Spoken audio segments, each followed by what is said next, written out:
Today is Wednesday, October 27, 2004. This is a meeting of the Franklin County Board of Commissioners.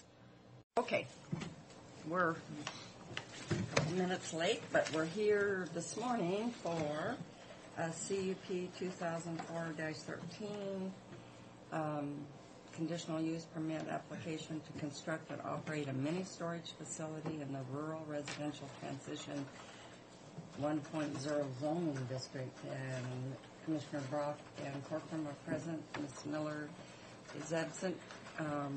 Mary Withers, and then our planners, Greg Wendt and Jared McPherson. And with that. Okay. The applicants requested a CUB to construct and operate a mini storage facility, including an office with integrated caretakers residence, to be located in our RRT1 zone, Long Road 68. The proposed use is for mini storage and RV storage. The proposal includes a minimum of 3 phases of development and includes multiple size buildings and units. As proposed, Phase 1 will involve a total square footage of 28,400 square feet, Phase 2, 34,140 square feet, and Phase 3, which may be divided into multiple phases in the future, and it will have a total square footage of approximately 93,000 square feet. The buildings as proposed will be steel with steel siding and roofing. The property adjoins and abuts the Pasco city limits. It's zoned RRT1 and is approximately 10 acres in size. It's located north of Power Line, south of Cal Trail, along the east side of 68. The property does front along 68 and major arterial and has residential zoning to the east, north, and south sides of the property. The Planning Commission held a hearing on October 5th and recommended approval, a unanimous vote, with the following 6 findings and 25 conditions. 25 conditions? That is the most we've ever had. Oh my gosh! Is this Schutz's? Yeah. Okay. So the store fell through, huh? Store. Well, I thought that they were looking at. Blyle. Yeah. That fell through. Okay. Or, someday they still might be working out something to have them take over the actual Country Garden Farms and convert that. They have split the acreage there on this. The Country Garden Farms is on this smaller piece here. It's about 2 acres, and then this is approximately 18 to 20 acres here. And the mini storage facility is being proposed on this northern half, basically from here north. But the way you're drawing it across there, that's the southern half. The southern half of their property. The mini storage will be on this northern portion here. Oh. Northern portion, but you drew it across the southern half of your figure, is what I'm saying. Like, did I go that good? No, you went from the building down. I got a fat finger. Yeah. That's my excuse. All right. But the top of that is north, I assume. I took that the same way Mr. Brock did. I apologize. My fat finger is... Anyway, under our zoning ordinance, we allow mini storage facilities. It's because you crack them all the time. I know, that's why they're knuckles and broken. They're kind of crooked. And, under our RRT 1.0 zoning designation, we allow mini storage facilities by conditional use permit if they're 4 acres or more, and they're with, You just have to have frontage along the arterial. Okay. road. We had discussion of maybe making it within so many feet of an urban growth boundary, but we thought that it would be more appropriate if it had frontage along a major arterial. Now, will they access it from Power Line Road or 68? It'll be off of 68. I can go ahead and we're all familiar Show you the plans. with where we're at here. Now, that probably would be a good deal because of all those apartments. I know they have some storage. Yeah. And we, and Greg and I's assessment is that it'll draw from some of these people who are here, but it'll also draw from some people from the north, all the way from Altopia west down, because there's nothing out there for these people. So I think it'll serve both the urban and rural areas. This is a copy of their plan, which is tentative and based upon our conditions will probably change, and we've coordinated that in some of the conditions. This is the northern 10 acres here all the way back. They bought 10 acres. Schutz own behind this then too, don't they? Well, they only own... They own about 18 acres total. Total or left? They own this piece here and this smaller piece. Well, that's all they'll have left there. And this mini storage facility goes all the way back to this line. They're going to sell about half their land.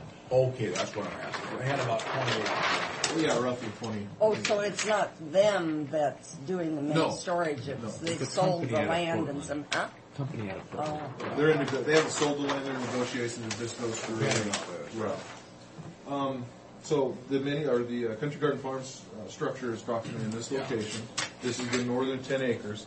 As part of the conditions that Greg's going to walk through with you here in a second, as part of the layout of the whole Cow Trail residential area, this would be a natural fit for an east-west road network for a county heart service road. And as part of the conditions of this, they will dedicate this 30 feet and construct this county road for their half, which will allow these people to divide and build their half of the county road. Just to get you, so they will pull in off of 68 at this point and then access into the facility here. This is phase one that they're proposing and having various buildings, landscaping. All of this will be all hard surface. This will be gravelled. Well, probably easier if Greg just kind of walks through. Well, another thing to point out is that all the buildings are going to be steel buildings. They have stated that they are going to do a caretaker's office, and they're going to redesign this and kind of place it out here in front and make it more residential looking. So it will be a little bit. Our goal with the conditions and why you see so many is because this is a commercial venture within a residential zone, and we got to make it fit within, what's out there now and what could be out there for any residential purposes. So, how would we ever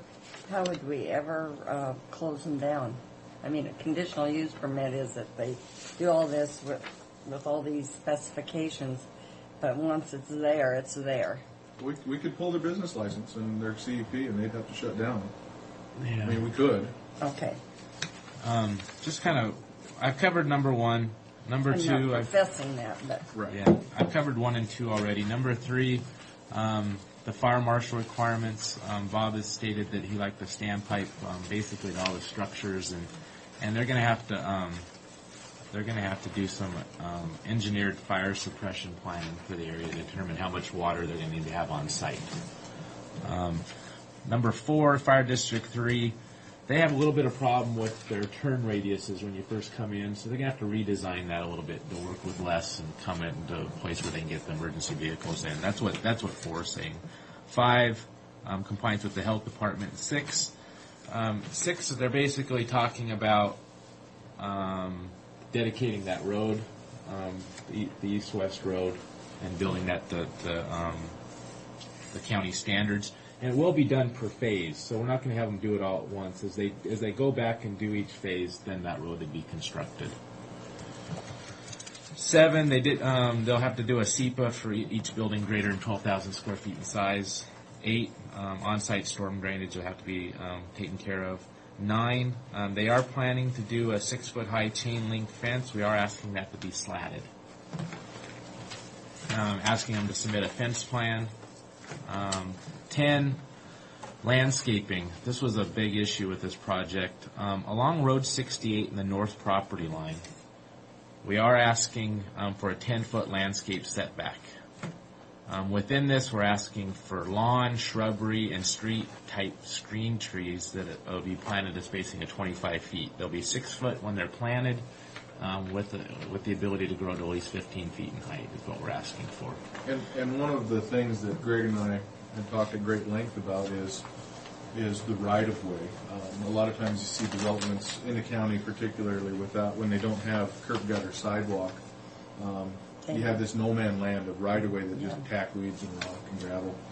So we're proposing is through this that 10-foot landscape setback probably should occur within the right-of-way up to the edge of pavement. We're giving them that ability to utilize more of their property, have their fence on the property line, and landscape the right-of-way up to the edge of pavement.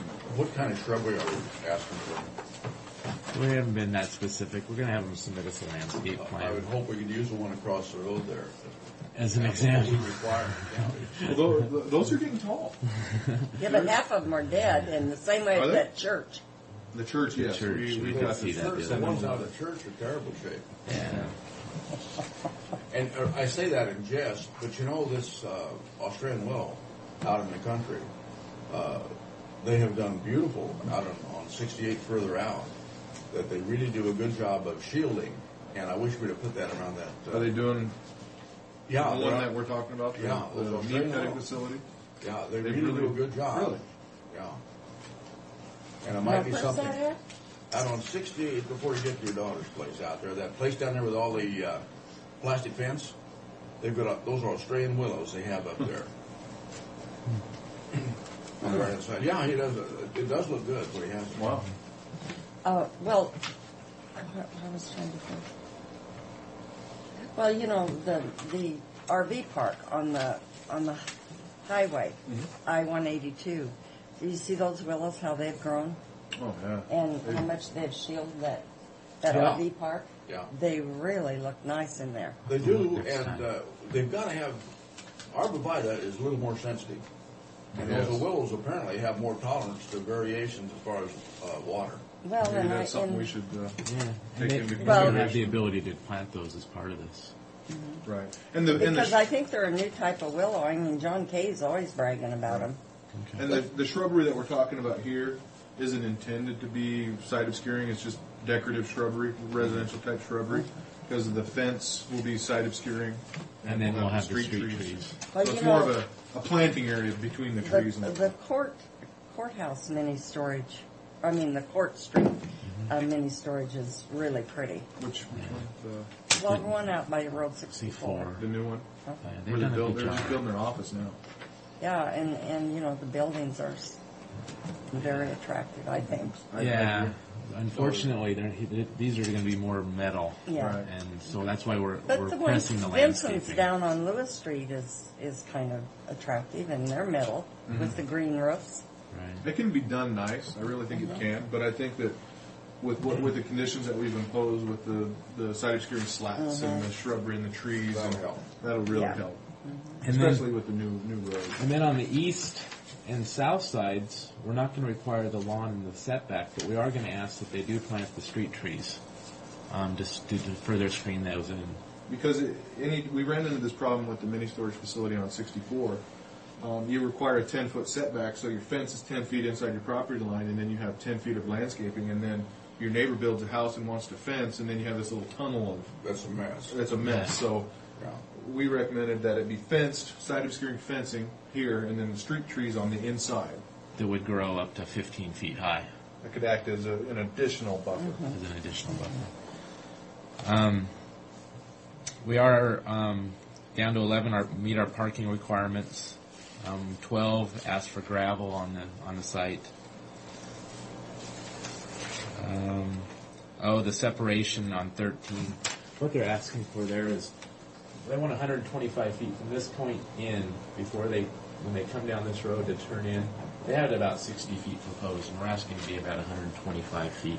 You don't want people stacking up here as they're pulling off of Right. the road and causing problems. So that's Trying to cover covered in 13. Asking the parking on 14, the parking lot be and the facility lighting be arranged so not to constitute a nuisance, which is kind of, when you start talking about this much building and that much lighting, Yeah. we want to make sure the lighting's pointed downward. 15, we're asking there to be no outside commercial storage or parking of vehicles. We thought that was really important in this residential area, so everything would be inside, and they wouldn't have a lot of outside stuff. Because they No. had proposed to have RV and boat storage, just along the edge of the fence lines. And within a residential zone, you start stacking RVs and boats up along the fence line, it takes away from the residential It area. does. Now, most areas allow RVs and boat storage in their RV center or RV park. We just asked. And they had proposed covered storage, where they just have basically a structure that's just like a And they could park in front of that just with a roof. right. But we took that a step farther, and they didn't seem to have. They had some issues with it, but they kind of understood where we were coming from. That those covered storages shall be at least three-sided. The roof and the two sides, the fronts, so that if you're driving down the street, you don't look down and see a roof of. We want to make it RVs. look as clean as possible. And I think No, I wouldn't. And that doesn't add much cost to it when you already got the frame of the structure up. You're just putting some metal skin on the sides, really. So 16, we're asking for a sign plan. 17, meet our setback requirements. 18, keep the property clean at all times. 19, comply with all conditions. If they have not, on 20, the applicant shall reapply for an updated conditional use permit for the site within 5 years if they haven't completed all the phases. That way we can kind of reevaluate things. 21, get a business license. 22, comply with the building department standards. So, with that, we're listening to Planning Commission recommending approval. Any questions? No one's in the audience, so we don't have any. Is this a closed record hearing? No, Public. Public meeting. meeting. Public we meeting. did not have anybody at the public hearing testify in opposition. We had one neighbor who I believe was either on the north or south, but just immediately adjacent, who was in support of it because of the road being brought to him, and he could develop his property. So there was one person from the neighborhood out of a mile of people that were notified that was there in support. So we did receive one letter of opposition from the city. Yeah. City of Haskell wasn't thrilled with it. Okay, are you ready for a motion, Madam? Yes. I move we grant approval to the initial implement CUP 2004-13, subject to 6 findings of fact and 25 conditions, which is a world record. Yes, all in favor. Mrs. Good morning. Morning. All in Thought I'd favor? drop in. Aye. Aye. Did you have a second? Yes, I seconded it. Sorry. Yeah. This Good is morning, gentlemen. I thought I'd come on over. Good to have you. Thank you. Is it 476, Mary?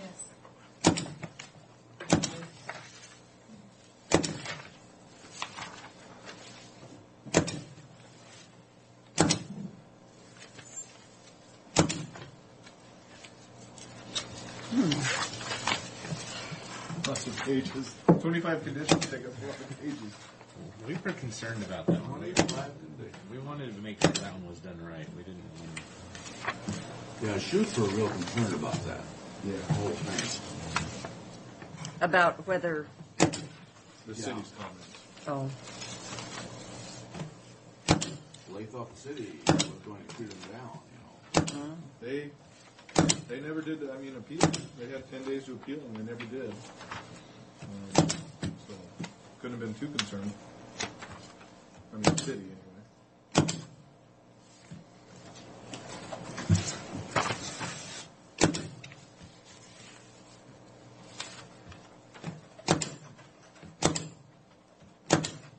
how come you're first today? I'm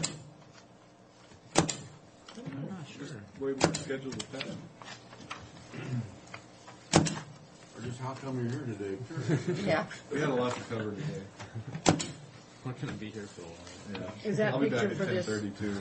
Is that picture for this new one? It's Which Or is that the mini storage? this is the migrant council. The next one. Okay. Do you want to see the mini storage one?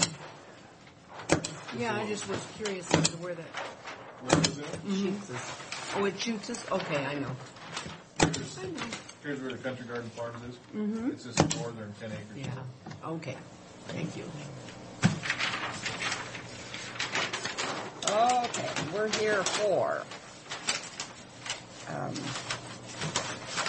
another CUP 2004-15 to amend CUPs 94-04 and 2001-22 by adding an additional classroom and storage building to the daycare school in Basin City. Commissioner Brock Corcoran and Miller are present, along with Mary Withers, clerk of the board, Greg Wink, and Jared McPherson, planners, and our administrator, Fred Mullen, and no one's in the audience. I just want to make one correction. It's 94-01. What is it? Well, it says 940-04 on mine, on my sheet. What am I looking at here? I'm not sure. Well, maybe I'm looking at something different. Well, you're looking at the agenda, but Okay. which one do you think's I right? stand. It's 9404. Okay. Okay. Yeah, I was looking at the agenda that says 01. Okay. Okay. You're giving out two sets of information here. No, they're two different. The agenda's incorrect. Two different issues, I guess. Okay. Well, we're dealing with a situation that's had two previous CUPs Yeah. from 94 and 2001 and are back for another one, an amendment. Washington State Migrant Council has applied to place an additional classroom and storage building on a site in Basin City. The council previously applied for and received 2 CUPs for this property. In 94, they received CUP 9404 to allow the placement of a modular office and 3 modular classroom. On December 17, 2001, they were issued CUP 2001-22 to allow the placement of an additional modular classroom. At this time, the applicant would like to amend their CUP approvals and add an additional modular classroom and a 40 by 15 storage building to the site. The proposed use of the site is not changed. The use and purpose is to provide child development services for children of migrant and seasonal farm worker families in the Basin City location. The Planning Commission held a hearing on October 5th and recommended approval with a unanimous vote with 6 findings and 10 conditions. Here is a copy of the site plan that was submitted by the applicant. And as Greg mentioned, to get you oriented, this is Basin City. We have First Avenue here, R170 at this location. This is the NAMPA store. Frontier Inn's down here a little ways. This is an existing facility for the Washington State Migrant Council. Back in 94, for their original CUP application, they applied to have basically 4 modular structures on the site, 1 office and then 3 classrooms, which was granted in 94. And then they came back in 2001 and got a 5th modular for another classroom. And as part of that, we had a list of conditions that required a new paved hammerhead turnaround for fire emergency access and a gate for, access from R170 for emergency purposes. And had some paving and a hydrant installed as part of the amendment in 2001. Now they're back, more than likely for their last time because they're out of room. They're requesting an additional modular classroom, and all these buildings look the same. They have the same design, same color scheme and everything. They're all pretty much the same buildings. They're bringing this facility, this 6th one, over from Dayton with the closure of Seneca, I believe. They're going to be closing their migrant educational center over in Dayton. And they're moving it over already. Yeah, their plans are to move. They're going to spread the facility out to different locations, the structures, and they're going to bring one of them over here. And as part of this amendment, they're bringing this 6th modular classroom and a new storage building here to be located at this location for maintenance of the lawn and so forth. So this pretty much encompasses their entire property, so we probably won't be seeing any more applications from them for amendments because they just don't have any more room. They were barely able to squeeze this one on and meet the fire marshal's requirements for separation. So I think Greg has some conditions he can kind of walk through. I'll just kind of summarize it. Our biggest issue is basically the fire marshal issues. The hydrant, at some point in time, had gotten bagged. There's not a whole lot of fire flow out in those areas through their existing system. But Bob has met with them on site, with their engineer and the gentleman who runs the system, and they have got it unbagged and it's operational, which was our biggest concern. What was that in 2001? 2001, we had the hydrant installed as a part of the original, or their second amendment, and evidently it never got turned on. Right. Somehow it got overlooked and never got turned on. So since then, we've had it turned on, and we do have some fire flow coming. That is our biggest issue when you go down through here. That's number 2. We are asking the classrooms in the facility be connected to the Basin City water system. We also are asking that they do come back in 10 years for Board of Commissioner and Planning Commission review on the CUP again, just to make sure that everything's running smoothly. It's just not an open-ended CUP approval. Other than that, it's pretty much standard findings. You comment you have that fire hydrant installed. I wonder what kind of pressure they have in there. It was tested. Bob and just did it last week. I think he said it was around 380 gallons a minute. That amazes me. Yeah. And he said it's something you're not going to want to hook a hose directly to and start sucking out of it because you'll collapse the lines. But what you do is you bring your pumper truck in and you just stick the hose on top of the pumper truck and just keep it filling as you're pumping out of the truck, which is, he said, more than acceptable for the type of facility that we're talking about. Okay. Is there any more questions? I have none. I have none. I move that we grant approval to conditional use permit application CUP 2004-15, subject to the 6 findings of fact and the 10 conditions. I'll second the motion. Okay, all in favor? Aye. Aye. Motion carried.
Well, after you finish signing. Or Mr. Brock drinks it all. I don't really want to give that far away. Mine now.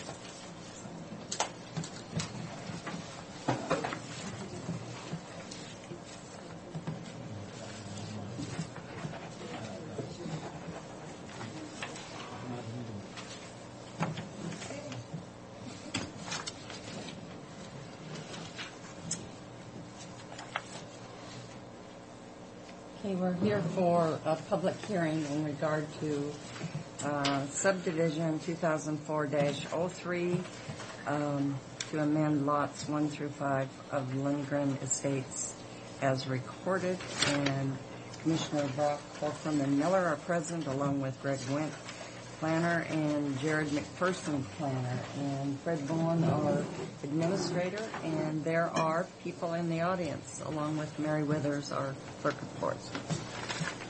And with that, Okay. This is an application to amend lots 1 through 5 of Lindgren Estates, as recorded. The original plat was reviewed and approved in the early 1990s. The land is currently developed with a home located on each parcel. The proposed amendment is to correct surveying discrepancies.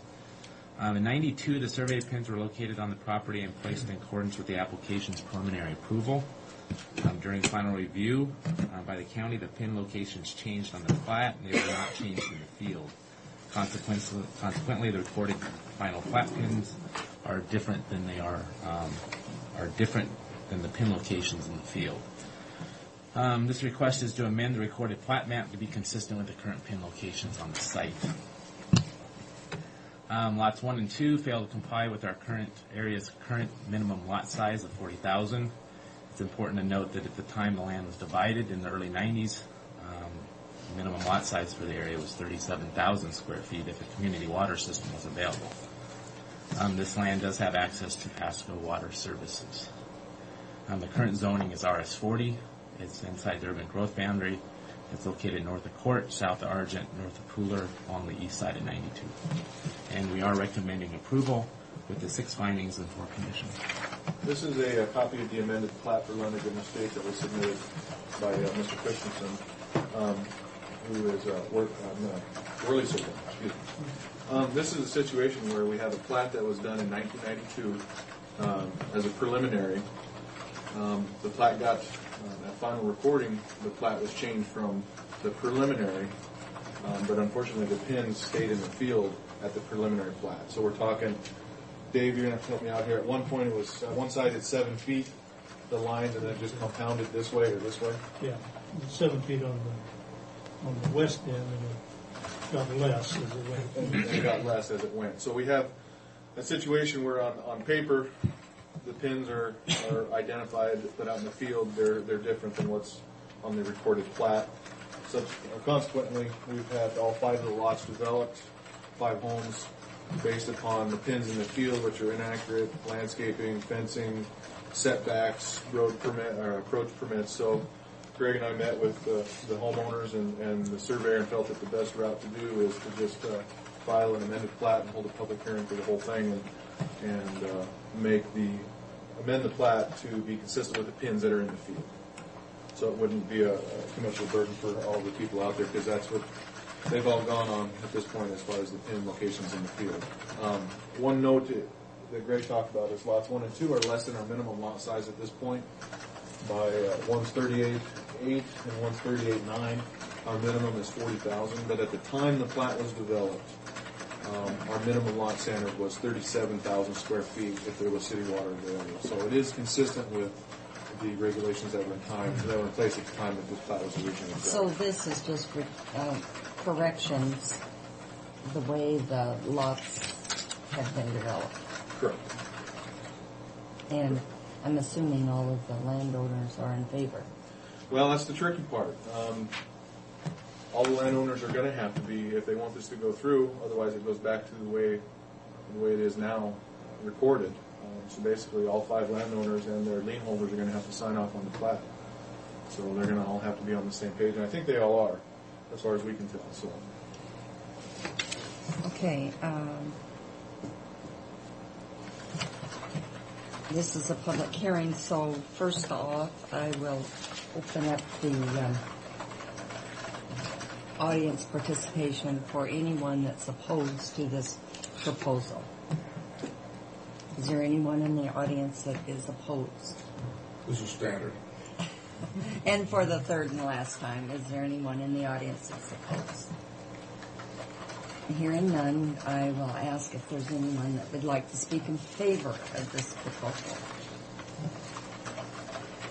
Well, I'm Mr. Lundgren, and I'm the developer of that 5 acres.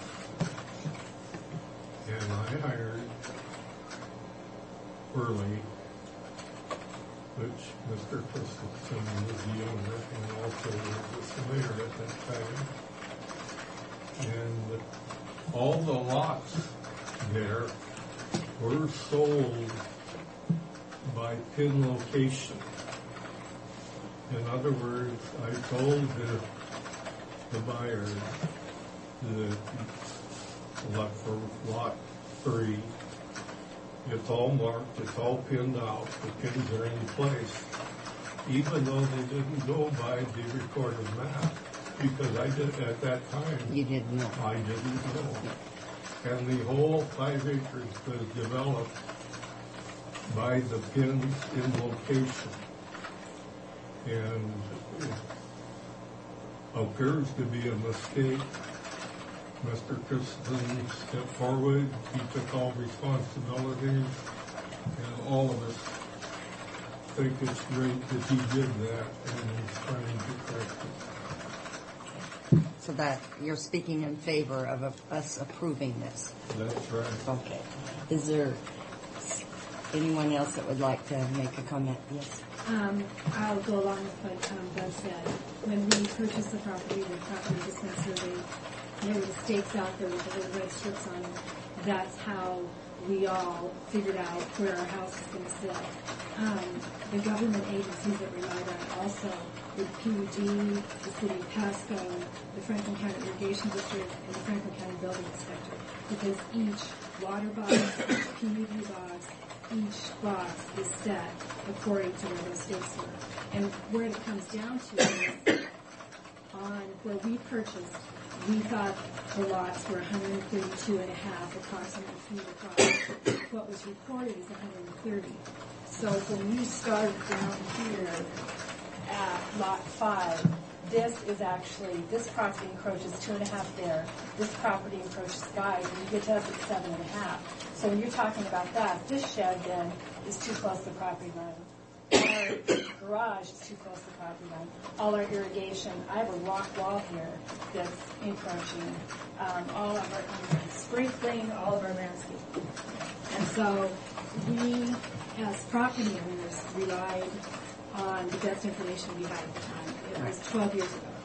Would you state your name for the record? Pam Halliday. And so it wasn't until the last lot that was built on that all of a sudden they're going to put up a fence back into the back half of the property, and the measurements didn't line up. And so then we investigated, and that's how that came about. And again, we contacted Mr. Christensen, who has been, thank God for him, because he has stepped forward, figured out what the discrepancy was, and has assisted us in trying to get this problem solved. Okay, for the third and last time, is there anyone else that would like to speak? State your name for the... We bought the last house, for the last lot that was to the east of the house that we built 7 years before we got there, so we kind of inherited this whole thing. We've been there 2.5 years. And this would, as Pam said, and everybody said, this would be a real burden on the homeowners to have to move their location and change everything. And so, again, the quickest and easiest way to remedy it is not payments. Okay. And is there anyone else that would like to speak? If not, I will close the public comment and ask the commissioner if you have any comments. Well, I have a question. I see what has happened, but how did it happen? How did it happen? I wonder if we have other plats the same way, but... It's tough to say. It really is. That was back in '92, prior administration. My guess is that the preliminary, and I think Dave, you can speak to it. It's the preliminary. We had the preliminary hearing for the preliminary approval. The stakes or the pins were placed on the preliminary plat, and during the public hearing,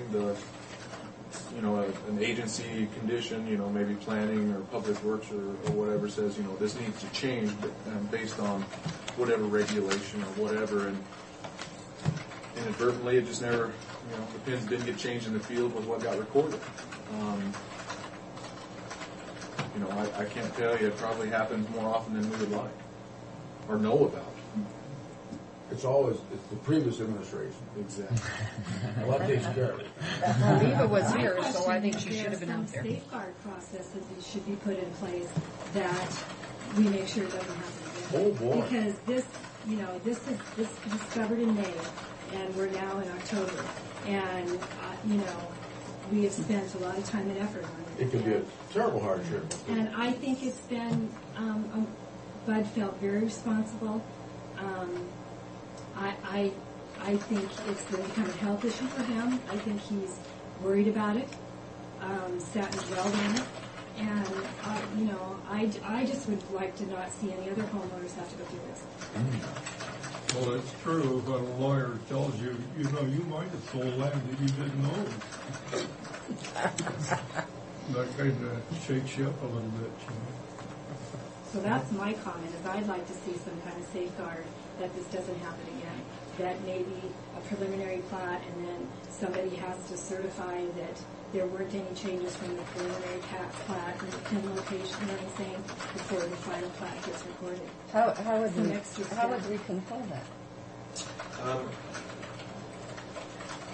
I don't know. I think maybe the easiest way, Public Works has engineers on their crew. They can, before they sign off on it.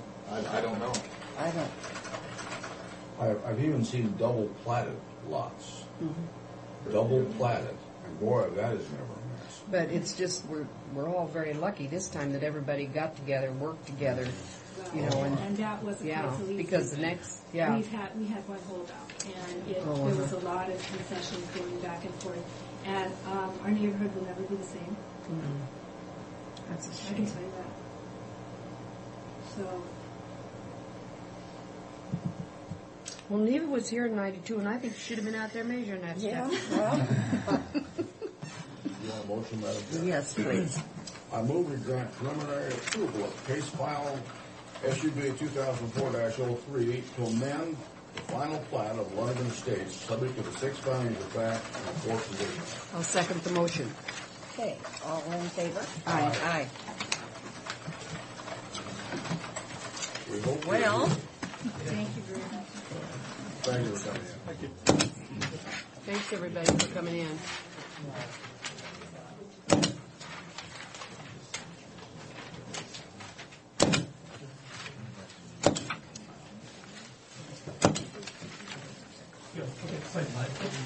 Great. You guys usually check those now. Do you check those to see? There's not really nobody to check it. Well, I mean, you couldn't. You'd have to go out and actually do it. Right, and over in the back. Well, when I moved there were no houses on that facing Park Street. right. I'm on Nixon. Well, everybody did their fences. To the property line or to the edge of the No, easement? to the 10 feet in from the power line. Okay, so that way there'd be an So alley if there there. is, good. But in my plot plan it showed a PP here with a dot in it, power pole. And so when we had all of our curbing put in and retaining wall and stuff, they measured from that power pole in 10 feet, and my side and both sides and my front is perfect with our curbing. We even have the circle at the corner for the stop sign, because I'm on the corner.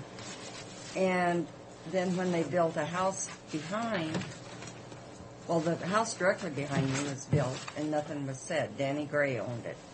Then the house in one, when they were building it, it was Roy South, who was a builder, and he said, Neva, he said, your fences is not, none of these fences are right. And I said, what do you mean? And so I've got my carport wall and everything about 3 feet on my easement. Oh, is that the easement? And I had my garden spot back there, and of course, people that bought the house after Danny Gray wanted their full 10 feet, so they took quite a bit of what I thought was my property, and that I had been maintaining for 25, 30 years. I have an incident in my neighborhood. People got a surveyor, and he surveyed off ground for his son. And the surveyor wasn't a certified surveyor, and he didn't go back the proper point of beginning. The father eventually ended up selling his place, and the 5 acres that his son had gotten, the survey was wrong. But his son had built his machine shed 12 foot over on the other guy's property. Oh, no. Yeah, now that didn't ever cause him heartburn. Yeah. 12 Well, over. and I talked to PUD about it, because I'm right on the corner, and I said, what would happen? And Gene Reichman said, well, nothing, because we'd park the truck on the street and probably just take the power lines in, as long as we could get access to that power line. But, when you have neighbors that are kind of stinky, I think I could have forced the issue, because I'd maintained it and had the fence there before he ever bought it. That's caused more heartburn, those kinds of things. Those neighbors And Phil wouldn't fuss with it. In the real estate business, yeah. Do you remember we came with you guys with the dog grooming business here about 2 weeks ago or a week and a half Yes. ago? That was part of this whole deal. And Was that that was right? the negotiations with the neighbors. The neighbors wouldn't have issues with the dog grooming business if that neighbor agreed to not have issues with this, because they're the ones who had issues. but apparently not before a Is little that bit of right? heartburn. Yeah. Well, Yeah, that was they what I'm wanted afraid to- of. It's lucky they came in with the dog room. It was, Yeah, otherwise the timing this thing was would be kind in of court right unfortunate. now. Yeah. Otherwise, it would have been real ugly. Oh my Yeah. word! That's sure too Well, bad. not Pam so much, but her husband has What's her last a name? holiday. We're waiting for got- Mr. Fire. Is that correct? Be sure and sweet, I promise. What? Okay. I'm sure she knows I was pulling out stuff, it won't make it. Promise I'm not going through all this. You look very official. You must have. Or Kelly just called him. I'm not official at all. Okay. Pat, if you get a call from Ramona from the Farm Bureau, have you had it yet? You gave her Jim Potch's number. No. I said you hadn't talked to me, so I wasn't sure what you wanted. Yes. Would you give her Jim Potch's number, please? Would you call her back and give it to her? Sure. Tell her I apologize. I meant to tell you when I came in this morning. Okay.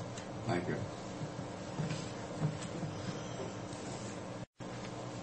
Would you like to do 2 sets of minutes right now? You bet. I move approval of the minutes for Commissioners' proceedings for October 18th and October 20th. I'll second that motion. All in favor? Aye. Aye.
Hi, Tim. Morning, Jim.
Wouldn't this be a personal thing? Wouldn't they have to go after them themselves? Well, we need to read it in the record when it's open the hearing up.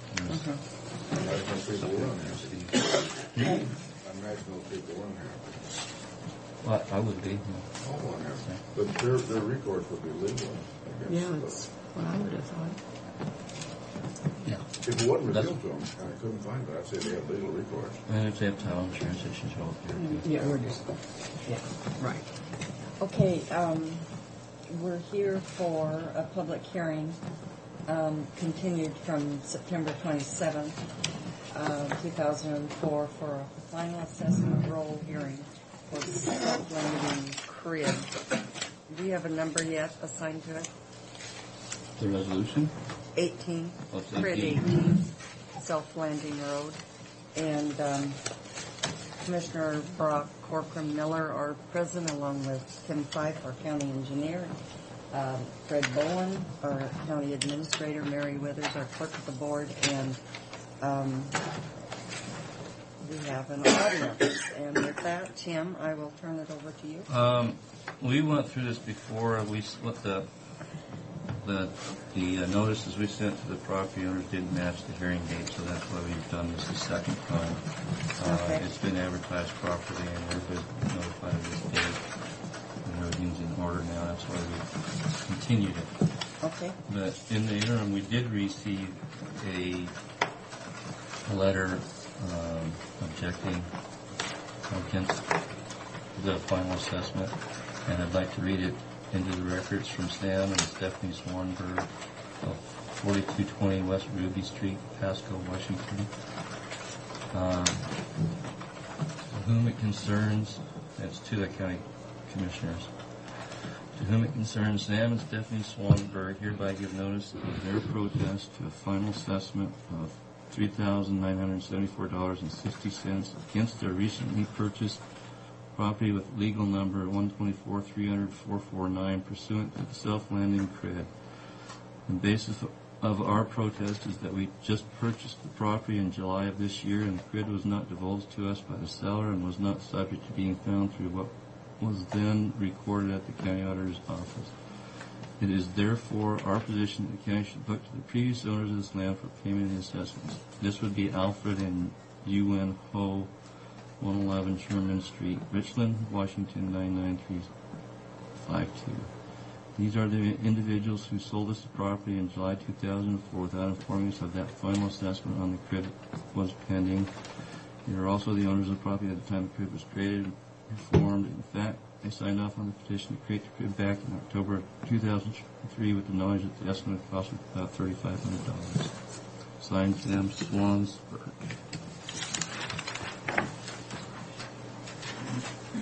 Okay, that letter will be placed in the record, and I guess you open up the final assessment roll that was published was given to you also, that basically splits the remaining portion. The county picked up 25% of the project. The remaining portion, the 75% was split equally amongst the parcels that benefited from the project. And it came out at $3,974.60 because there was some overruns because the attempt to get it done before the winter came in. There was extra effort that had to be put into it, overtime, that sort of thing. okay. And so I will open it up to the public that is here for opposition to this final hearing on CRID 18 for Self-Landing Road. You want to speak? Sure. Sam? Hi. Good morning, Commissioners. I don't know what you can do for me, if anything, but I thought I'd at least come in to tell you my situation and see what you could do, or what you might be willing to do. I'm not taking any issue with the amount or the cost of what was done. Roads are beautiful and everything else, but unfortunately, we don't feel like because of the situation that we've been put into, that we've been valued above and beyond what we paid for the property.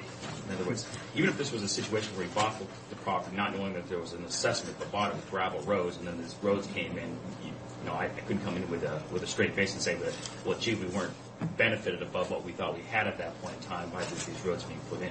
This is a situation when we researched out and bought this property this summer. These roads were already established and in there, so we were looking at it and thinking to ourselves, it's part and parcel of what we're looking at paying for this property. Also, I thought we did a fairly diligent search, especially my wife. She went online, checked through the assessor's office, and looked at whether or not there was any outstanding taxes or assessments or anything like that on the property, and it didn't reveal any such thing. Now, I don't think that the county, by any stretch of the imagination, has tried to withhold that information from us. But unfortunately, I take some issue with the fact that I think that maybe the system could be better, so that people wouldn't be in my situation. If they went and they looked on a website or whatnot, they could know that there was an assessment pending, so it wouldn't come as a surprise to them. Now, I'm not saying that the first responsibility for this isn't on the Hose to have done a better job of divulging to us this assessment and what the probable expenses of the assessment were going to be. But nonetheless, I think that the county should also help people that are going to be thinking about acquiring property to let them know and help them out in knowing that there's this assessment pending, so they don't have to completely rely upon whether or not the sellers are being completely. And I'm not even saying that the Hose, I think, did this intentionally, but I think even if they did it negligently, that the system doesn't completely rely upon the seller in exercising good, competent faith in divulging this.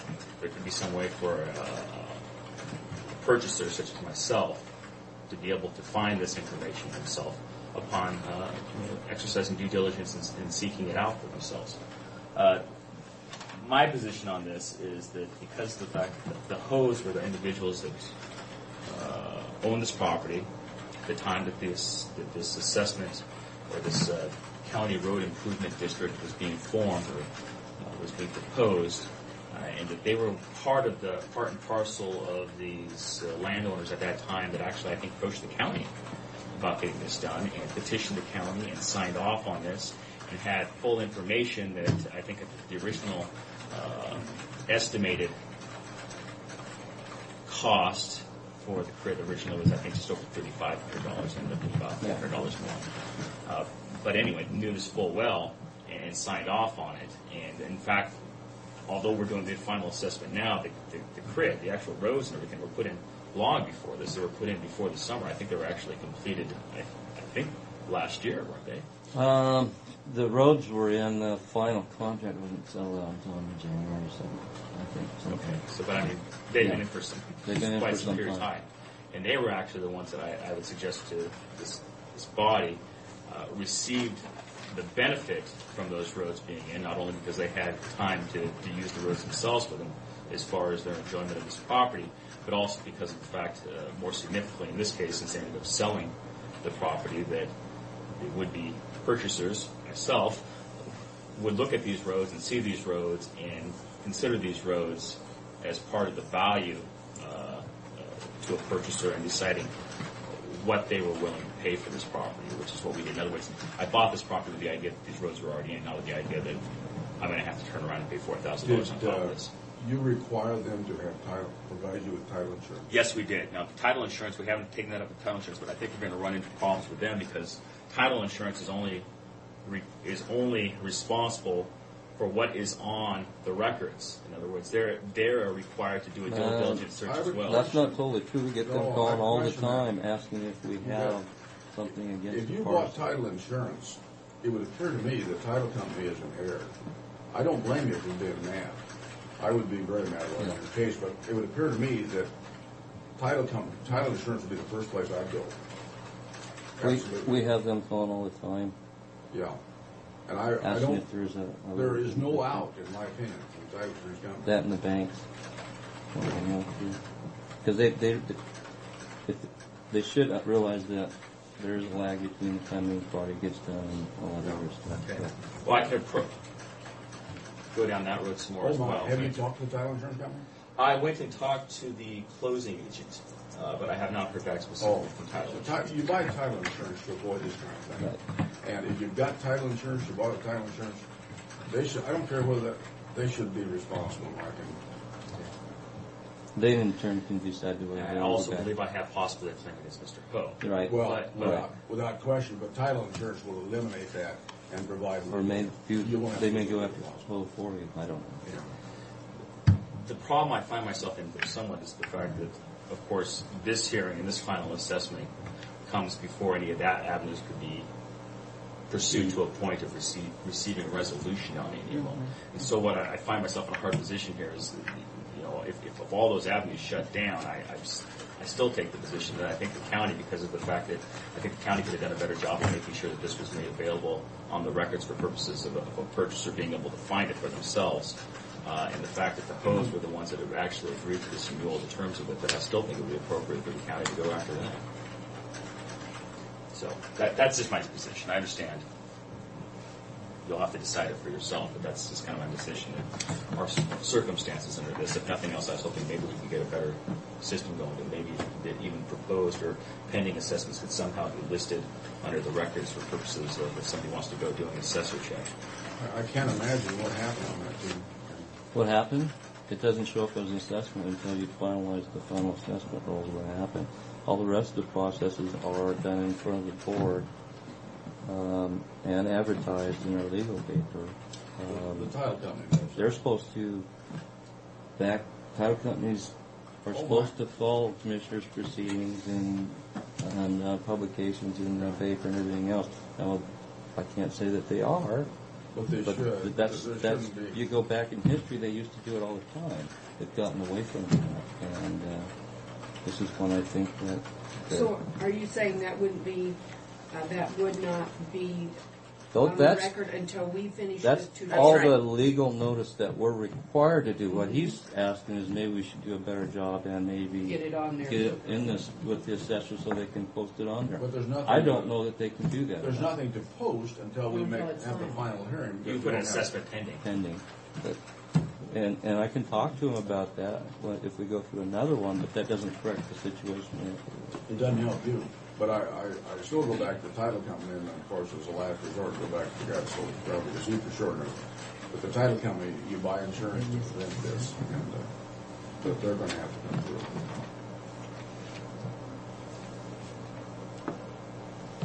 I don't have anything else to add.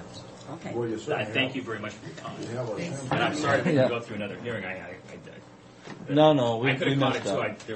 There was two. There was the actual final assessment notice, and then there was a cover letter on it. And they were and I just, in conflict. if I would have done a better job of making sure that the two dates were the same, I would have seen the mistake. But unfortunately, I didn't catch it until I came in and found out that the hearing had already been held earlier, and so I was looking through it and then saw the mistake. But I'm sorry to make the board have to go through a separate hearing. No, that was our mistake. So. That's okay. We'd rather do it right. Right.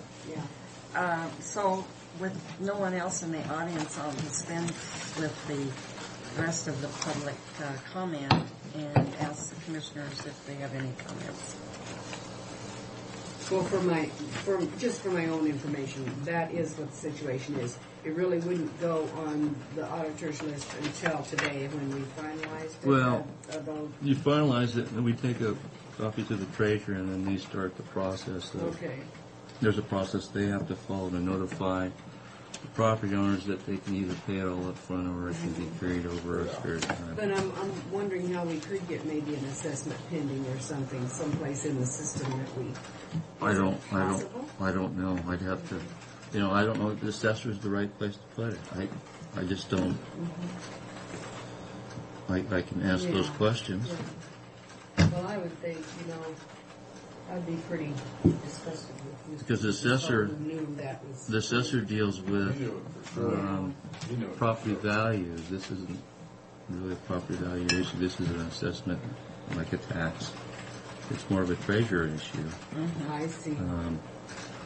And I don't know what they have on the website that's available, but you can certainly call them and find out what taxes are owed and all that other stuff, and it would show up there. Mm-hmm. And it's probably an appropriate place. But just going in there and seeing that blacktop on that thing, that should have been checked out.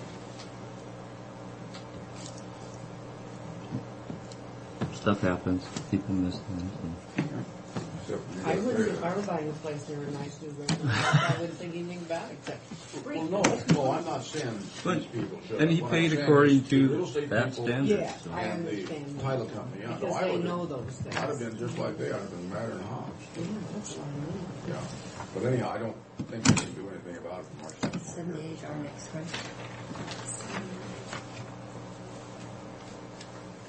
I can see if we can possibly, once we form one, that notice is given. So this someplace. doesn't happen again, all right? I don't know. I'll talk to the treasurer, see if there's any way they can show it. Okay, Madam Chair, you ready for motion? Yes, I am. I move for approval of the final assessment for South Lamming Road, Grid 18 as listed. And I'll second the motion. Okay, is there any other discussion? All in favor? Aye. Aye. You got our assembly, there's nothing else. Yeah. Sorry about that. Well, I didn't know what it also flagged off the record for purposes of being able to establish that, at least name an objection to it. I didn't know whether or not that would affect my legal rights as far as pursuing Oh, other I see. Now, are you building a house, Sam, or is there a house? Eventually, maybe. I don't know. We like the property we buy with the idea that maybe we might build on it someday. Otherwise, it would just be a good investment. But anyway, thank you again for your time. Uh-huh. Thank you. I'll talk to you then.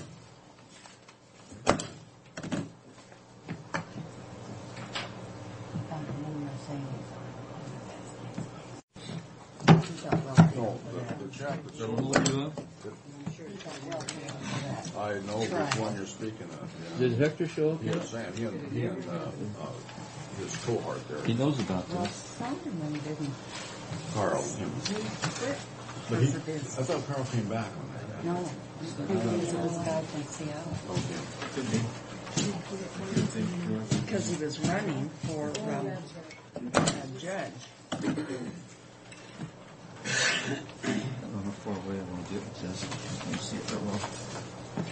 The only plus is he's one of the indigent defense attorneys that we have on board that lives in Franklin County. That's a plus. Yeah. He's what? Well, it makes me mad that, they earn money off of us and live in Take it Benton across the County. river, huh? But It's all the that only- standing, and even with the expensive car, he has a complaint. I'll be honest. Yes, I understand that. But money-wise, he can afford it. Well, I understood what he did. He had to do this in order to make the case. With the South Gun and or the blows. So, I wonder if I was supposed to call Sophia or... better sign this. Well, Of course, if it's typical. Is it right there? There's one that's stuck in there.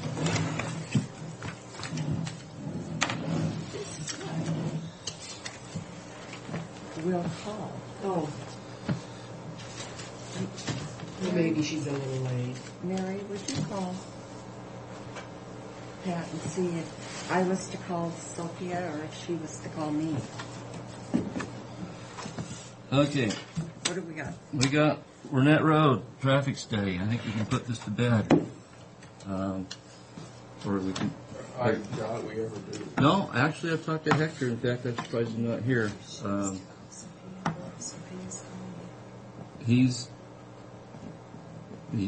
He knows about this. He hasn't picked it up. I left one out in the front counter for him, and he was supposed to be here today. Neva Sophia is calling you. Okay, so that's good. But having gone through this, basically, starting back in February, we recognized by putting the counts out that we did have a speeding problem. It was addressed by the sheriff, and the big drop in speed I attribute to their enforcement that you see between 2.9 and 3.10.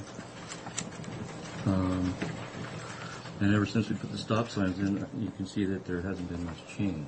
And kind of what I was telling you, but I'm not going to say I was right because there's a lot of other factors involved in Want to here. rub it in. No, it let me back up. It has affected the high end where we had the guys going 50, 60. They're not capable of reaching those speeds, but you still have people driving what they're comfortable driving up there. So I'm not going to say it didn't have an effect. It had an effect on those real radicals that like to go way excessive beyond, because it's not physically possible to do that anymore and still stop at both ends. We did meet with the Riverview Baptist Church, and that's when we installed these signs here on 48, and this one in front of where Hector is, actually. He had since come back to you and asked for these signs back here. By the speed the limit 20 mile, he wanted 20. Children play. Right. We cannot do that because by law they can't be more than 300 feet away from school ground. 300 feet from this point where the school ground is in the middle of this road. So this is adequately signed right now, just like this one is over here really. We could do this one back, but there wouldn't, not substantially. Because 1 inch was 100 feet here, so it kind of gives you an idea of what the scale is. So the only other thing we could do is put them along 48, but this is fenced off along here. Not a high potential for balls or anything to get out in there. And in talking to the school people, they have people walking, but you say they have one group that walks up this way and two families that walk this way. We asked them if they wanted crossing guard and work with them towards getting out with a flashing light and that sort of thing, and they felt that that was too much for what it was serving. They would not be willing to do that. Hector asked me to actually go out there because he told me the worst time is between 7:30 and 8. And school actually starts at 8:15. So I went and sat in front of his house. There were basically two families, just like we were told. One was actually walking. There were a couple of girls, and I think the youngest being about 12. They're quite capable of walking to school and watching out for themselves. And then the other group was another family that was riding their bikes. There's 4 of them in that, and they rode their bikes as a cluster. Didn't see any really issues that way. They seem to be following along and everything else. I did observe the traffic. You're getting the look. Excuse me, I got to carry on here. The traffic, and there was only one vehicle that I thought was excessive, and I don't remember how many. I think there was 40 or 50 vehicles, 30, 35 vehicles or something like that. There's only one vehicle that was going what I consider excessive. Now let me define excessive. If they were in the 30 mile an hour range, I didn't consider that excessive. And it was pure judgment. I didn't have anything to verify that, like a gun or anything. So. And I had shared all this information with Hector. He was a little upset that my recommendation wasn't going to do any more than what we have here. But then he went out that afternoon and basically did what I did. He sat there for half an hour, counted the cars, figured out how many, and he only came up with one. So he called back and basically said he appreciated everything we did for him and that everything seems to be okay. He's not here to speak for himself, but he was certainly invited and all this information was available to him. The only thing, he called back later, the only thing that he would request, and I said we'd look into it, is he would like to see a 25 mile an hour speed limit sign on his street someplace. Which I told him, the way we're signed now, we have a 25 up here where you get on 48, and on those signs that say it's 25 unless otherwise posted, it is 25 mile an hour, but we would look at potentially doing that. He wants kind of a reminder. He wants extra emphasis in his block, because he's pretty protective of his block. And we've had a number of good conversations, and I think everything's headed in the right direction. So my recommendation is that we leave it as signed. I'll look into the 25 mile an hour with our speed guy where that might be appropriate to place it. And that will continue working with the Sheriff's Department. I told him anytime you start getting an excessive amount of high speed, have to let me know, and I'll call the Sheriff's Department and we'll get some, see what we can do as far as getting some additional patrolling in that spot. Because he says he's not having any luck with them, but I know they're out there. He's just not seeing them. Okay. Any other comments? I have none. I'm satisfied, and I hope that he I think he is too is now. good Now, about it. this is a letter you are going to send to him, or you give him a No, this is for you guys. If you don't, it's my recommendation to kind of leave as is, so that I would entertain a motion. I move that we accept the recommendation by Tim Fife regarding the Burnett Traffic Road, Road 44 to Road 48, and approve the letter, signing of the letter to inform Hector. What's his name? And authorize. No, all of our signatures are on there. Yes, We're but- sending this. we can send him a copy. Yeah, just send him a copy, but authorize the chair's signature on this also. Oh, yeah, because she's, Okay, we have a motion. I'll second the motion. All in favor, please signify by saying aye. Aye. Aye, motion carried. The history, the reason I'm doing this is because every time we did something out there, it never was enough.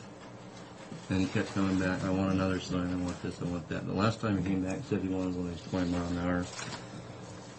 That's why I'm doing this, so now we have We have a paper trail. a here to paper show what's trail. on it, It's yeah. been approved by the commissioners, so that if something should happen out there, we should have some coverage that way, because that's your job to do. Okay, now we better get you this. Can I just leave it there for her signature?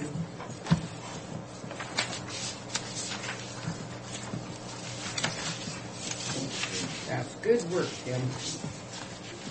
You've been very patient. He's, most of the guys are making him have to be. I talked to him a number of times. He's a nice fellow. He's very passionate about what he believes needs to happen. And But once you explain everything to him and take the time with him, he's just not somebody that's going to go away. He really makes the effort, 100%. Right. This is a request to tie two of our bridge projects together into one contract. I'll entertain the motion. I move approval of combining CRP 576, which is the North Wallow Bridge number 405-0.19, and CRP 577 Everett Bridge number 969-0.42. Both of those are federal aid. What do you call this? Federal Projects. aid projects. I didn't totally understand the motion. I'll say that again, but I might even say it better if I do it again. I'll second the motion. All in favor, please signify by saying aye. Aye. Motion carried.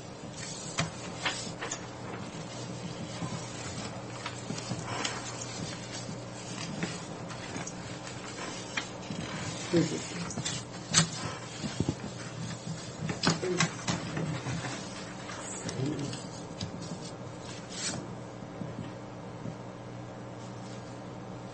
No, should Where? How many copies were there? We have three. These I'm two, just holding two. the next two are the same thing.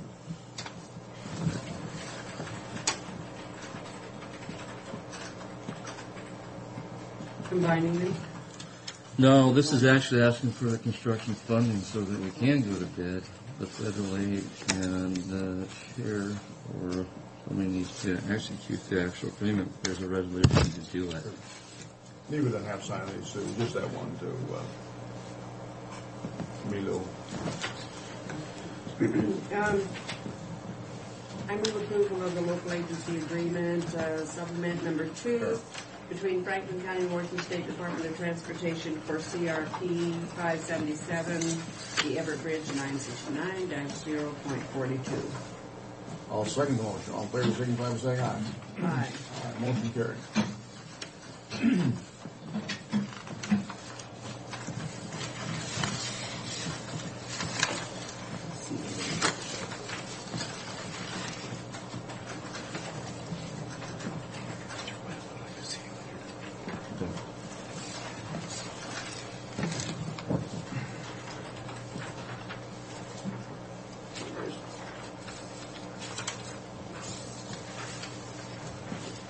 And then I don't know who you want to sign the agreements.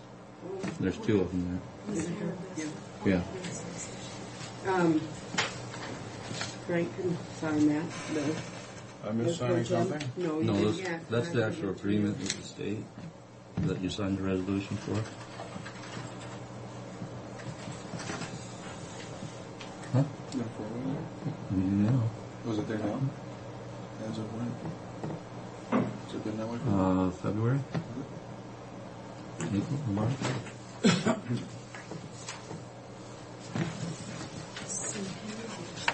Yeah. When's it?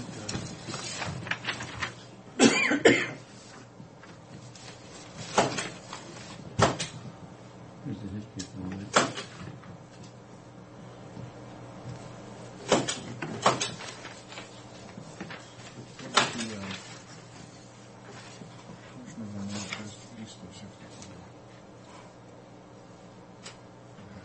Mr. McPherson, Yes? Yeah, fine, sure, we're gonna meet with them, we gotta meet no, I don't with them mind right you coming away. here during your time on the agenda, but then you come in and visit with somebody else on their time. I apologize. There's the next one. Slowing up the whole. Is there one more resolution? Is that it? I'm Sorry about that. Thank you. There's the other bridge. I move approval of local agency agreement supplement number 2 between Franklin County and Washington State Department of Transportation for CRP 576, which is the North Walloop Bridge number 405-0.19, period. I'll second the motion. All in favor, signify by saying aye. Aye. Aye. Motion carried. Boy, and that meter steps out, we just get all kinds of things No, done. they- We get it done in a hurry. 4 and 5 were the same on the agenda thing.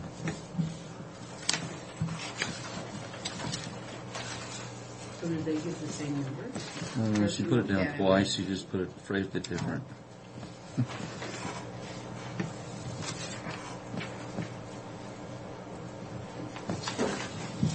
Okay, these, and this is the new.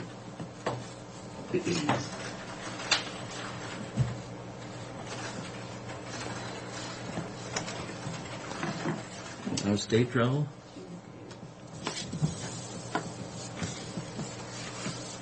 Portland, Bridge Maintenance School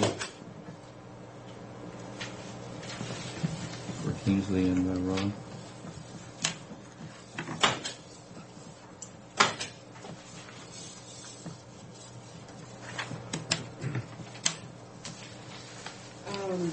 Here's one.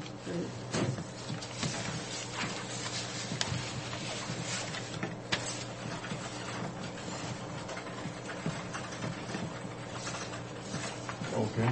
Okay, I move approval of out-of-county travel requests for Ron Horn and for Kingsley Berg to attend a bridge maintenance conference in Portland, and the total amount, including meals, lodging, and registration, is $280 each. Second motion. All in favor, signify by saying aye. Aye. Now, do we, Somebody just signs off our initials we at can do it for Jim, man?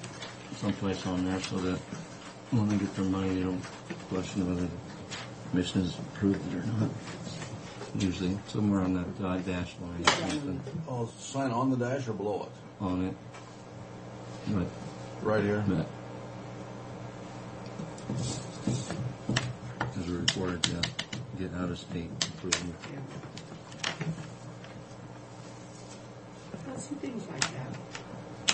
We can't take that stuff out. We've got to have some travel. It's training if you want to stop doing training. Okay. Yeah, but What else, Jeff? Two real quick things. There's an operating review committee for the T3 thing that through the COG, and there's some proposals in here that, in fact, staff recommendation that basically would shift $50,000 that we've traditionally got for rural Franklin County to rural Benton County. A lot of things in here I don't necessarily agree with it, and I will be pursuing that through I'm on the committee, so I'll be pursuing that through the committee tomorrow. Through COG. Yeah. The COG has recommended it as a, Their staff kind of views it as that's the way to go. What they want to do is distribute based upon population. You know how we fare on that. no, it's turnabout's fair play because Even though we're we have more road disadvantaged. mileage that's Yeah, eligible. than because us. we're a disadvantaged county, they make money because they're adjacent to us, and That's we don't want how they got their justice center and why we're losing all our prisoners across the river. That's right. Right. The other thing is the CRAB has requested us to provide them with our top 3 freight routes that we would like to all weather and how much it would cost to bring them up to snuff.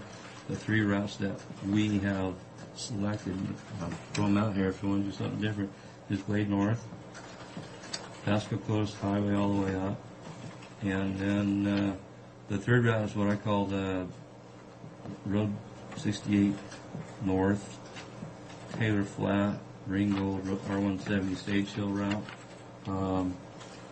And all 3 routes combine to about, in order to bring them up, some of it's already all weather, but we bring all of it up to about almost $25 million. Ooh, God. Do they think they're going to have the money? I don't know. I think that's why they're trying to show a need and then what it's going to cost to do it and show that Those it's are- way more money that's available out there. But those are north-south roads or roads that run all the way through the county. Yeah. Didn't we make PK Highway all weather on that part that we're doing? Yes. That's what I was That's all weather, and that's excluded from this. We have 5.74 miles that's all weather, but we have almost 35 miles Good deal. left. It is. So, Anything else, Tim? So is that just for our information? Or? well, if you have a different route that you think is a higher priority, I need to hear it, and You want we can change no, it. I but- would. I don't have one. I would certainly accept that. And, And that's the way I'll proceed with it. And that's it. okay, thank you, Thank Tim. you, Kim. And You had lots of stuff. Yes, I did. Well, it's been a while. Yeah. That's what I need. And that's why I was late, because I was talking to Mark Kushner about that the 50,000. 50,000 thing, and we were right in the middle of some major stuff. So. Slap him around a little bit, will you? One's for me too. Sue, before we go to this public hearing, we're going to have a 5-minute break. All right. Just to make it. We're a little late. 10 o'clock was office business consent agenda. We're here for a public hearing. We have a 13 o'clock. Oh, I, Do I need to come back later? okay. No. All right.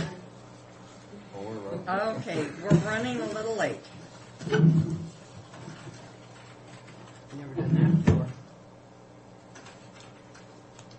Okay, we're here for a public hearing. Is this an ordinance Yes.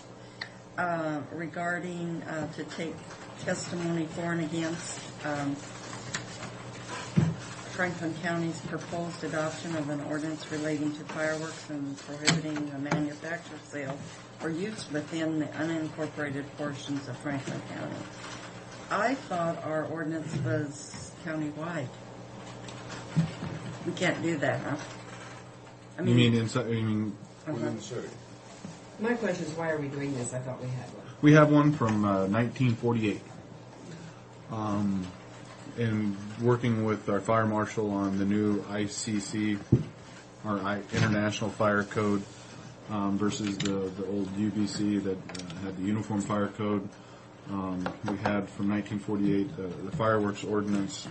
We felt, or Mr. Cook felt, it was appropriate to update from 1948 the fireworks ordinance to have a little bit more language in there relevant to the new International Fire Code that you're going to see shortly. That's the rationale for the hearing. Now, We haven't incorporated cities. I'll wait till, I have some questions, but I'll Okay. wait till you get to that point, ma'am. Well, okay, so it says sale or use within the unincorporated portions of Franklin County. Correct. So that's what we're dealing with, so And maybe forget my comment. Okay.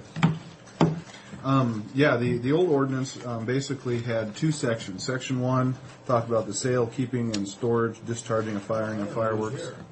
Yeah, and we don't know who's here, and we don't know Oh, for anything. crying out loud. I don't know who had We've had so many public hearings, everybody's here. Just say same old, same old. Yeah, same old, same old.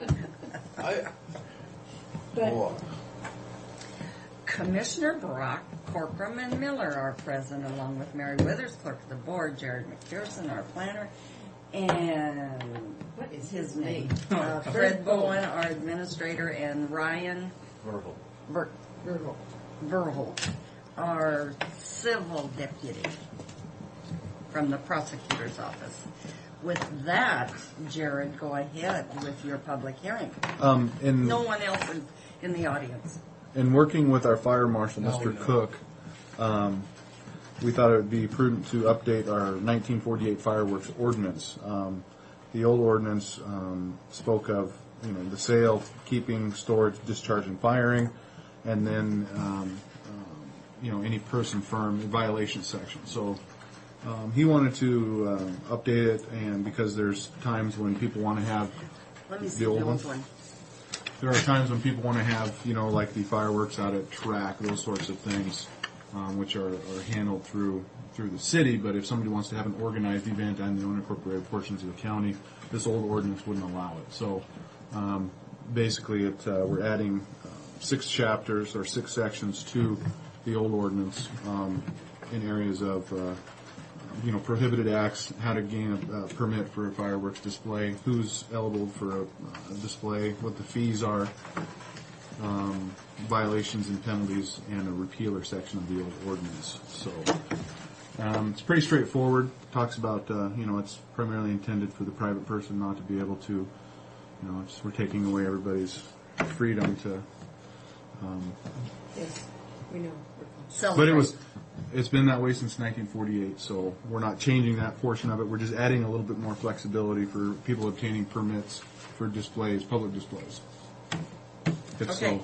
I would dispense with the public comment, and commissioners, do you have a question or comments? Please, After Mrs. we had the Miller. fire in Benton County up here that destroyed little housing, I don't know if it's for the elderly or what, right on 395, we passed something that said you can't have any fireworks in Franklin County. Now, and where is that? That's been since I've been here. I don't know. I've been running around bragging to people that you can't do that. We have an ordinance or a rule against it. We have. No, we did. After that, we passed something because remember, Benton Was it a resolution? No, because don't you remember when we had our other fire marshal, Mr. Don Carter? Mm-hmm. He was all excited about doing something, and we researched it and found that it was in place since 1948, so we didn't have to do anything. We just didn't enforce it. Yeah, that's just the Uniform Fire Code. I would like to make note that our previous fire marshal was referred to as Mr. Don Carter. Wasn't it? Don Carter was our fire marshal. I was just telling you that he's referred to as Mr. Don Carter. And I'd like to make note that he and I got our flu shots on the same day. And I didn't know John Klunk was a commissioner. He signed this. He was the second person on that. I saw Pepe, I know who he is. Fanning? John Fanning? Fanning Road? Oh, I'll be there. Big guy. Farmer. Yeah, I didn't realize. But Pepe, he died is just a few years back, 2 or 3 years back. He's from Connell. And yeah, Fanning is What- here. Pepe One's from Clovis. I thought Pepe was from Clovis also. Really? He owned about everything out in the country No, out there, he's including the Connell. phone company. So, So, moving right along here. again, this doesn't change what's on the books now. As far as the sale, keeping, discharging, that's not allowed. This area, and he is Connell. It's not allowed at this point. It's just adding to it for people who want to have public displays, and talks about violations and permit fees and the proper process to go through the fire marshal for doing so. So again, we're not changing what people can do. It's just adding a little bit more flexibility and the proper channels to go through on that. And I did work with Mary on getting the ordinance for 48-51, and then also going through the Franklin County Code only references this ordinance also from 1948, a resolution from 1948. Good. Okay. I move approval of ordinance number 14-2004, which provides for the safety of Franklin County residents, land and property, and relating to fireworks, and prohibiting the manufacture, sale, or use thereof within the unincorporated portions of Franklin County and repealing resolution number 48-51 passed on June 9th, 1948. Is Harris second to that motion? I thought you were still telling the story. Wasn't that lovely? Was that a lovely motion? Yeah. I'll second it. They've never seen him All in favor? Aye. Aye. Aye. So, our ordinance is passed. I thought it was definitely a story of the length of that, huh? Now that that's over, I just want to thank you for taking away one more thing that we can do. I didn't. It was already taken away from 1948. You communist. I know it's un-American. You can't have Fireworks. You know, I don't know why they won't open it up to where I can understand not having them in the middle of summer. But what about New Year's Eve? I mean, that's what's going to burn New Year's Eve. Shake roof. But you can always blame that on the Christmas tree. You can. Okay, we have the prosecutor here. What do you have for us, Ryan? Thank you, Jerry. Sure. Thank you. And enjoy your trip to Home Depot. Yeah. The rock column that she knocked over. Can't they just be nice about it? Oh, they're being very nice about it. My husband would be. I'm just providing the materials and they're doing all the work, so. Well, there goes Christmas. Luckily she worked her other job last night and I was home alone, so. She working at the airport? Yeah. Sorry, Ryan. No problem. Well, good morning. Only topic I have is maybe a little more inquiry in regards to affordable housing policy that you were suggesting. I did email some inquiry to Fred in regards to it. I don't know if he's had a chance to look into it. Thank you for your write-up on the insurance. Yes, that was good. And so whether you would like me to bring some questions forward to you right now in regards to that policy or a later time, I'll leave that up to you. Questions that you have would be appropriate because what we're looking at is the best way to divide the funds. We don't want it to go all one way. And I think some of them have about 2 or 3 different areas that they spend their funding, and some of it can be. It all has to be in that phase, but we do have some options there. And do you have copies of the ordinances from other counties that you can peruse and look I at? definitely can, definitely, no doubt about it. And I do have a copy of just some draft form that I've already, in regards to a policy, I've already drafted up. Whether you would like to take a look at that now or a later time, I'll again leave that up to you. Ryan? Yes. I think the language in it probably won't differ too much. I think our main concern would be, at least from my standpoint, as to how we're going to divide that money up. And if you could come back with us with some options that what some of the other counties have done is the way they split out the funding. Okay. I think that's what I would like to see. Because I think it says we can use it for Domestic. homeless people, young people, and but we were thinking of some vouchers for rent help, I think, for our rural area. And of course, that Bobby Luttrell was really for the voucher thing. She'd like it to all go through the housing authority, But vouchers can be one method, and we need to look at the different methods. Yeah, I would like to see what's open to us. Yeah, and then we can put together a combination that we like, if that's agreeable to you ladies. Sure. So if I'm understanding what you're saying is that you're basically asking Ryan to come back with the things that you can possibly use the money for. A list of, there's a list of 12 things. Now you want to select from that as to what you want to use the fund for. Yeah. And along with what some of the other counties are doing. Doesn't mean we have to select what they're doing. We just kind of get some idea. Sure. We're great for options here, Ryan, and that's what we'd like to see. I understand. Okay, very good.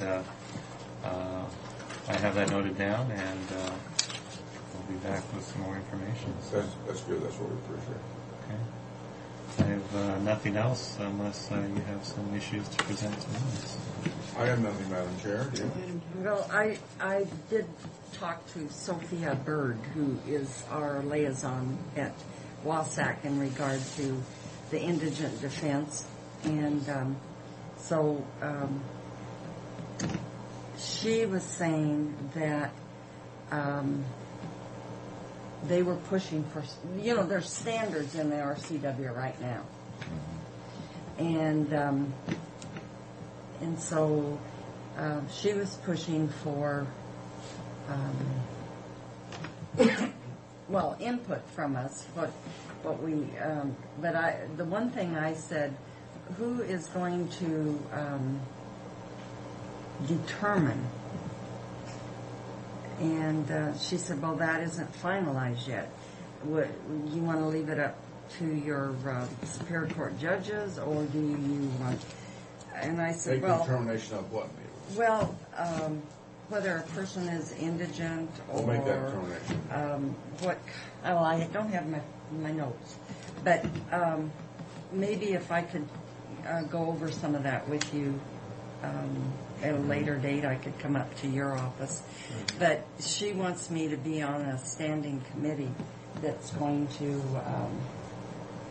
she's going to send the notice out to everybody that maybe would want to be on that. And I don't know, Greg Hart from Whitman County's on that legislative steering committee, but maybe he would rather be on it than me, but she felt that because I've been... Greg would like to be on every committee.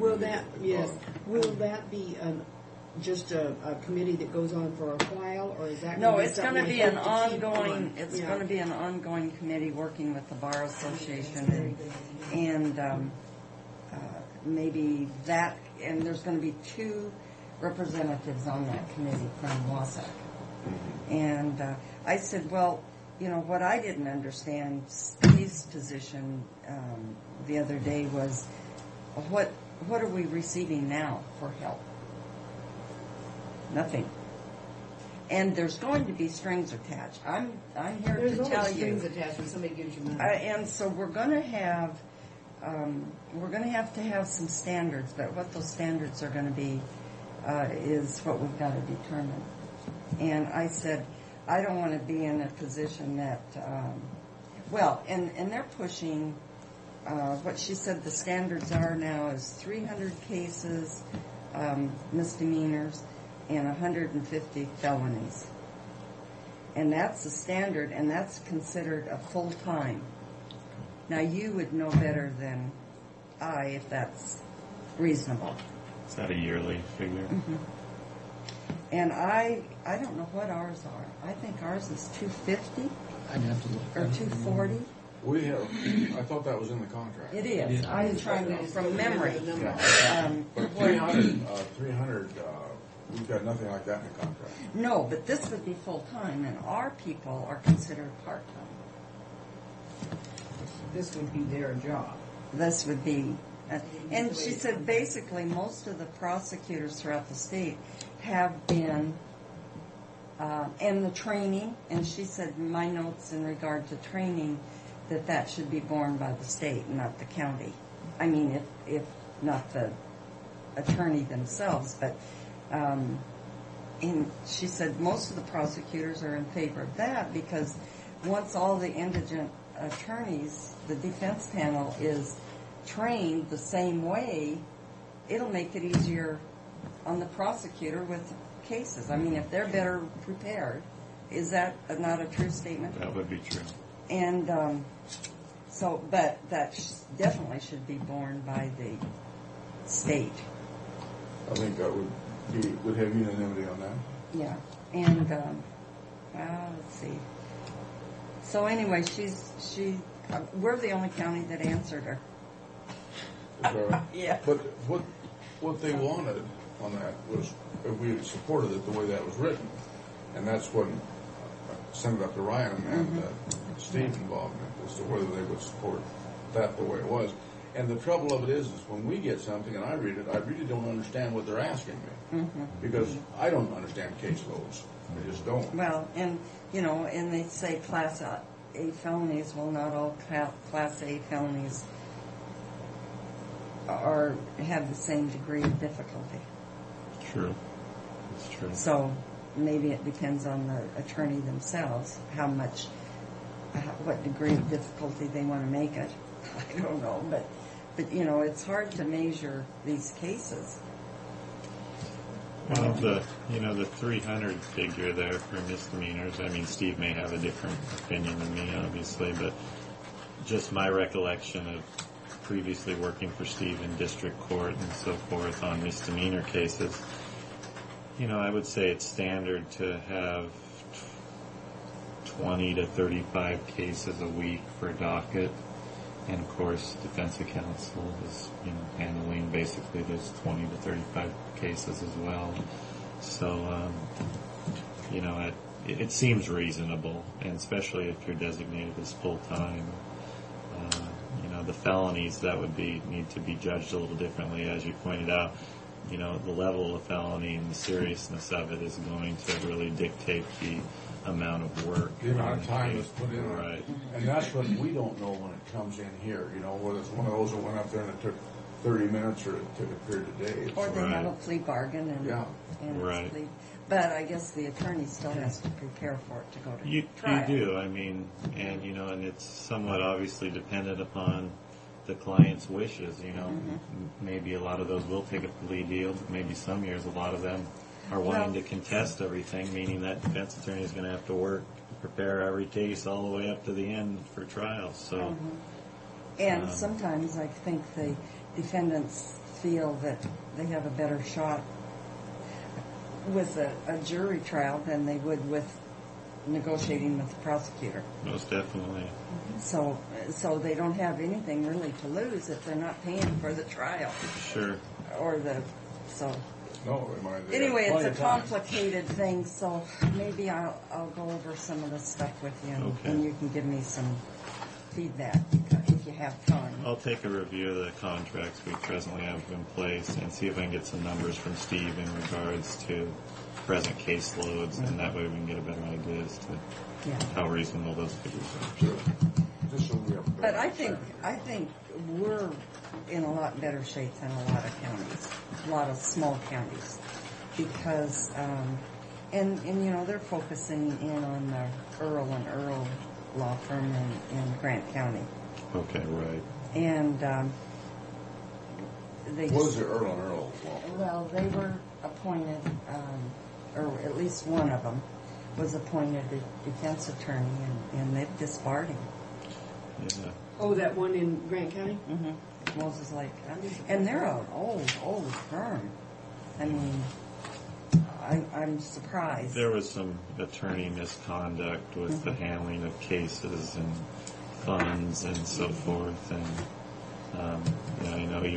I believe from what I know, even more than one attorney related in that law firm handling those cases and those contracts was disbarred. So, and I think they give the whole contract to the one firm.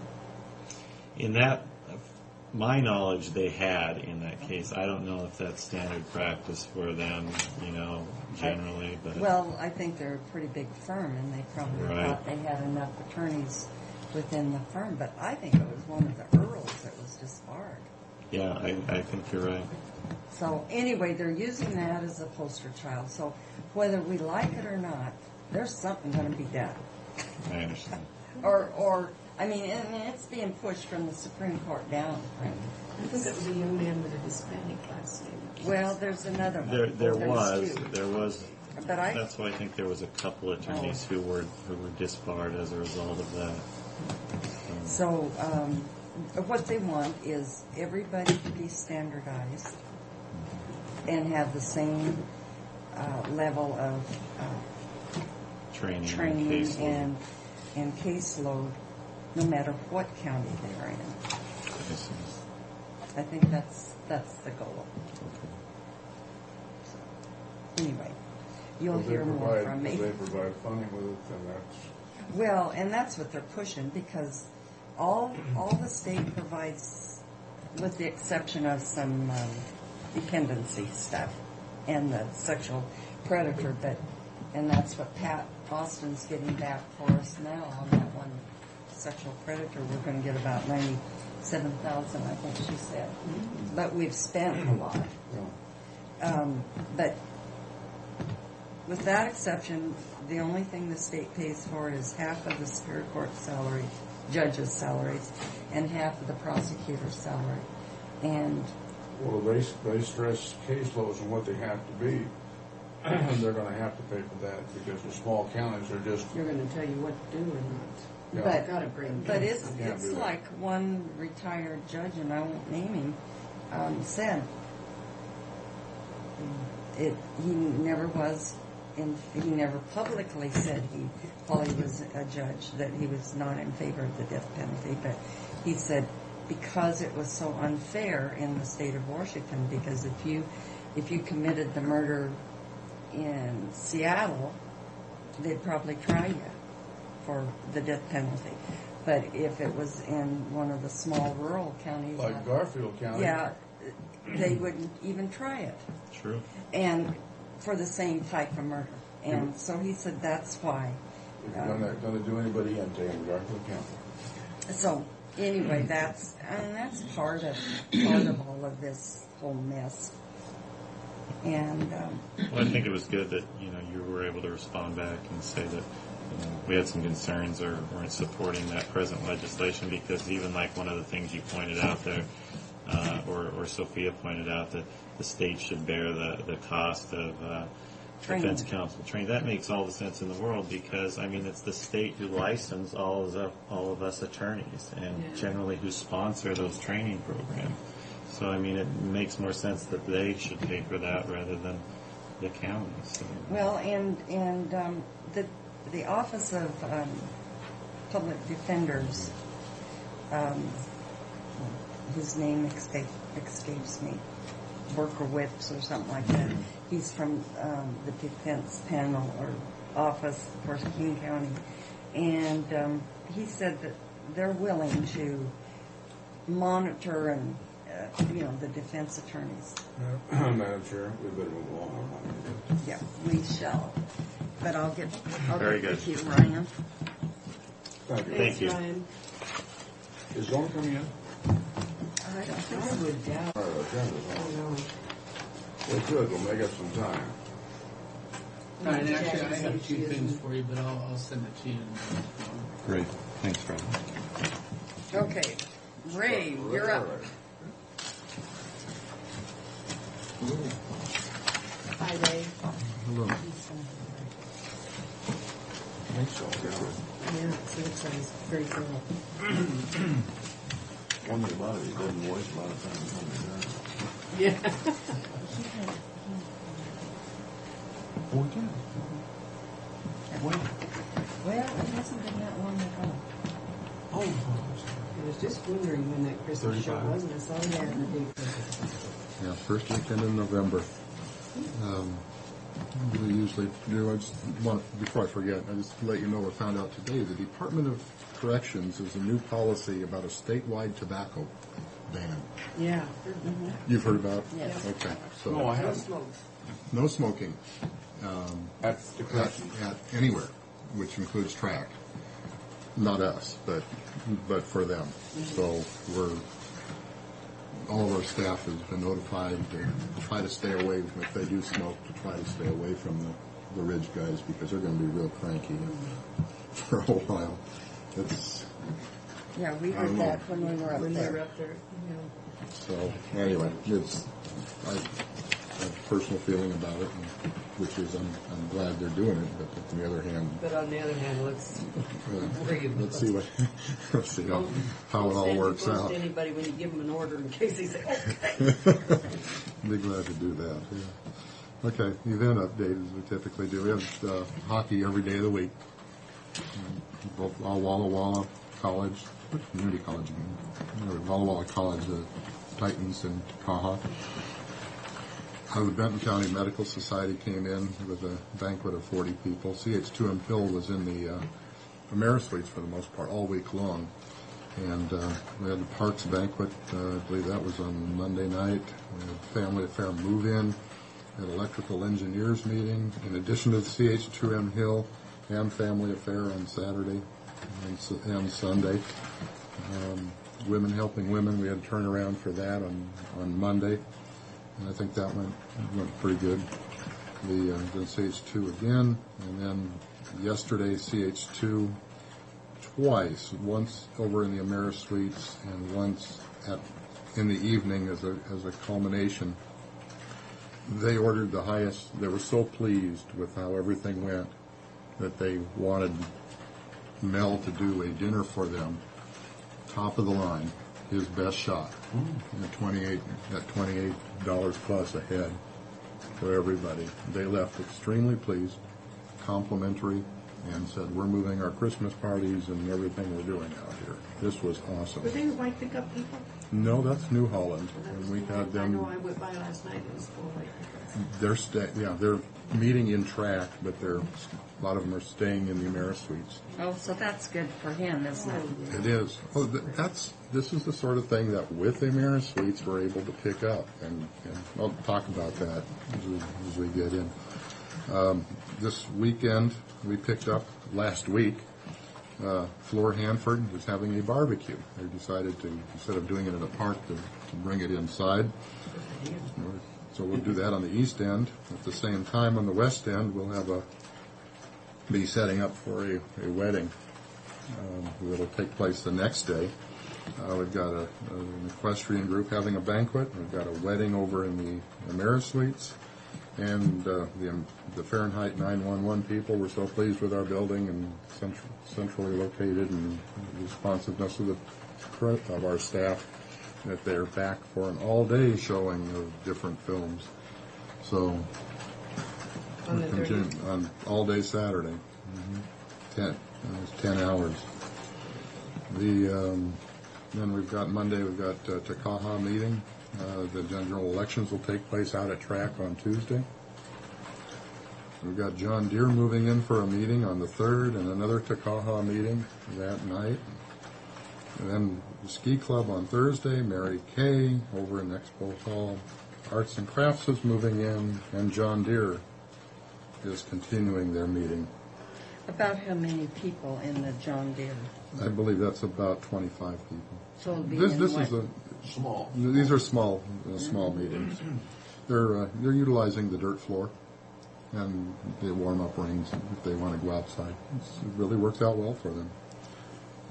So Christmas Crafts, another John Deere meeting, and then the Franklin County Fire District is having a banquet on the 6th. So this continues the run of events that we've been having out of track, which is the next item on the agenda, which is a revenue projection update.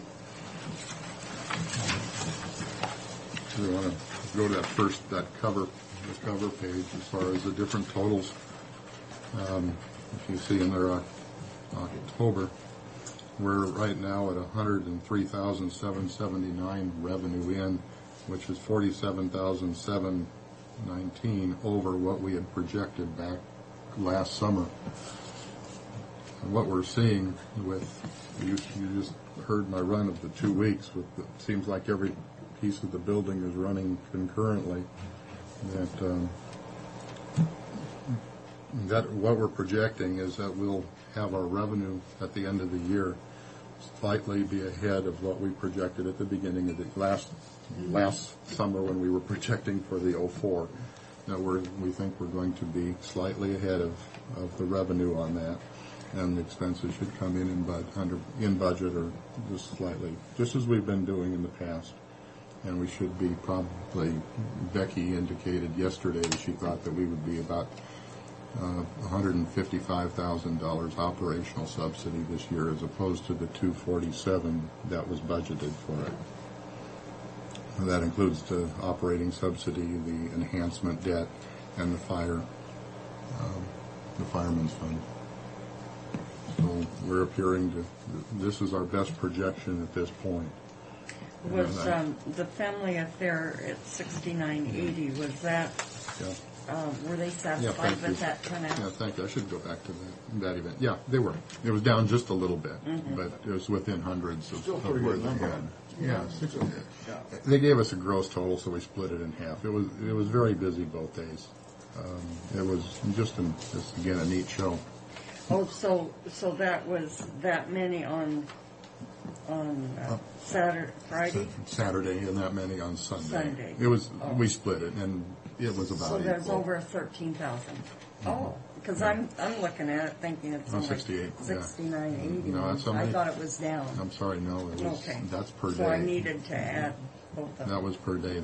So, Okay. people, I was talking to them from Sunday a little bit, and they said, when people are leaving with smiles on their faces, we've done well. Mm-hmm. And we saw a lot of that, so they were pleased with that. Areas of improvement is because of all these events with these banquets and everything else, Mel has opted to farm out some of the concessions work. The concessions are a risk item for us. We take the risk as far as how ordering the food, staffing for it, and how many people are going to show up. In this case, because he had all these other banquets and was running staff, we had women helping women coming up on Monday. He opted to have two concessionaires come in. One was a barbecue place, caterer out of Montana that we all thought was pretty good barbecue, and based on sales was pretty well received. And Pizza Hut was in also. What do we pick up on? About 20%. About 20%. Yeah, just straight, put it in our Straight pocket. on the top. Yeah. How do we keep track of their sales on that? Cash register. Oh, but we know. So we cash run register, what it we is. run their, and I was manager on duty all weekend, and I was watching, entering cash register, and there was no irregularities noted on the tape, so everything appeared to be about as good as we could ever expect it to be. 20% straight across, that's good. Yeah, it is. I mean, if we did that, we'd accept that. We'd hope, we're trying to shoot for higher than that, but okay. There's no risk. There's no risk, and the one item that a couple things on the food that we didn't do well, in my opinion, is that both of those catering types sold bottled Coke or Pepsi as opposed to the fountain. And here we had all these little kids, so they had these big containers of drinks as opposed to fountain. I think if we had to do it over again, we'd make some arrangements to have fountain drinks, and we will make that note for next year. Mm-hmm. The other item was that the sandwiches that were provided, that we did provide the family affair volunteers and such, were pretty straightforward sandwiches: 2 pieces of bread, slice of lettuce, couple cheese, couple meats, and a mayonnaise and a mustard container in each one. I don't think our containers that we use are really good because they do tend to dry out. Of course, after the end of the day, you'd fully expect that. I think I talked to Mel about it, and I think we'll be providing better service on that from that end. But again, I'm looking back at what his staff was doing during that family affair, getting ready for the other events and such, and I think things can go by the wayside a little bit. I've been to a couple of functions like that where they serve a box lunch, and normally those are wrapped. Mm-hmm. They're just not in the container. They're wrapped with some kind of... Right. That's part of our discussion, is that he's been putting them in those containers, and they do dry out. Yeah. They tend to dry out, so...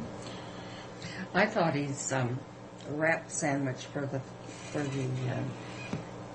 women helping women banquet was pretty good. I didn't eat the outside wrap. It was too thick for me, but I ate the inside, and it was good. Good. Well, he wrapped meatloaf yesterday in a parchment type of paper. I didn't get any of it, but staff was and the clients were just raving about how good that was, what he mixed in with that and all that. So, anyway, talking about wrapping things and all that. That's what he did. Okay. I think that's really about it. The Fahrenheit, they had 75 people and 2 showings, no issues whatsoever on that. I think that's pretty much it. And the women helping women, I that was did down recognize. A little bit. That was down a little. Well, they shoot for 1,000. They want 1,000, and they were 745. And we've been hearing that there are some of those people on the board were talking about taking that event over to the convention center next year. But once you hit 600 over there, that's pretty much maximum comfortable seating. So I think the fact of our capabilities of size sets us apart. So if these entities want to grow and have those 1,000, have that chance to hit those 1,000, I think the track will remain. Well, I think the first one, this has been the third. I didn't go to the very first one, but this is my third one, and It seemed like it was down to me this year. I had that feeling too, but I don't remember what the numbers were last year. I didn't compare. Okay.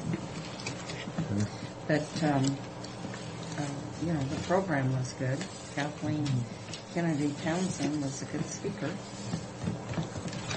Well, the place made the turnover. It was clean. It was set up the way they wanted it, and staff did an exceptional job, and I complimented them on that. You know who works in that is Sarah Thornton, that used to be the civil deputy from Benton County. Yeah. Well, She's very active in that. She's one of the directors or whatever you call it. Mm-hmm. We talked about where we were on this revenue projection, where we were for October, and there's more to come on October. If you go to the individual page, we got finally blew that up a little bit for you. Are you going to put that up in October, or if you receive it in December, put it in December? How are you on our going to do that? financial statements, when we receive the cash is when we put it into that monthly report. Even though it was for a September event. Right. For example, the AmeriSuites grand opening was the last day of September. So we had those expenses. We purchased the material and we had the labor in September, but the cash would be registered when we received that. So. And we haven't received it yet. At this point, I don't know if we have or not, frankly. I don't see it. Well, it would be under the September. It's under the second from the bottom of September. Oh, yeah. It's 8674. Okay. Was the revenue stream from that the invoice that went out. Below that is the October. And if you recall, when we put this projection together, you can see the crooked numbers essentially up on the top. That's what we had anticipated doing in the month of October. But all those zeros thereafter were events that came in since that time. And I can tell you that most of those events that you see down here in the lower part of October have come in September and October. And the calls keep coming in with Maureen. She's literally just answering phones and requests and getting proposals out and staying extremely busy, as you can imagine, the operations staff with all the turnovers for each one of these events and cleanups. And then you can see that November drops off significantly from the October. We don't know, again, if we know of that event, we'll be putting it on there here next week, but there's not a lot more than what's here for November and a little bit more in December, but not much. Essentially, what we're seeing is. Well, it looks like you've got a big dance. There's a dance scheduled in November from Noe. Oh, I thought it was October. That didn't materialize. No, we got in October. Okay. It wasn't Noe, but it was the same act that was coming through, and another promoter got it. Okay, I'm in the wrong spot then. Yeah. In November, the dance was. We did have a dance in October, Herradura, but we've got also the last one is in November.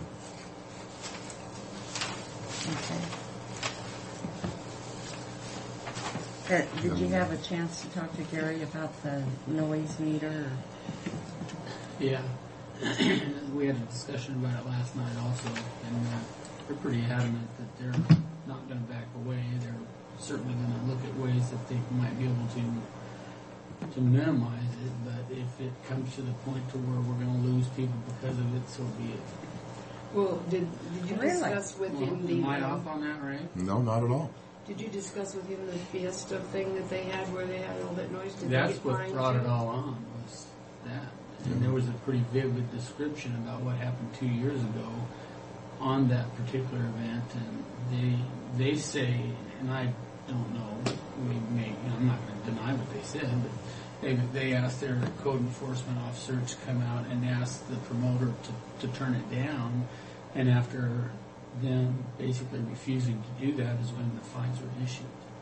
So our promoter?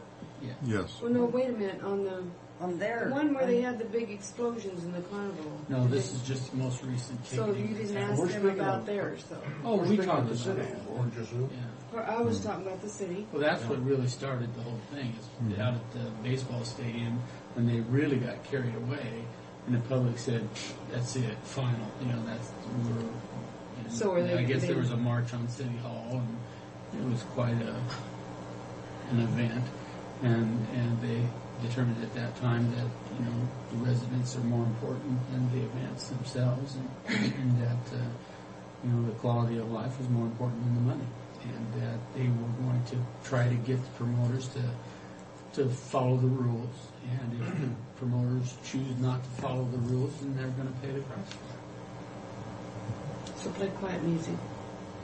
Well, the culture of entertainers in Anglo or Hispanic is that the last entertainer, the headline entertainer, is the focus of attention. And that, in their opinion, in all entertainers I've found, that means they're going to be the loudest band that played that night. So you can be fine up until then, and then all of a sudden when that band comes on stage at 11 o'clock or 12 o'clock at night, they're going to be the loudest. And if you have him the earliest, then you lose your crowd probably. Yeah, oh yeah, yeah. The culture is to show up at 9:30 or 10 o'clock at night. So you're there for the main entertainer, not the... We do have good crowds, depending, early, but the rush happens around 9 o'clock to about 10 o'clock.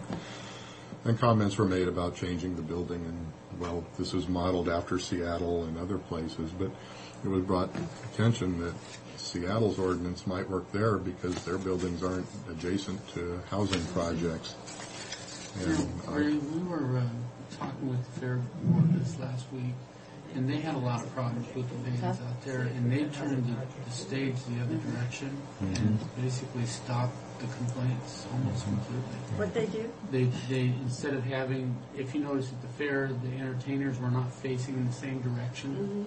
They moved the way it was, and that made a big difference for them. I'm just wondering if maybe how did that help, Brad? well, we've moved them. Turn your band the other way, Yeah, or it's going. If the music could go on the other direction rather than. You're trying to make it so the music goes south, is what you're saying. Well, where I don't know how they set up, but however it is, just turn them around the other way. And see Actually, if we do have them face that way, Fred. Face south, They yeah. are in front, to the roll-up door, slightly to the north, stage facing southwest, Southwest, which is the best possible way we could do it. We have had it where they're under the announcer stand playing due south. And we found that bounce-off effect was worse. And actually the best we have found is the way we are doing it. It's unfortunate, but I know entertainers, and they're going to do whatever they want to do. I mean, would Frank Sinatra listen to somebody saying they can't put their production out the way they want to, whether it's legitimate and reasonable, which I think the city code probably is, and that's it in a normal situation, but we're dealing with entertainers, and the money involved in those people is so big. But with their noise meter almost to the maximum with the road noise, how can you ever be in compliance? Yeah. I think as Gary indicated, if you heard the same as I did, if they would comply and turn it down, they would look at it a lot different than if they just, blow it off and say that's the way we're going to do it. It's fine, me. I don't know how much it would cost, but I know that maybe if we put some type of a interior blanket against that wall, give it maybe a foot space or something, maybe it won't bounce back as bad. I don't know. Yeah. I mean, that's how they soundproof it, if they have two separations, which will cause it to slow down between the two. But, and to answer your question, we talked to them. They fully understand the dollars. We discussed that too. And, They just don't care. Well, what they say is that the public storming their chambers means more to them than the dollars. Well, now, when I talked to Becky Francis, she didn't indicate that they had that kind of she was surprised that that there was an issue out at track. Well, actually, at the time of the discussion, Rebecca wasn't there, and Becky wasn't there. It was a Yeah, it pretty was vivid Eileen Crawford. description about children crying at 2 in the morning and residents Eileen walking Crawford. the streets and. What about shoot, Eileen? that is. Oh, no, I'm just passing on. Just what was said. I'm out there. I'm driving home at 2 in the morning after this is all over. Did you and pull over because you were frightened? no, I can't say I did, and I can't say I've ever seen anybody out walking the streets at 2 in the morning. Well, I What didn't did Eileen Crawford say up front again? The fact that the noise at 2 in the morning was waking up babies and keeping people was up, it and that they were walking those the bombs streets. going off? Was it those explosions going off that she was talking about? Because No, that No, was 2 no. years ago when the baseball stadium had their big event. Because I'll tell you what, that sure got our attention in the middle of the night at home, and we had our TV on and everything. It's like 11 o'clock at night. Yeah, 10 o'clock, supposedly the noise ordinance takes place at 10 o'clock. Yeah, I was very descriptive, and I'm not, I wasn't walking the streets like she was, maybe the same street she was, but when I drive home after those events, when I try to get out of there at 2, believe me, I didn't see it. He wasn't walking the streets, but she was. I'm sorry, I made. Thank you. Just teasing, right? Your point well taken. Point well Can we taken. quote you on that? Point well taken. You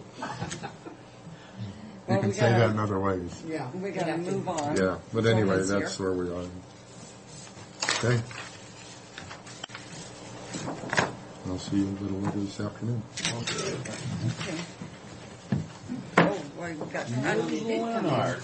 Is there anything, I'm going to talk to you a little bit about what we're expecting to happen on Election Day. We have 7 different political observers that are going to be here. They're representing the Democratic Republican parties. There are going to be 2 different groups of attorneys that are going to be present at all the polling places, plus the Department of Justice. I understand that if you get hurt here, you might get swamped with ID cards or business cards. What's this all What about? does this mean? Well, all these attorneys, if you get hurt, they're going to be giving you their card, aren't they? Yeah, I guess. And they're all volunteers. All these attorneys are volunteers. I'm going to sit here. Well, you what, can't get any to volunteer. What else? Do you need cards coming back, you guys? yeah. Yeah, he comes and goes. All right. You can't hardly pretty have to put a bell on it. Yeah. Also, there's going to be probably a number of complaints, and I'm telling you all this so you don't get surprised if you get phone calls, because I wouldn't be surprised if you get phone calls. People don't register it to vote in the same way they did 10 years ago in Washington State. They register by mail now. None of those cards come to us. They go directly to the Secretary of State first. Then they get sorted through after the Secretary of State has done what they do with them, which is now, based upon HAVA, confirm your driver's license number and your Social Security number. Then they come to us. There's a big delay. There's a big lag time between the time the Secretary of State gets them and the time that we get them. 45 days. And so if people have registered in the last month, and the Secretary of State does the very best job they can, because when those things are turned into them versus when they get them mailed out to us, there are registrars, I think, that hold on to them, and so they've got dates on them that maybe are from June. So let me ask you a quick question. Will this eliminate a lot of the illegals being able to vote? Heck, no. Well, and I don't know that there's a lot. I don't believe there's a lot of illegals voting because you have to sign. The new form actually has you mark if you're a citizen or not. But you don't have to be a citizen to vote. Yes, you do. Yes, you do. You have to show your birth certificate. Can you prove to me that you're a citizen?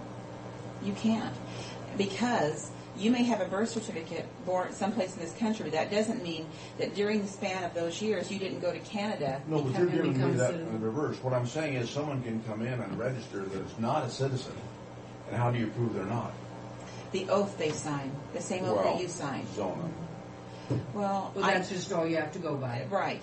That's the law. That's what I'm saying, though, so that you don't have to be a citizen to vote, really.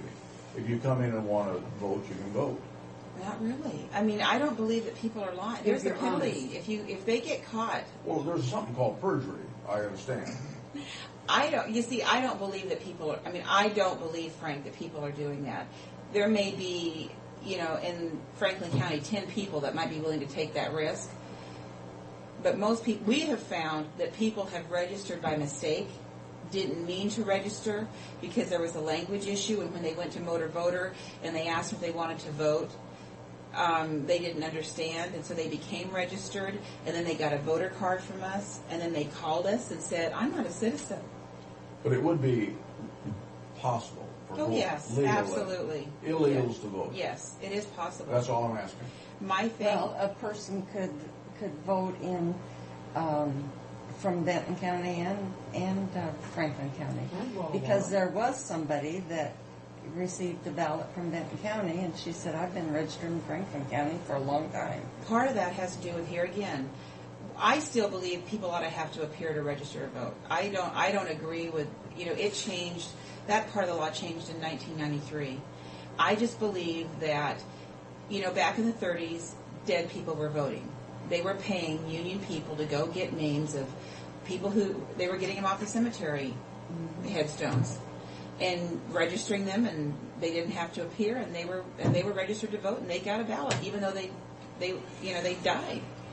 Well, I think the same thing is going to happen, but that was a federal law, and so, and I fought it because it went into place before the federal law went into place in Washington State, and Ralph Monroe was promoting it. The voter motor. Mm-hmm, mm-hmm. And he got angry with me because he said, why don't you just join the team? And I said, I've got a team, and they're in Franklin County, and they don't support this. And I still feel the same way today, Frank, that I felt 10 years ago about it. But that's not the law, so it's my responsibility to enforce the law. I'm against Motor Voter, and I'm against mail-in registration. And it's for the very reason we're going to see happen. Yeah, absolutely. And if somebody is going to break that law, they're less likely to do it if they In have front to of come you. face to face. When you say to the person, are you 18? Are you a citizen? Do you live in Franklin County? They're less inclined to do it is when they have a piece of paper in front of you and then just, oh, yeah. Half of them don't read it, I think. Well, plus Motor Voter is the patriotic thing to do, but you don't stop to think I'm moving next week. I'm for Motor Voter from the standpoint, Sue, that if you're moving in from out of state and you already have a driver's license from some other state, then I'm for Motor Voter for the first time you move to Washington State. After that, I think everything ought to happen in the auditor's But if office. a person wants to do this, all they have to look and see how many people have ever been charged with perjury. But I can tell you, Frank, we don't have that many Hispanics registered in Franklin County. Not as many as what people would think. Because here again, that's why I'm against the way the census changed things because of population. I think it ought to go back to the registered voter numbers.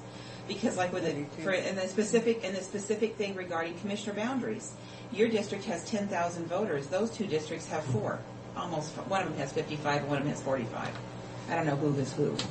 Now that's not equal in population, in my opinion. But and if you Is it because I'm a man and I'm doing a superior job? has nothing to do with that. Yeah, Well, I just asked. Frank, they all want to move in your district. And so that's why I think that it ought to be based upon the registered voters numbers like it was in the 80s. It switched in the 90s, and that's the way it's been. And I think if we switched back to registered voter numbers and looked less at, it all hinged on the way one question was asked in the city, like for instance, Franklin County being 50% Hispanic. Yes, that's true. But 50% Hispanic. You're fine. 50% Hispanic and citizens are two different things. We only have 1,500 at the most registered Hispanic voters. That's not a lot when you look at our population as being over 50% Hispanic. And you also have to break that down in terms of voting age compared to population. Mm-hmm.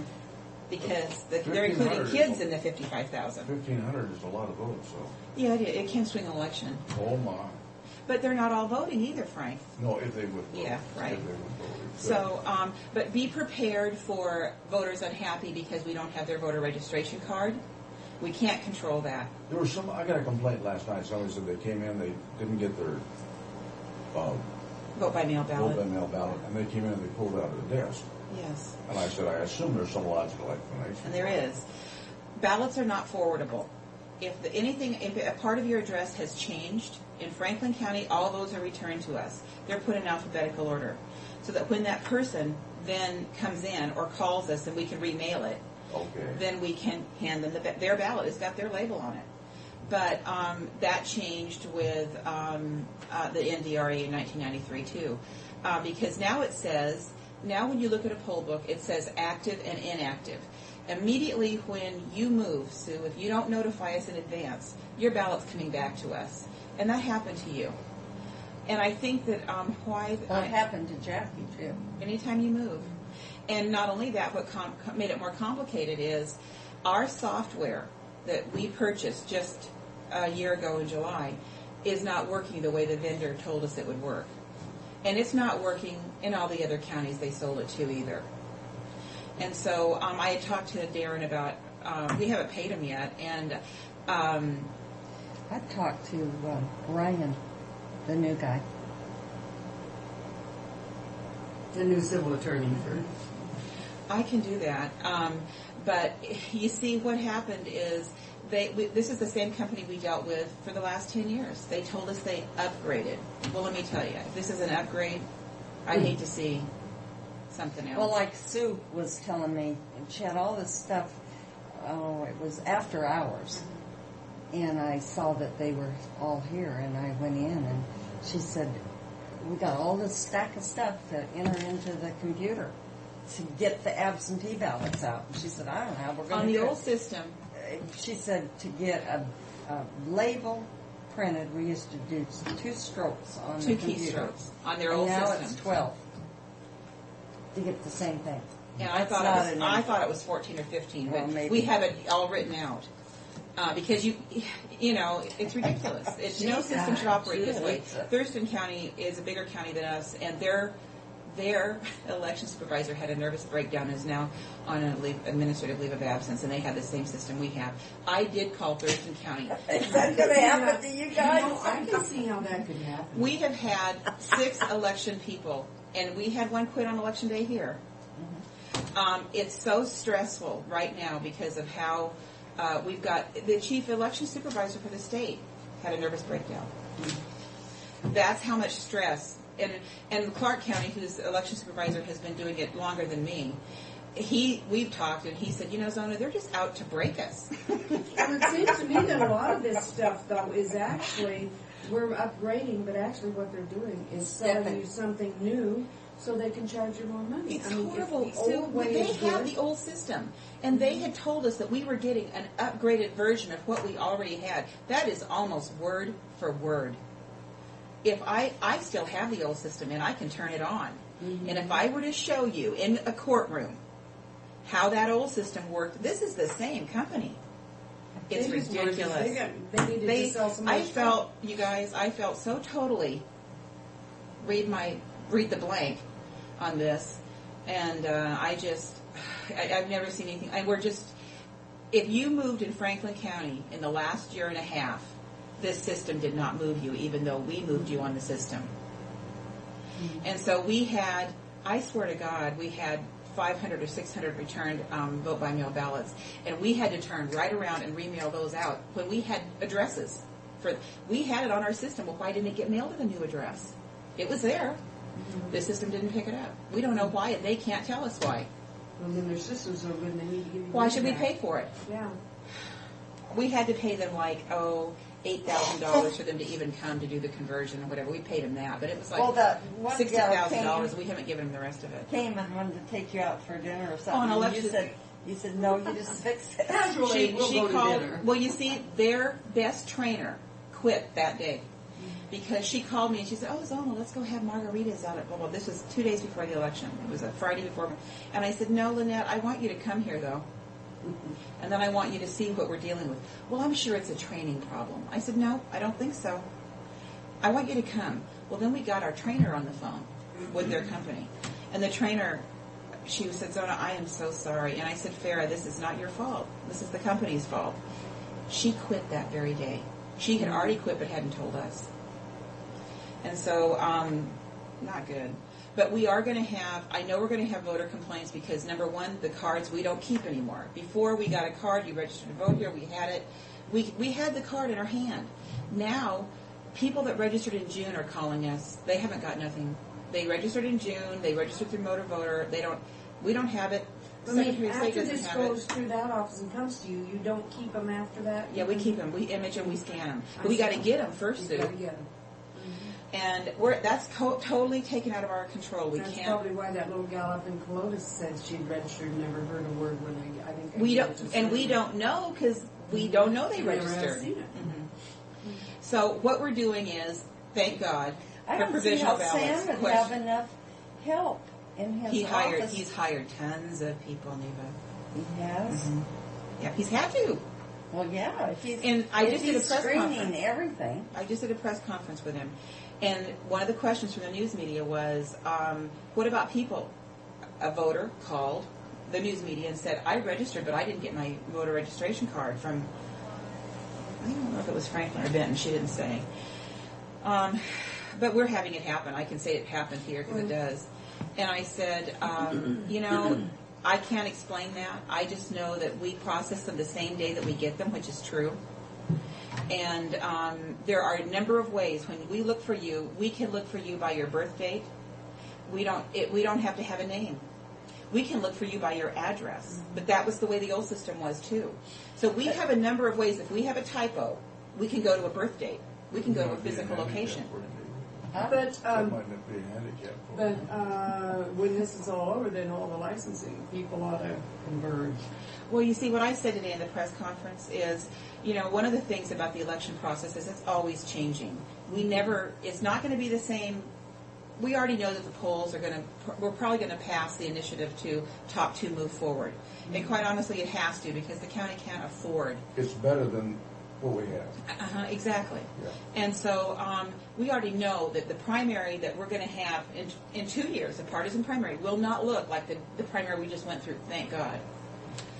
What I was going to ask you, if a new voter walked in your door today and registered, like I saw some of them do, do those have to go to the Secretary of State before you can even enter them? So they're not going But, to vote. but You do enter. we're doing it. Yeah. But we're not supposed to.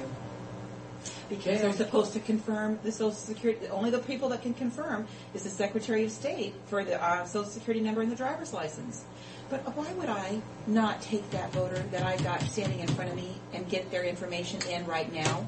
Because you look at their driver's license, you can tell if it's the same. And we copy it. We even copy it in some cases where, we did that at first because we were afraid the Secretary of State was going to give us a hard time. There was something else I was going to ask you. Well, I wonder that. I was just going to ask you, what happened in Benton County because they had to apologize to her? Robert said he saw something on TV. It was on TV and it was in the paper. I didn't see it. Someone from Prosser, the city of Prosser was... City councilman. Yeah. City councilman Prosser did apologize. He did. Uh-huh. He did. Because he accused her of irregularities in her office. It's real easy for somebody who's not happy to make allegations like that. But if like I said in the press conference, the election process is an open process. We don't create the rules as we go along that day. Those things are there. Those processes are there. And why would an auditor or anyone take the time to do that? It's more. Quite honestly, it's hard enough for us to do it right, let alone try to figure out a way to do it wrong, or even want to do it wrong. Yeah, or even what would be the Because it's all, like with our systems in particular, it's documented. If somebody votes a certain way, you've got the cards. You can rebuild that election. It's hard for people. But I think they're so suspicious because there has been so much made of Florida. And quite honestly, the emphasis of the press conference today was the fact we're not Florida. Florida, we have a situation with Florida where the Secretary of State and the election officials don't even speak to one another. In California right now, the county auditors or whoever they are that run the elections are suing the Secretary of State because he shut down all the touchscreen voting in California. So they're in court. And we don't have that kind of relationship with our Secretary of State, and never that I know of have ever had that relationship. No. We work from a consensus building and work only from what we think the voters want to see in Washington State. What fair, accurate elections. That's it. That's as complicated as it gets. Not what a D wants or an R wants. But are you going to push for vote by mail? In Washington, in this county, we are. A number of counties have gone to it. The bigger counties really don't want to go to it. If you have polling places, then you have to have two systems. I still have to have a site somewhere, and it would be at the courthouse or here or wherever, that would be for the handicapped accessible, the hearing impaired, the vision impaired. But that's one device, So, in any case, that's kind of, I kind of wanted you to know all the bad things, and I hope I'm not leaving something out, because I would expect you to get those phone calls just like me. But just know that election mail in Franklin County is not forwardable. Different counties handle it different ways because of the NVRA. People don't understand it. I know that had to do with the questions I got last night.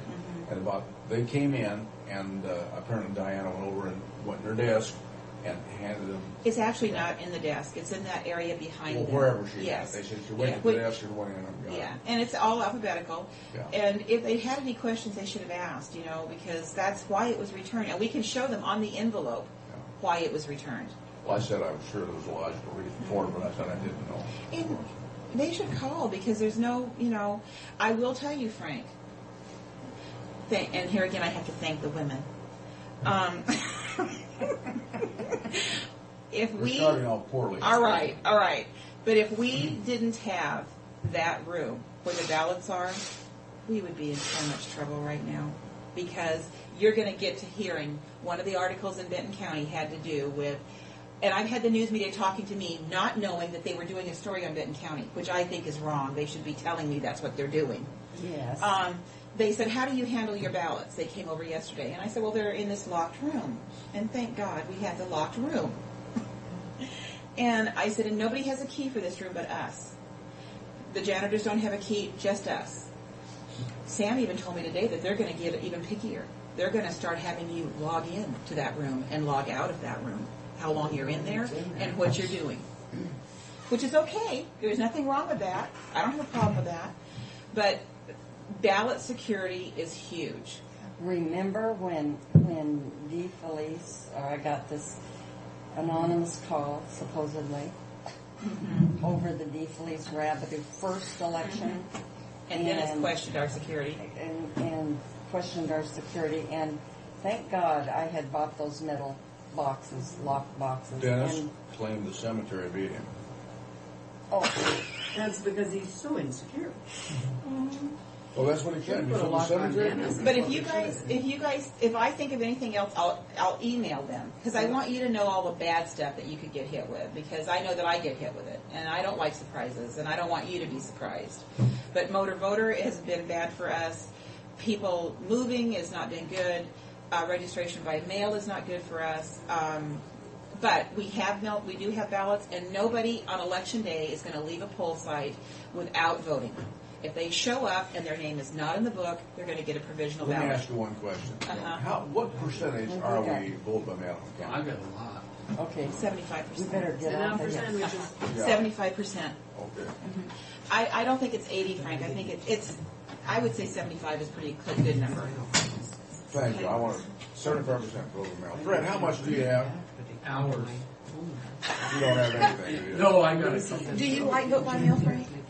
Do I? I like the polls better. Oh, you do? Yeah, I really do. Do you But guys? it's easy to vote by mail. I like to vote by mail because it bothers me to do something with people all milling around. Oh, I just like to go where you see people. And you see, we've had some complaints because the polling places, they don't like the. God, are we not far behind? So, bye, you guys. Bye. We can come back at 1:30. We got an hour for our workshop. Well, it's probably going to take an hour. Well, why don't we do Pat's, kick Fred out of the way, and then come back to Fred's in our time after. Well, I just want to know, how did that meeting go last night? With the Fair Board? Oh, no. I thought you had a meeting That's just for your information. I thought it was from, you had a meeting with Track. I did. Advisory. We did, and we went out to Fair Board also. So, and that's on my agenda. So I Well, can. why don't we sit out for sandwiches and do it? We'll get caught up. What's the problem here? I know one thing. I'm hungry. Me too. This is just for your information. Yeah, and I see already we're out on this one. So if we're going to send out for sandwiches, if not, I got a lunch date that's waiting on me. Well, why don't we just go to, once you're at your lunch date, we'll get past stuff and then we can go to lunch. Okay. We don't need you, Fred. There you go. Well, now I feel kind of bad. No, I want you to feel the full force of it. I move the approval of the consent agenda. Second. Just a minute. There is no discussion, is there? Okay. Okay. All in favor? Aye. Aye.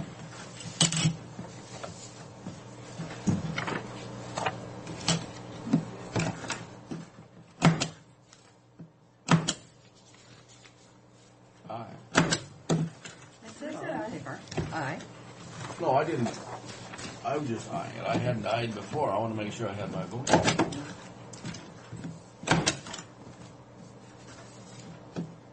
I received your email with regard to the county wanting to local amendment prior to negotiation.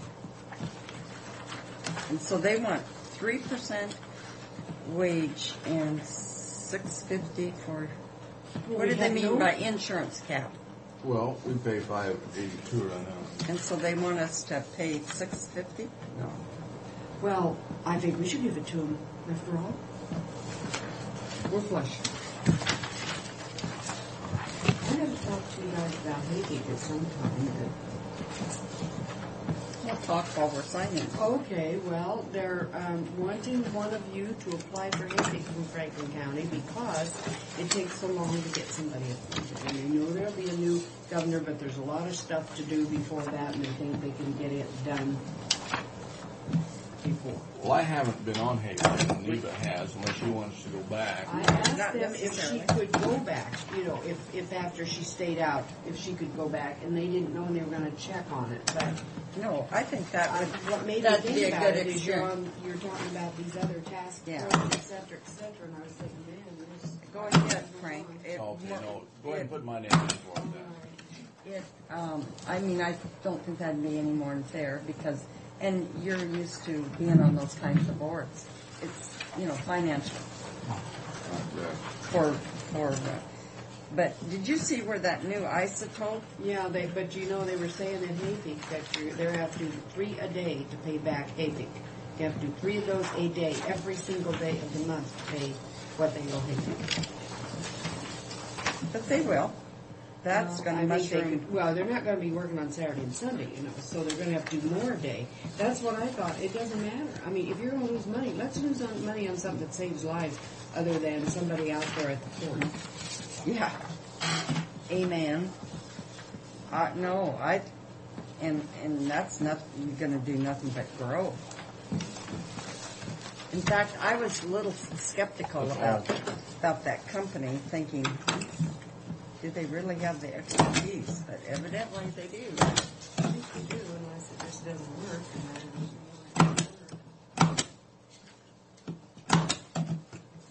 Well, it's been approved. The seeds have been approved.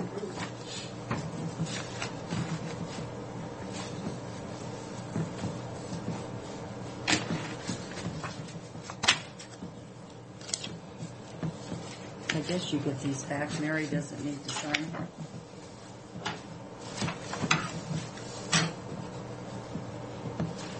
Boy, Michelle Mann got another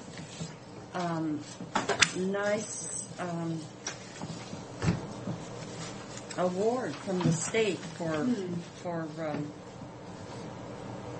her presentation and slideshow. And I asked her to get with Pat to maybe present it. It's 6 minutes, and she said she'd be glad to do it. It'd have to be probably the 1st of December, and I said, well, that'd work out. She is outstanding. They've gotten 6 awards for that workforce development. Yeah, she's done Council. some good things. Hey, is Jim Egan stayed with his guys over there?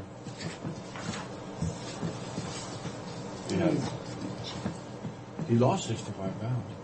Well, he's gained it back and then some. I thought after his heart attack, Several President Clinton is striking. Strikingly thin. Yes. He is.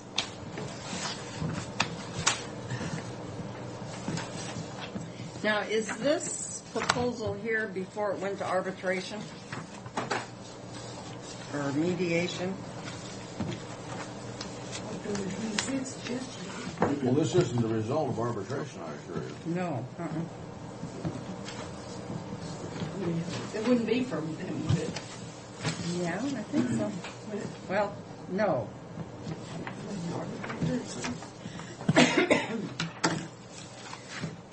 But I thought maybe they were even going for higher stuff. Didn't they want the whole family covered? At one time, I'm sure that was discussed. Well, it said, your email with regard to the county wanting a proposal for the union prior to negotiation.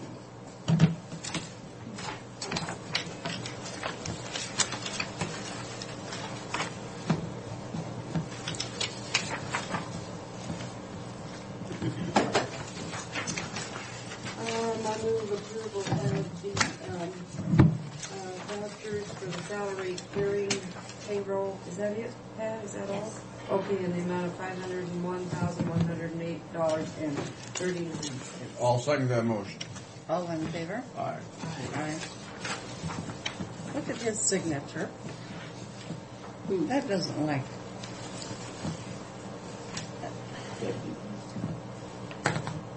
He just does initials. I know, but isn't the his Health. middle initial is his last name, isn't it? I move approvals of vouchers for expenditures as listed, in the total amount being $20,893.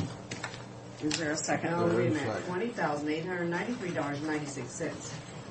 I'll second that also. All in favor? Aye.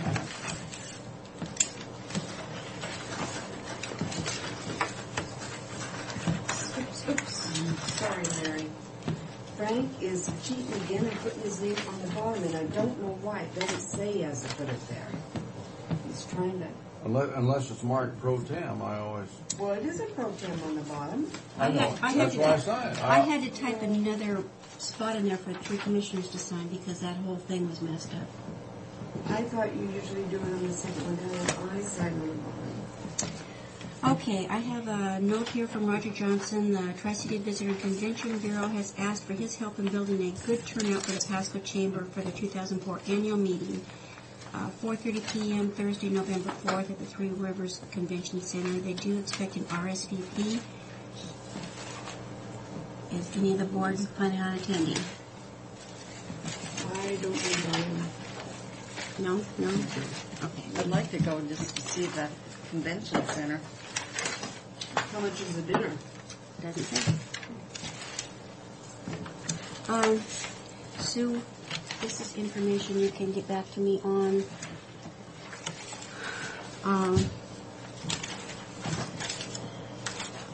Friday is the only day this week that you can have it at 7:30, and I guess Susan wants to know if you're agreeable for 7:30. What day? This Friday. This Friday. Mm-hmm. I can do it for 7:30 Friday, I think. Okay. Look at the schedule. Yeah, I won't be going to the, I don't think I'll go to the second annual Mayor's Summit next week. Although I heard that speaker is really good. Who's that? Vincent Folletti. What else do you have, Pat? I got all kinds of stuff here. Neva, I'm sorry. I'm disappointed in you. Go ahead. Okay, Neva, I need to know if you are available for November 8th at 4:30 for a retreat committee with BFT. What have I got? Nothing? And what day is it again? It's a Monday, November 8th. What is that? For Transit. BFT retreat committee meeting. Oh, see. Transit. Okay. But my question to you is, do you want to have a finance committee meeting on that same day at 3? A what? A finance committee meeting? Or do you want to just scratch it for this month? Oh, I think we better have a finance committee. Okay, well then we need to move the board retreat down to 4:45 in case it goes a little longer. Is that okay? Okay. Friday at 7:30, right? Yes. Well, or could we have the finance committee meeting a lot sooner? Well, you have a field for it, 11. Oh, okay. And I've got it scheduled out till 2 o'clock, so I can move it up to 2:30. Yeah. 2:30? Okay. And then my other meeting would be when? 4:30. Okay, I should be able to make that, huh? Okay. Don't you think? Yes. You wanted me to bring this before the board. The Tri-City Visitor Convention Bureau invoiced us for $500 for 2004 annual dues. We have not paid it in the past. We asked to have it discussed with the board to see if they were interested.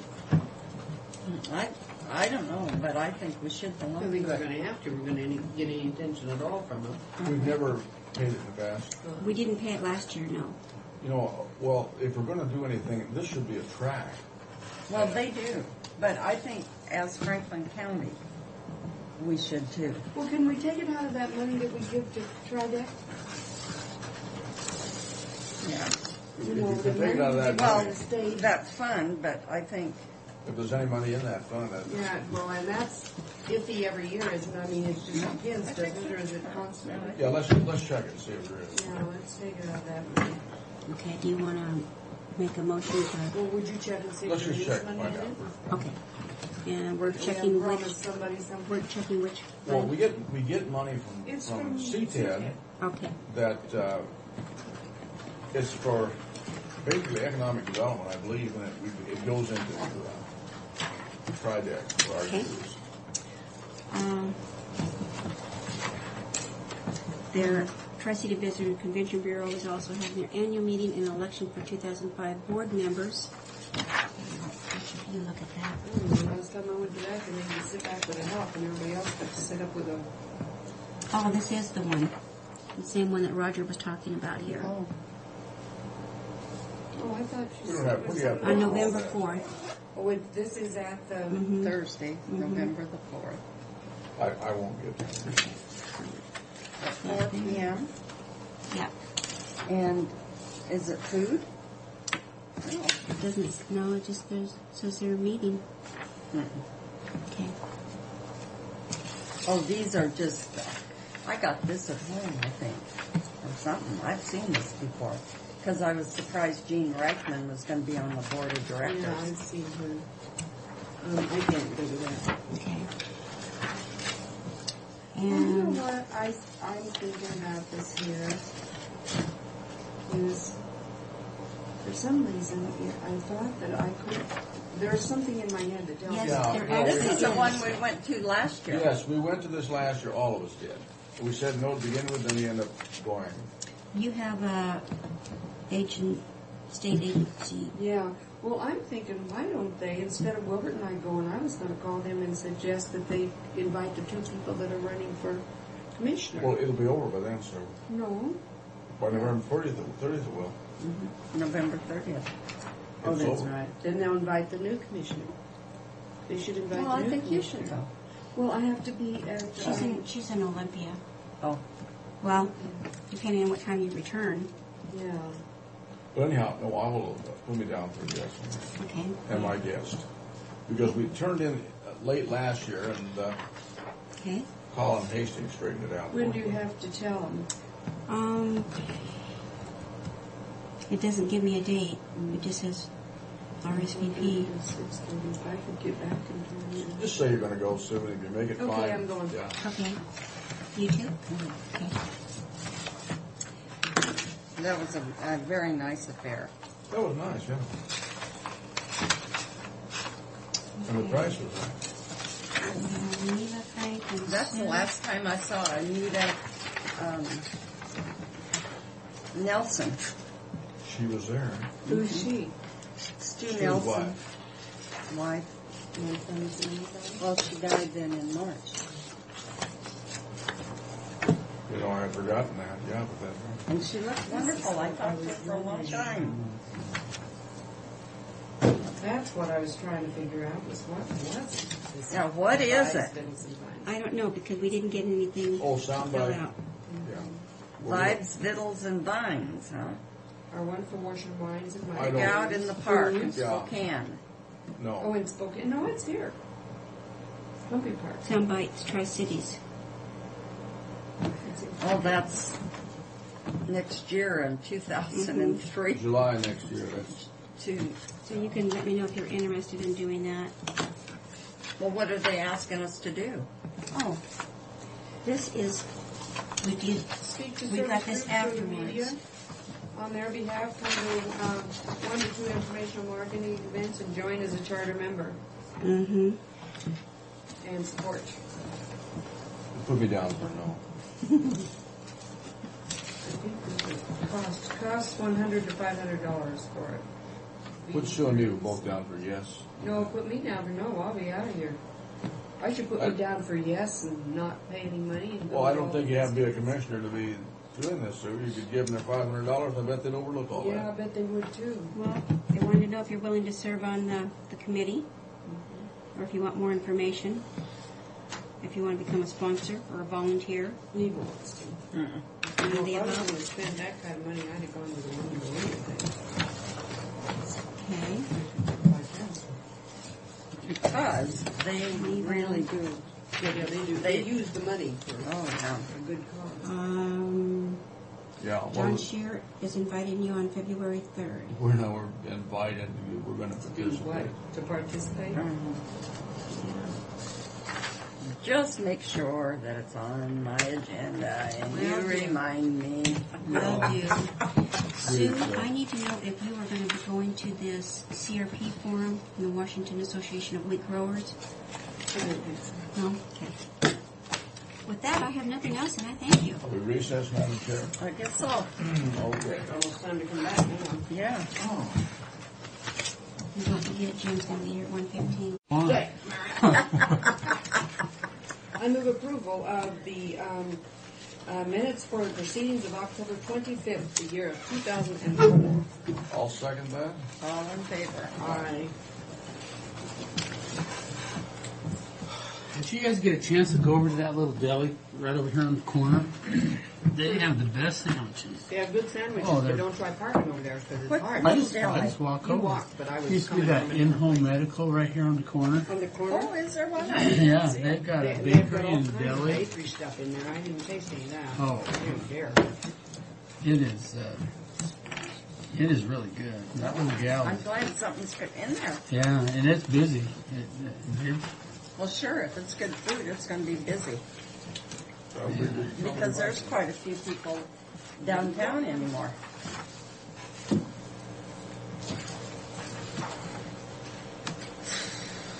Need to put a few tables in there. Oh, there's no tables? Don't they, Fred?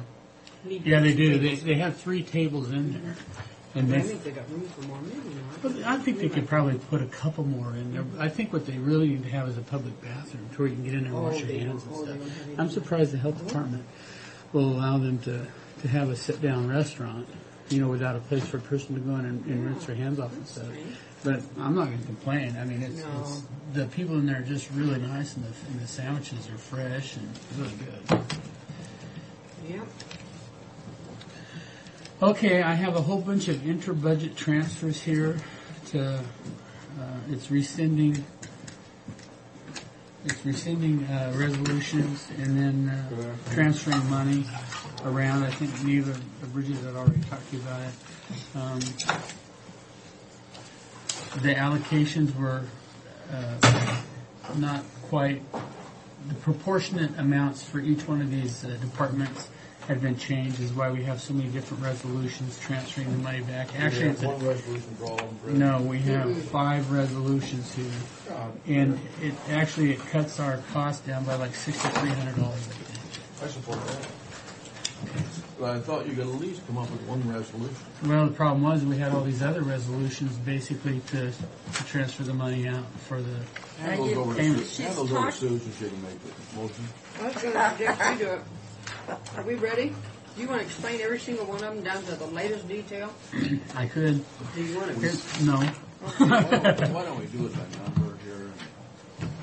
Well, I'd much rather read It's all this 88. stuff. It's so fun. You know what? She does such a good job. Huh? I'm showing 487. Maybe I didn't write down the last one. Okay. It's 487, so it should be. Ready? Dan. Let go. Don't turn her loose. I'll tell you. Profane language in here. I'll have to pray for you. Okay, pray. Okay. I need it. Move that we rescind Franklin County Resolution number 2004-436. I'll second that motion. Well, he's shortening it right up. Yeah, he sure is. And replace it with inter-budget transfer in the amount of $23,022 within the 2004 current expense non-departmental budget from contingency to the insurance item. This is the resolution. And the resolution number is 2004-487. Yeah, I'll second that. Good resolution, wasn't it? We better. This one's 488.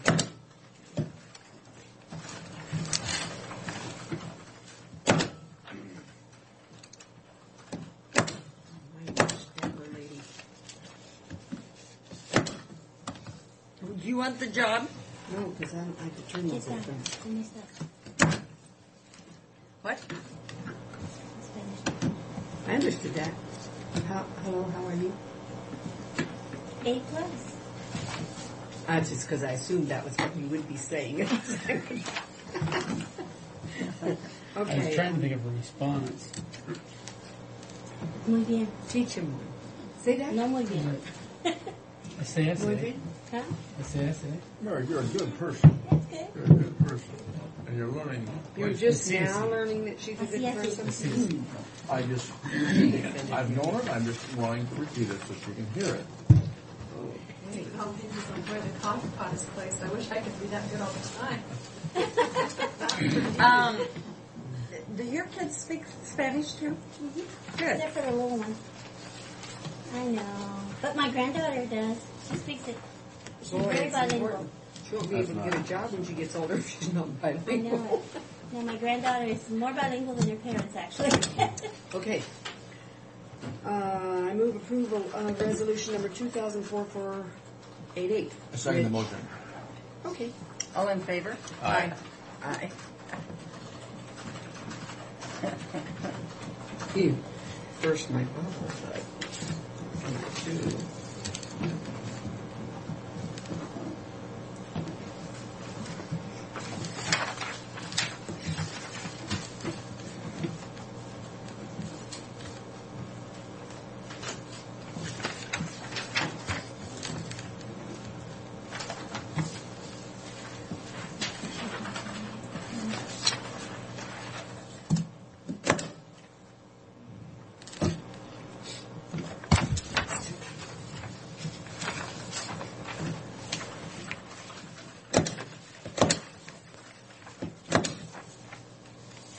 So you really don't want to hear anything about it. All right.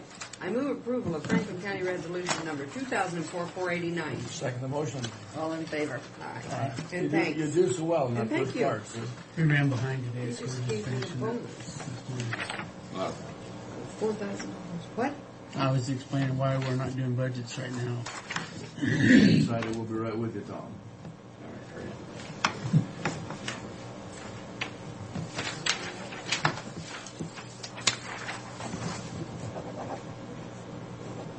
See, my name's on the bottom here, Frank.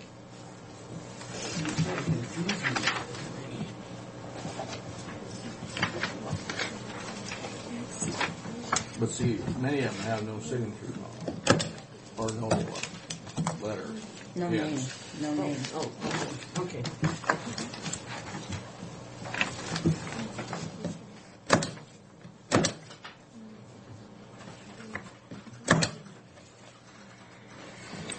I move approval of, I know how why it is. You want me to be the one that does all the money spending, right? So you have a knack. You have a knack. That's what my husband did. I move approval of Franklin County Resolution number 2004-490. Second. All in favor? Aye. Aye. I just wonder if somebody in later years will be able to read that signature. Which one? Frank, work. No, I don't take apart your signature. You could have mine many times.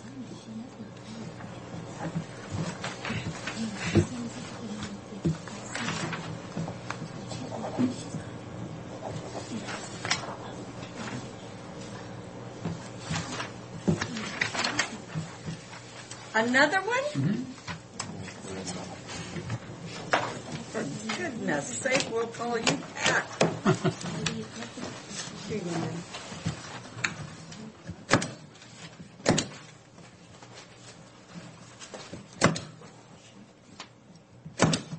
Well, now what happens? Aren't we late in getting this to I thought we had to have these paid by the 1st of October, or we'd get a penalty. I don't know. I didn't even ask that question. I thought it was by the last, yeah, the last one too. I don't know. I'm assuming we probably paid the bill. It's just we're doing straightening it up inside there. Okay. In the house deal. I move approval of resolution number 2004-491. Second. All in favor? Aye. Now, is that all you have? That's it. Well, that's all I have on that. If you want to go over the other 3 items. Yeah.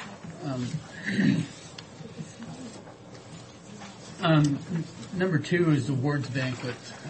There's been a little bit of talk back and forth as to whether or not we want to do the awards banquet this year based off of kind of the way the budget looks. So the reason why I want to see if I can't get an answer today is because some people are booking rooms at their Marriott Suites and making plans to do this, and if we're not going to do it, we need to give everybody plan and notice so they can either cancel their rooms or not book rooms or...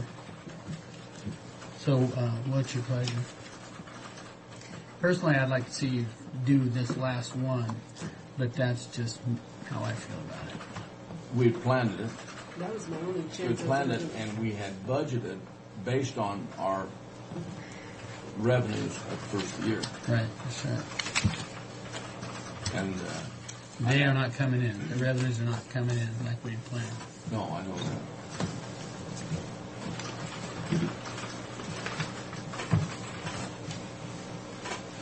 Well, I'd like to see us do it, but I'll go along with whatever. The other two want to do I it. feel the same way. I really have some reservations. I'd like to see us do it, but I hate to come up another 10,000 shy. You know? Well, I know it's Well, one I where mean, tough decisions have to be made. Not that I sometimes wonder if people realize what a dire straits we're in. And I just think that if we don't have to spend the money, I would feel better about not spending it, but... Do you think that people would be willing to, excuse me for interrupting, willing to contribute? I, for one, would be happy to pay to go. Well, maybe we should send a letter out due to budget constraints.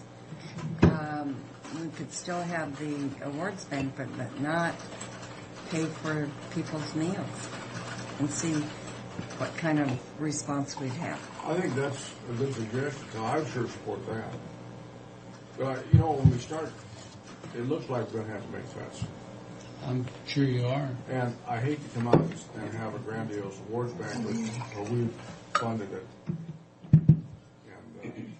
I mean, we could maybe defray some of the expenses, but as far as the food... If people would buy their own food, then as far as any prizes or anything were offered... Well, I'll just say the majority of the cost is the food. Mm-hmm. You know, because it's about $23 a plate, so you're looking at about $46 to $50. Well, we find out how many would be interested in going if they had to pay their own way. Okay. Well, let's give them the choice. Or give them a dollar amount that they would have to pay like $20 per plate or whatever. Yeah, that's a good. So if it's going to be 23, if they would pay 20, and would pick up the difference or whatever. they'll say we're Chief County Commissioners, but we've got a real financial crisis here.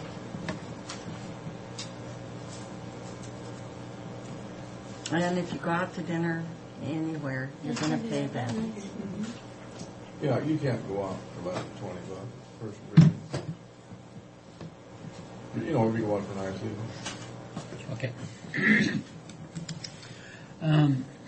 The third one, I just kind of want to give you an update of last week's meeting at the Washington State's Fair Association Conference. Kind of talked a little bit about it, but I think we got some pretty good information. I think we have some pretty good leads. And at that, it kind of ties into the Benton Franklin Fair Board. We kind of, I think, in a lot of ways, kind of settled tensions between the two as far as the uncertainty of what we're really trying to do. Or are we in competition with them? And, you know, we pretty well come to the conclusion we're not in competition with each other, and nobody feels as if we're stepping on anybody's toes. I want to just insert one thing. I was with a group that was picking the court, and I responded to that same thing because that question came up. And I said, we're a sponsor, and we're going to continue to be a sponsor. And I don't think that money can be on the table as far as cuts. Period. I'm tossing it out now because I think that's going to be discussed many times. You know, the banquet we can cancel, but that thing cannot be on the table, in my opinion. Okay, what we had come up with, I went to a Fair Board meeting last night, Dan and I did, and we were looking at different types of events, different types of acts, entertainment, that type of stuff that we're going to put on. And while we were meeting with some of the Fair Board members, the discussion came up about progressive competition, something that would start out at the Grand Ole Fourth and then finish up out at the fairgrounds. And so we went in last night and made the proposal, just giving ideas. One of the ideas was maybe some cook-offs, the different types of cook-offs. But the one that there's two ones that we're really looking into. One is there's a Junior Miss talent show that the Fair Board already kind of puts on. So they assigned a committee to meet with our committees to see how we can put these competitions together. And I think it's a positive thing. That's excellent. Those are excellent. You know, that gets over a lot of steps right there, boy, a lot of hurdles. I think if we can have something to continue from one to the other. I think is the Junior Miss talent show the Miss Rodeo or what? No, it's kind of like the Little Princess type competitions or something. I might have the event not quite right, but the idea is this. And then Dan and I come up with the idea of you have the American Idol, that it's that national show that's on television, that we do a Tri-City talent scout, try to get a radio station involved with it to sponsor this talent hunt, to where, you know, throughout the rest of this year, they narrow it down to the finalists, the semifinals that basically perform at the Grand Ole Fourth, and then we let the audience choose who would be the finalists that would go into the fairgrounds. Say that the semifinalists, you pick 10 out of whoever tries out throughout the winter, all the way up to the Grand Ole Fourth. You pick 10, they narrow it down to 5, and then you let the audiences pick who they think the top 10 would be at the Grand Ole Fourth, and then the top 5 would go, or the top 10 would perform, and then 5 or whatever, however it works out, would then move on to the finals at the fair. Did you consider the talent show that they had at the waterfalls? Nope. Yeah. I don't know. It's a side and separate, so. Well, I know it's a side and separate, but I guess people could enter both. Oh, well, they could. Why not? Yeah, just be more exposure. More exposure. Absolutely. But the prize would be travel, hotel, and meals for 2 to Las Vegas to try out at the true American Idol competitions that they have. So that a couple of years ago. I They- went to one. Here in the Tri-Cities? Yes, at Coco Locos. It was great. Yeah. It was great. And they were talking about some other event, karaoke event, some type of stuff. It was a radio station sponsored it, but they had it at Coco Locos. We loved it. Yeah. It was packed. Yeah, and you know, when we presented that to the Fair Board last night, they welcomed it right away. They said, this is a great idea. We think this is something we really want to do. They appreciated the fact that we involved them in our planning activities. And then in turn, I turned around and thanked them also for them welcoming us into their meeting and supporting the Grand Old Fourth, and that felt as if it'd be a way for the community to recognize that we're not in competition with each Take other. away the adversity, Right. the adversary relationship, and that's what we don't want. So I think that conference was really good. You know, it was good that we were there to meet with these people and to talk with them and get over this feeling of That we're breaking away from the Yeah. Benton Franklin Fair. yeah. So anyway, if that sounds good to you, we're going to move forward Did with anybody that. from Kiwanis, Pasco Kiwanis, meet with you at last night? Because I noticed in our Kiwanis minutes, Tabor and Garcia reported about the Grand Ole Fourth and doing bingo. And they, Do they want to do bingo at the Grand Ole Fourth? well, I think they do, but it's just got to be approved by, I don't know if the whole body's going to vote on it or if it's just the executive board For what? Oh, Kiwanis. to participate. Well, you know, we still need to get a buy-off from you and City Council. So our next step is to basically lay out the framework and put budgets and revenue projections back. And then once that happens, then we can start getting serious with different promoters. I think they appointed some people from the fair board. Roger Bache is one of them, and he's tied in with his Ed Bailey, who does the 88.1. He's got quite a kind of a thing going already, and I'm sure that's like his dad and the head Ed did the same Well, thing. Is that right? Ed has a really good following of people. Yeah. Yeah, and I you know what? When they jumped on it, I'm assuming that might be the radio station that Roger's going to see if they can't get them to basically sponsor and support that Tri-City talent hunt for American Idol. Yeah, type Ed of has thing. cooperated with the fair on different things. And he was Grand Marshal of the fair here 2 years ago, wasn't it? Well, and didn't he do the service for Bill Beck. Bill Beck? He did, yeah. Well, And a and for lot Jim of local Lance too. services. Huh? Mr. He did Jim Lance's too. I've been to 3 funerals where he did the service, yeah. He does them very well. I think I'll hire him for mine. Well, Seriously. He's younger than me. He ought to still be there. Because you got to hire him before you die, because what if nobody wants to do it? Everybody True, says no. you better consider that. Get him so- under contract. That's right. well, what happens if you hire them before you die and they die before you? Well, he's younger than me. I just wanted to ask that question. You never know. You didn't have anything else, apparently. Nope, that's all I had. Pretty slow. Thank you. Well, we're recessing to, unless somebody has something that they want to bring up. Forever hold your peace if you do. Okay, we're adjourned. We'll go into budgets workshops. No decisions will be made. What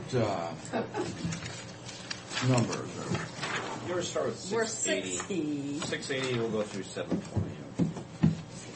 680? You don't even know your own budget number, Frank. How would I? I do. 680.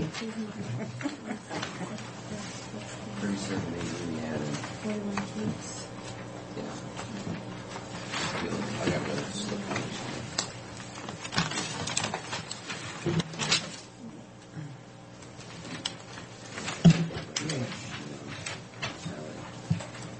Okay. Let's start the good one on this budget.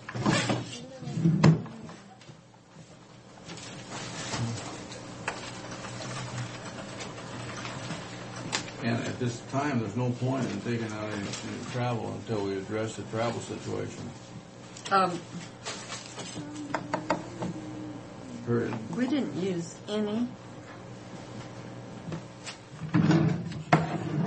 Have we used $1,050 in extra help? An extra help? Yeah. Nothing. I got nothing on mine. I think we transferred from there. Well, it says budget as amended and to date. Does that say what's left in it? What numbers you got? I haven't got anything. Well, you got a different. Oh, that's unemployment. Unemployment I'm looking at, sorry.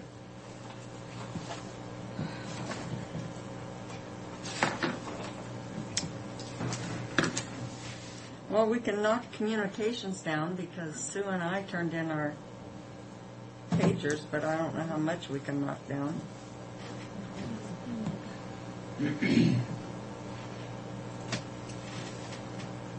It's not a very significant amount,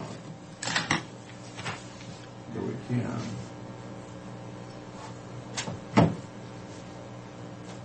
Who's Commissioner 2? Sue. Why would they be wrong? Nothing.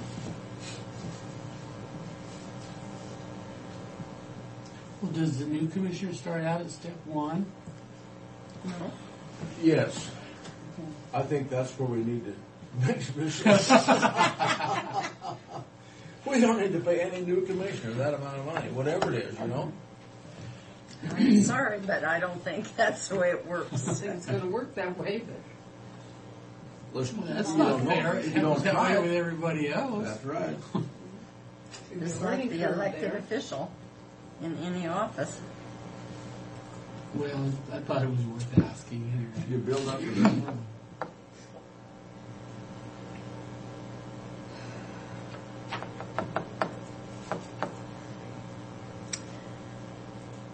There's that stupid rentals and leases for copy machine. Crying out for How come sake. it's that much? get rid of the copy machines. Is this Fred? Is-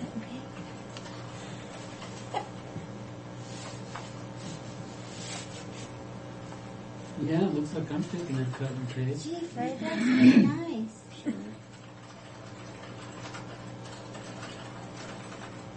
Can you check that one out? That's good of you, Fred. Yeah. What's the Tiffany's raise?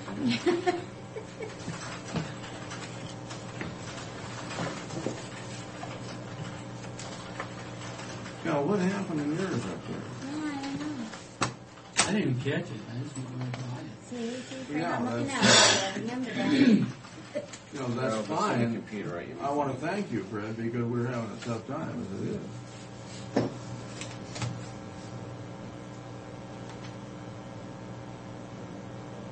That's the number we got. 73,552. We'll have to look at that, huh? Well, the staff has slightly overused their travel money. What are you going to do with them?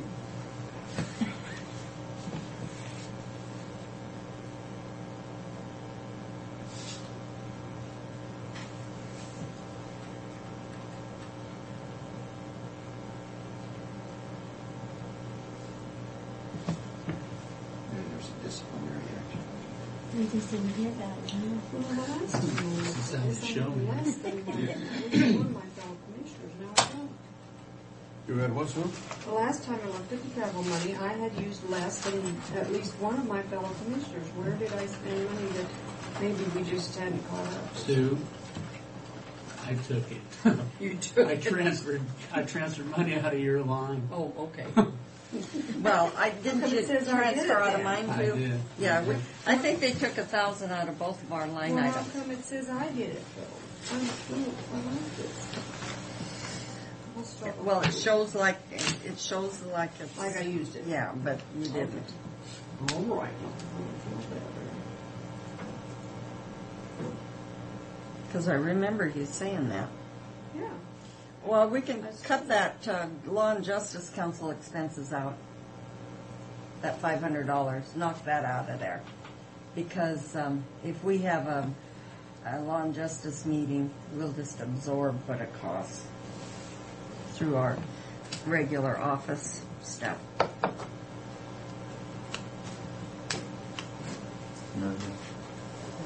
So it's at 2. And going back to Go travel in there and expenses, mine, we so should that even they- out the it's travel maintenance. expenses. sure that they're the same amount, so we make a cut, we're making a cut equally. On District 2, it's got 65. We should equal that out to 46. 46, yeah. What are you talking about? Oh, we put extra in yours because you belong to NACO. Oh, yeah. And so he said, And then, like a good person, a good American, I didn't go because of it. Many years. Didn't have. I'm such a good American. For a short term. I should be taking all trips I get.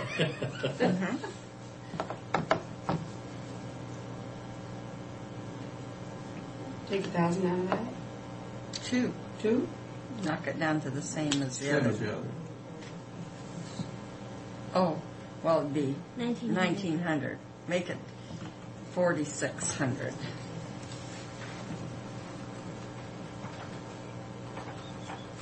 And then minus the 500 at the bottom.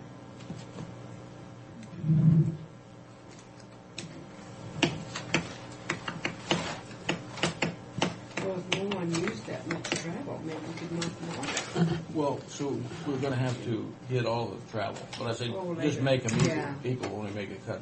And then when we cut it. But probably when they research Fred's stuff, that 2,400 is going to be eaten up. What's that? Well, your salary. Oh, yeah. Well, yeah, Salary? we didn't make a headway there.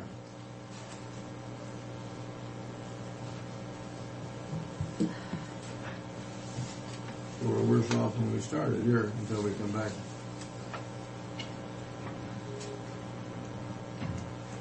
Okay, we put more into repairs and maintenance, right? Well, that's because of Fred's pickup. Fred, first you take my money, then you use the money on your pickup. Oh, no, that's vehicle repairs and maintenance.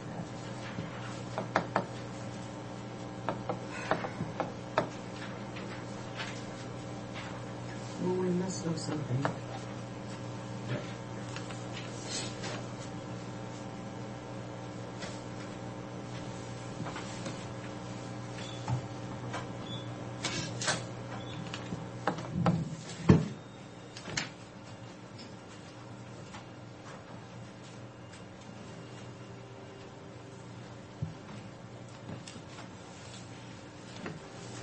What's 550? What's the percentage Of your total budget? of our shortfall? $550? $550,000. What percentage is that of the total? A shortfall. Well, let me add the new short. See, what I'm trying to figure is what we're going What we're to going to have to. cut. How much money? Oh, I see what you're doing. So we're So at 1499941. 549. Well, that's not accurate, but 550 is going to get us close enough. 3.67%. What does that amount to in dollars?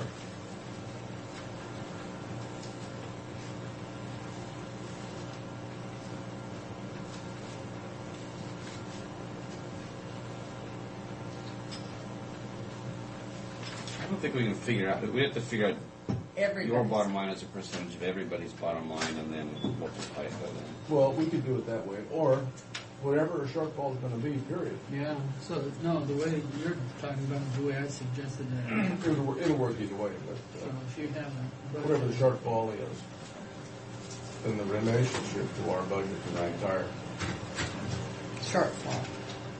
well, Should entire be picture. $20,200.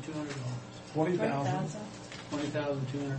is what our percentage is. 3.67%. Pardon me? The car allowances would take care of it. Well, you know, I guess what Tom's saying is, because some budgets you're not going to be able to do that with, like printing. Yeah. You know, you can't, I mean, you can't really hit that budget for the shortfall because that budget, I mean, everything that it makes, it brings in a revenue for it. Or aids to other governments. Now, Most of those are fixed costs. Yeah, but you can hit juvenile on that one. Because there's no reason juvenile shouldn't take a hit of at least a percentage of their portion of it. Child support will have to take out. Yeah, child support you would probably take out. Now, too. what you're saying is accurate, David. A Board of Equalization. We're taking cut and pay. That's what it amounts to. But, no, if everybody wants, if all the elected officials want to take a cut and pay, that would be one way to do it.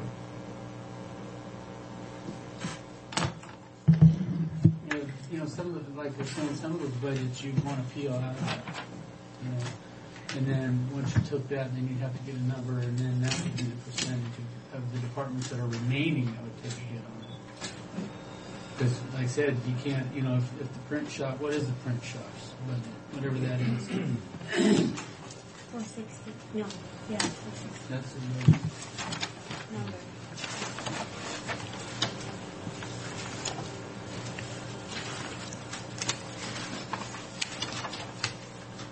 $113.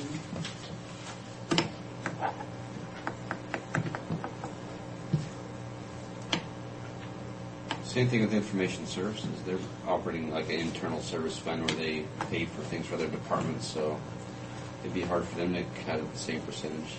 Yeah, she'd take a 7.57%. Who would? What are you using as your bottom line? Oh, just her total salary, or her total budget. And what is your current expense bottom line? And you have the deficit. I'm just using $1.5 million is our shortfall. Because if we have $1.5 million short, and we need to make up that $1.5 million, you would take the percentage of usage from each one of the departments of the budget. You know, the budget, and then The total percent of the budget and the efficiency that did pick up that percent. Right.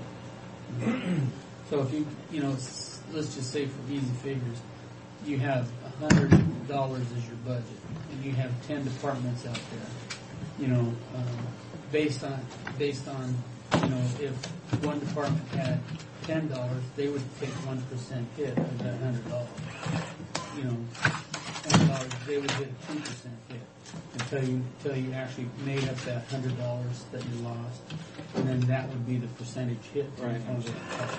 Would you say Libby's percent was? 7.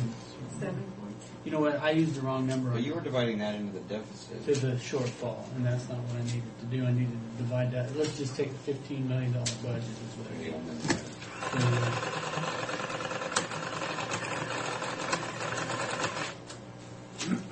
Okay, 15 million. So hers would be 0.75 or 76% of that budget. So 0.75%. Yeah, 0.75%.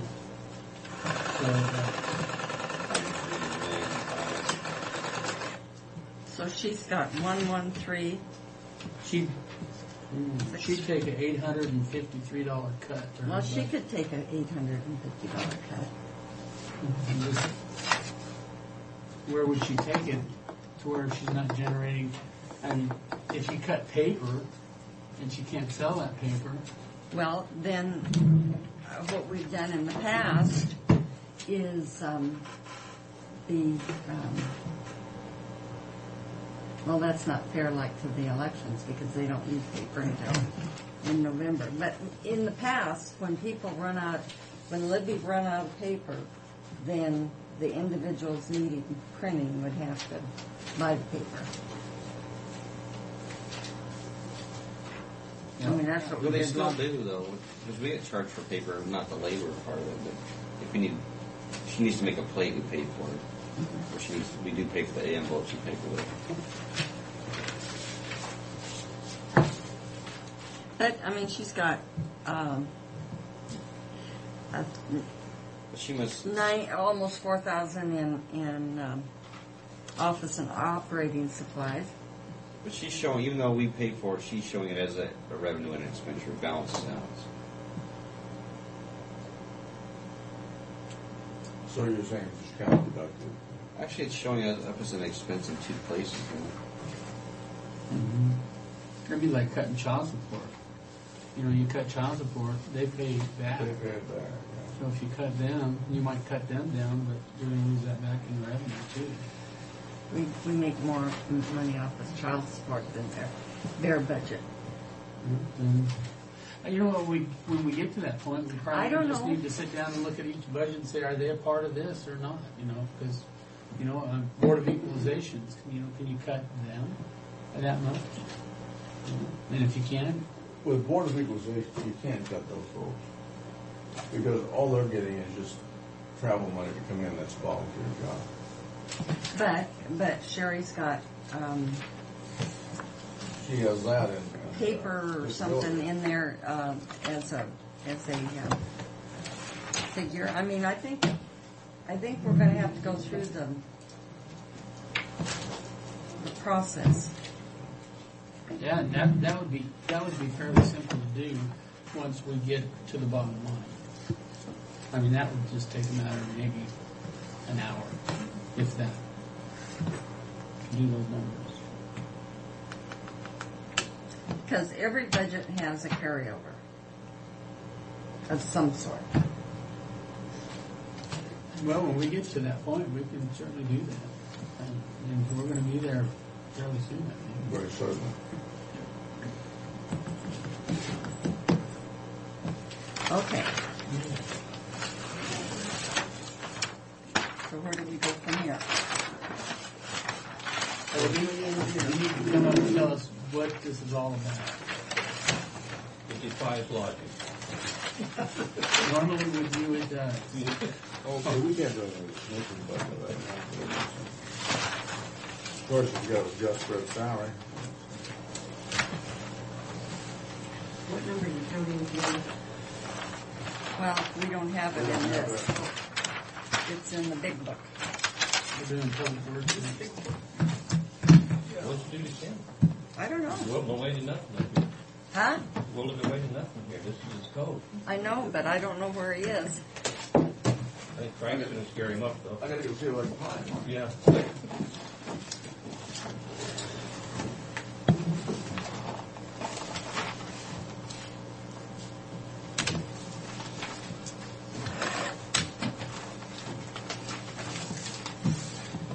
Before we get started,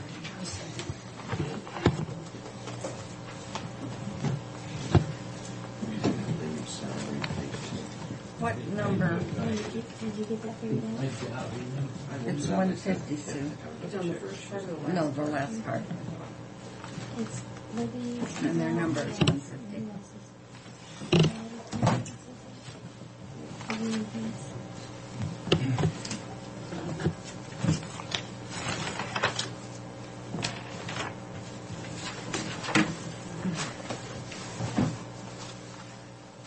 It's in the green book. Yes. What number on that thing? 150.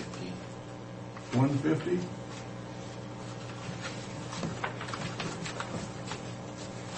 Should be at the bottom. He's on the bottom.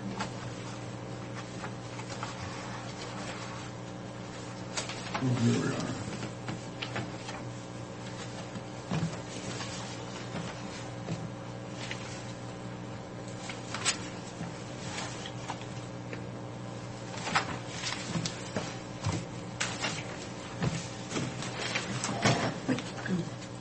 Oops, I was going to talk to Dennis and he's gone.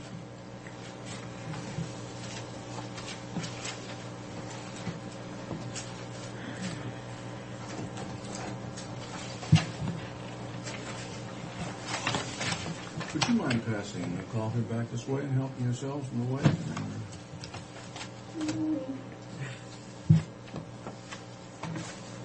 No, I think it's about my turn to have it on this end of the table. Your end of the table's kind of slanting downward from all the heavy stuff you set on it.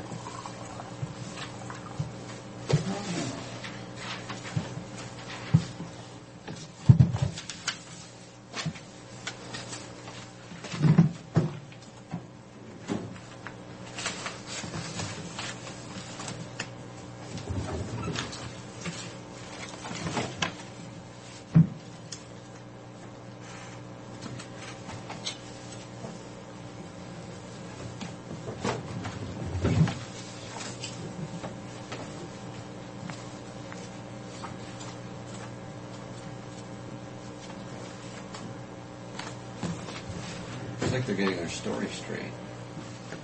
I think they're getting their story straight. I wonder. Who? Fred and Dennis and Tim.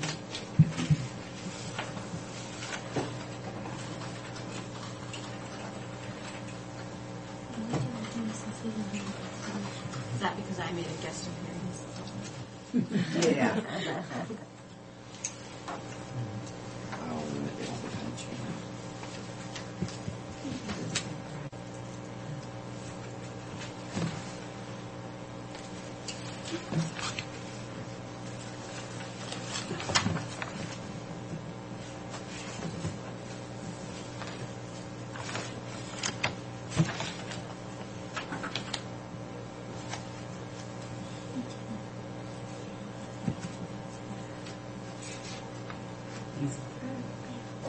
Your accountant ran off with the county administrator here to do something, and Oh, yeah?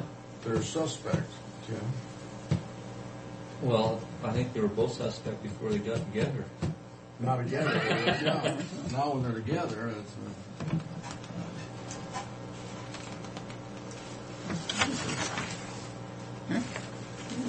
Tim, on the... Oh, I'm just road money going through the that paths we and trails. couldn't make the transfer that we've always done, the road shift. It's a money shift now, it's not a levy shift. The way I look at it. It's pardon? Money here goes to there, not the levy amount, levy rate. But now, how much did you benefit, or did you benefit any, by the fact that we can't make that shift because of the... No, none. What happened was the same dollar amount came out of our budget. It's just that you didn't, because you couldn't... Increase our taxes. Right. That same amount went into yours rather than the levy amount. No, we never did transfer anything. Yeah, you This did. year. Not this year. Yeah, you did. How much did we transfer? Well, I don't think we did. I thought we Because didn't we believe were we told could. we couldn't I think by the assessor. we got it reduced. I you thought got it reduced, but you did. Yeah, we got it reduced. Yeah, you did. What happened was, see, what you've been doing is 26 cents. It's not that much. Yeah, this but year. you're about right. Yeah. 26 cents. Yeah. And you were taking 26 cents and increasing yours by 26 cents. Well, you couldn't do that. You could take the 26 cents, and that related to a certain dollar amount Yeah. in County Road, and that's the dollar amount you shifted over. And it was probably only 13 cents for you guys. You had to do it by dollar. Right. You The had to dollar do it. amount, not a levy rate. And we did it by dollar amount this year. And that was because And of you the took change the of same law. amount out, yeah. That was because of the change Or of law. darn close to it. Yeah. But now, are we going to be able to do the same thing this coming year? Yes. But by you dollar do, amount. Do like you did this year, yeah, it'll be a dollar amount. The same Now, thing. see, I don't remember doing that. Yeah, we ought to have Steve come in and talk to us about that, maybe, so we'll refresh our memories. Because we did do it, yeah. Well, if you didn't do it, then I should be collecting more.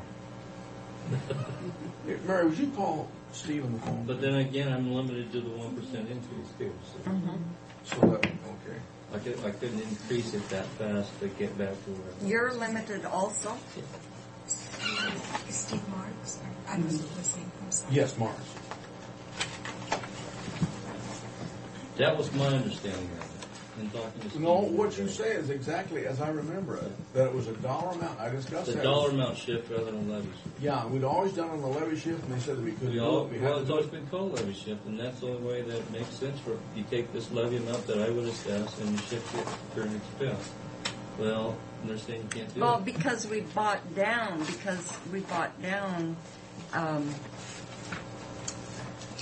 Town of Mises. But Right. But you bought There them- was you bought them down because there you was wanted to. room for the levy. Right. For growth. Because you took 26 from 26 cents, and you wanted to charge 26 cents on this side, and you had to buy it down in the cities in order to do that. Well, as soon as you shifted dollar amount, that would amount to only like 13 cents for you guys. I don't think you had to buy down anymore because you were bumping up against everybody's levy. Because the levy amount was less, the dollar amount was tied to how much you actually moved over. So you didn't have to buy anything. You didn't have I to thought buy we anything lost down. that altogether. No. You lost half of it, or a little over half of it. My notes from last year say the original road shift was 687,334, and the new road shift is 265,000 265 is what we got last year. for this year. For this year, 2004. okay. Yeah. That's your notes, okay. No, I remember the conversation. That's it? This is Tim. See, 265,000 for me bought 600 and something for you. If Yeah. you did the levy rate transfer. And because we couldn't do that, that's where we... You just got my dollar amount. Yeah. That's where we got halved or down to 260. Vacation and Piper's out today. Okay, well, we got our answer anyway. Yeah, we got an answer anyhow. But now this coming year, what? No, we haven't. This shift hasn't been figured into our revenue so far. Is that correct? I think we just tried to stay under the 1% plus the new construction. Yeah, that's what we did. So the shift. You haven't budgeted the shift at all? You better, because I can't recover it all. Because I'm going to do a 1% increase. You can't budget that shift in time? You might as well. Talk to Steve. Yeah, we've already went up our full 1% plus new construction, so I can't see. I mean, I don't see how we can. Maybe that's why we were limited at 265 last year, because we're right against the top. We were. That's why we. That's why we could only get the 265 instead of the 330 that Tim was talking about. Okay. Yeah, or whatever That must be another constraint I'm more of. Yeah, that would be. Basically, it takes the levy shift out. You can't do that. It doesn't mean anything. No. If you have that 1% limit. Yeah, yeah. Thank you for the clarification, because we discussed that here. I remember that conversation. Who's coming forth with this? Well, on the schedule, I was set for 2:30, but Dennis is here. You ready to go? I thought it was at 2 anyways. The media is here. I think we're covered. You don't think we're going to get anybody else? No, it was just the commissioners and you. Okay. And so we, when you came, we just didn't do any more on our budgets and kind of take you. We saw you and Fred out comparing notes in the hall, Dennis, and we Fred's we wrong. did question that. Yeah, they did. He's We wrong. got a side budget. I suspect you have. It's for his services. He wants a new office, building, everything. That's How do not we get unusual. one? That's not unusual. Actually, I was kind of thinking a penthouse on the roof would be better. Somewhere where they can't get to you. No, you don't want to ever go up because there's only one way back down. You'll be Walking blocked. around designing your penthouse this afternoon. They were walking around on the dome. So you're not going to be a beneficiary of that 1%. I'm not seeing money anything. coming back. Nope. That's all I budgeted for increases of 1% plus a minor amount of new construction. Yeah, no. Not increase as far as, but I did take out, unlimited. See, I think when you do that, you set mine, that's the new base that they use.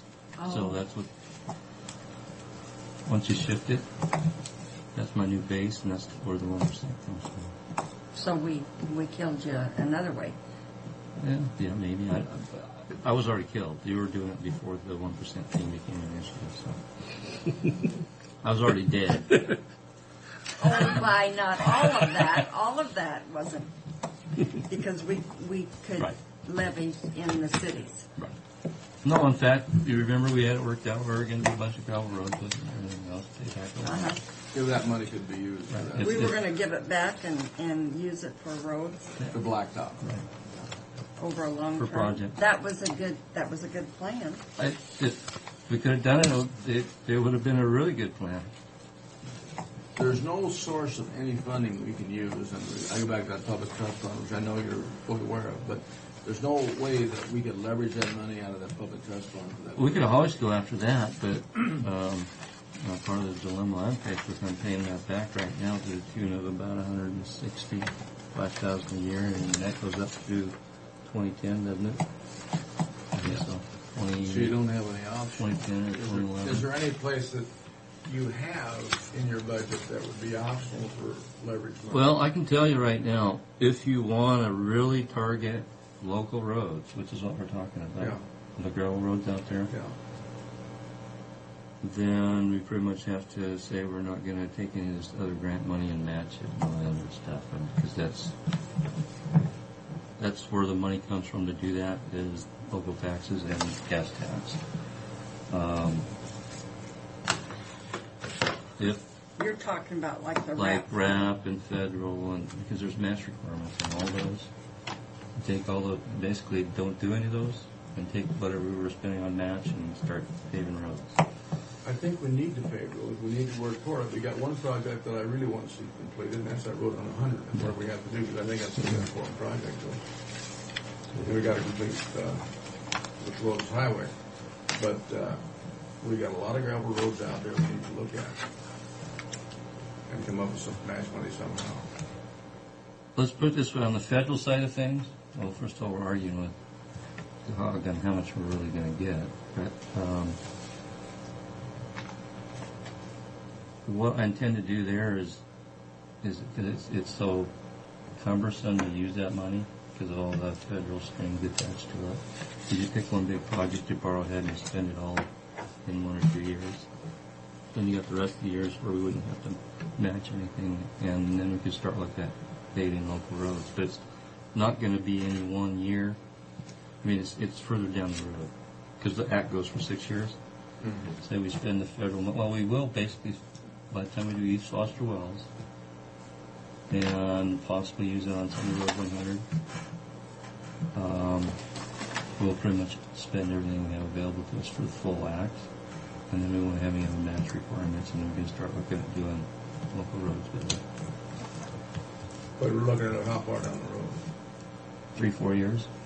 Well, that's not too bad. You know, it's we can just get some kind of. We'll just change our emphasis. We won't be too upset if we don't get RAP funds, because then we don't have to match them. We got those projects that are in progress now. But if we do get the Road 100 one, that's 10% on like a $2 million project. So we're talking $200,000. What we're trying to do is to minimize that by putting federal in there too for the match, and then it won't have any local dollars in it. And then we can take those local dollars and start doing gravel road. Yeah, it's some of the roads are getting so bad out there, and I go to this every year, but they get so washboardy that people can't hardly run them. I'm getting tired of everybody hating me when they run down the Well, yeah, and the other thing we look at is if for some reason we don't spend all our maintenance budget, or we have money left over at the end of the year, that's the money we look at directing to do that too. But this year, I can honestly tell you with this winter we had, our maintenance budget is probably going to be over. Yeah, we will be over. We spent almost $100,000 more than we had budgeted for snow and ice just in this year. We had some bad weather. Well, we had 2 feet of snow and that sort of thing. Well, it's something to work toward, I guess. No, I've heard it loud and clear that you're probably your number one priority, other than Road 100, is to start doing some gravel. Well, we got to finish PK and Foster Wells. Yeah, and, those three projects. Those three things, and then we should focus because we've got the hill.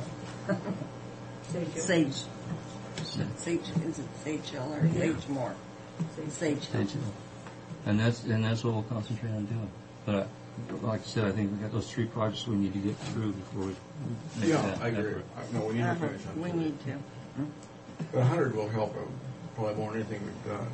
Yes, I agree. The others are nice to have. But the only thing I've heard from people on that one is when can it get done, and they don't like my answer. No, I know. It's That's never soon enough, but that is a good project. But the reason it's taking so long is that we have to wait for the federal money. That's state money. We haven't got the construction funded yet. Oh. We're trying to get a route and get a head start on it.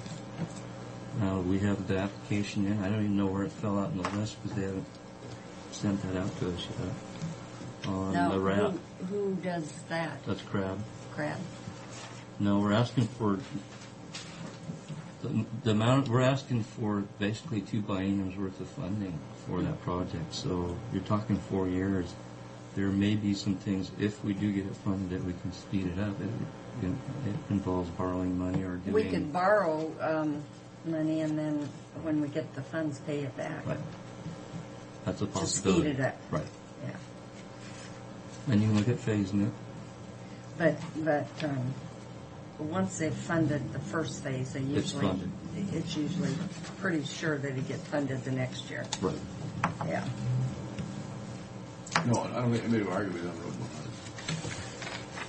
road. Well, we committed on PK the next 2 phases, 3 phases. Out to the orchards out there. We still don't have T21 money, do we?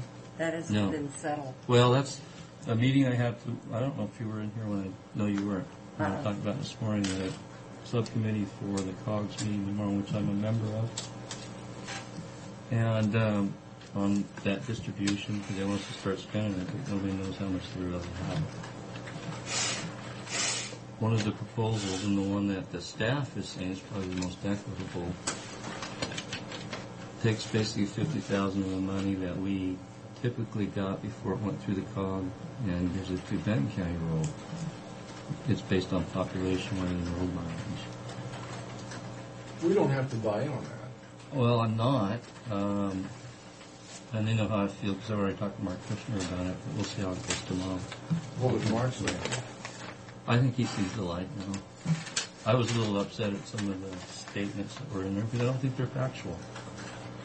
They're somebody's opinion, and I want to make that clear before we even start tomorrow. I think those are opinion, and that's all they should be. Well, yeah, regardless of population, road mileage. You still have a certain number of miles that you either have to rebuild or maintain. Yeah. And it costs more. What they're saying is it costs more to rebuild roads in the city, and I don't dispute that. But the money ain't going to the cities. It's basically coming from our rural area and going to Benton County's rural area. That's the only shift you're proposing. The urban area should basically get the same amount of money. And that is a good argument. Yeah, there's an awful lot of transportation or movement right in the city, but we're looking at overland roads. And you can't distribute money for roads based upon population. Otherwise, the pass wouldn't get any money. There's no realize it's no longer bad, but we all use it. Yes, and Palmer Pass would have none. Right. So you can't. You got. I agree. Population should be involved in the formula somehow. But you need to have mileage involved in there too. It needs to be a combination of both. And if you do that, we'll come out of play. We support your position. Okay, where do we go on this? I don't know. Where do you want to start? There's multiple budgets. Which one do you want to start with? Well, I was just doing county road, but there's not much to look at except bottom line, and then we've got revenue. Right. I don't see any glaring. I can tell you what projects that are in here if you want. Glade North, the siphon project, finishing that up. East Foster Wells, we put $1 million in there. We don't think we're going to finish it, but we'd sure like to get a start on it. Get the right of way finished on it. We do have an update on that. Probably not appropriate time to do it, but I'll tell you where we're headed with that maybe at the next board meeting. Wernat, we show in there. That's that little piece that's gravel. Road 100, we show $1 million for that to get the right of way started and the PE and get well into that project. Hopefully it'll get funded. North Wallup Bridge and Everett Bridge. We have some money in there for a commercial avenue study. I think we've been talking about it for a long time. We just haven't got motivated to it. We have money in there for the Pasco Close overlay and the next phase, which is the Pasco Close rebuild. We're not planning to go to construction next year. We're just planning on doing the PE and the right of way so that It can be done the following year because we're using cap money on the overlay part, but we need to bank 2 years of that in order to do it. We're using that as the match for the rebuild, and for that portion of the overlay we're doing. We get about $395,000 in our cap, and we need 2 years worth of that in order to do both those projects at the same time. It makes sense to do them at the same time. We put some money in there for safety project.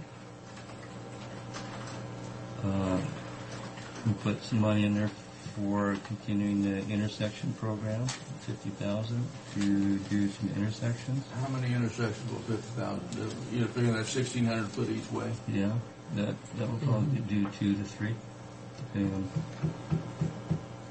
on. And right now, I do have some money in for the paving,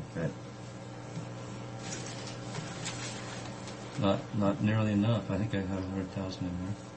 I've got 10,000 in there for a match with the city of Pasco for the TIV project on 68, because we said we'd participate in that. And then the TIV project, which project are they helping on 68? I don't know if they got it funded or not. I haven't heard it from Argent up to the freeway. They want 4-lane that, the TIV project. Piece of that in there is ours. This would be the match for that piece. And then 50,000 for miscellaneous. That's what's in the revenue side, I guess. And obviously it doesn't show up in the expenditure for the bottom line.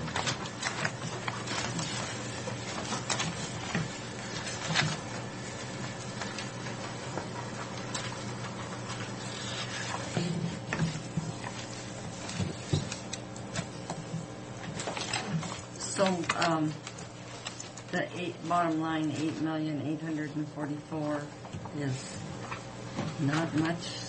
It's pretty constant. Pretty close to what 2004 is, as amended.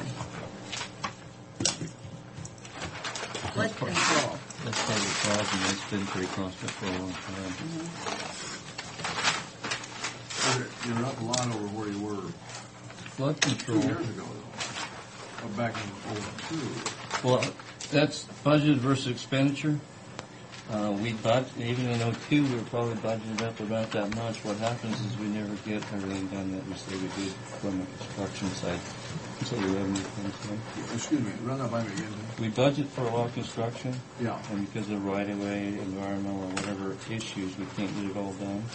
Oh, I see, okay. So it drops the revenue side and drops the expenditure side.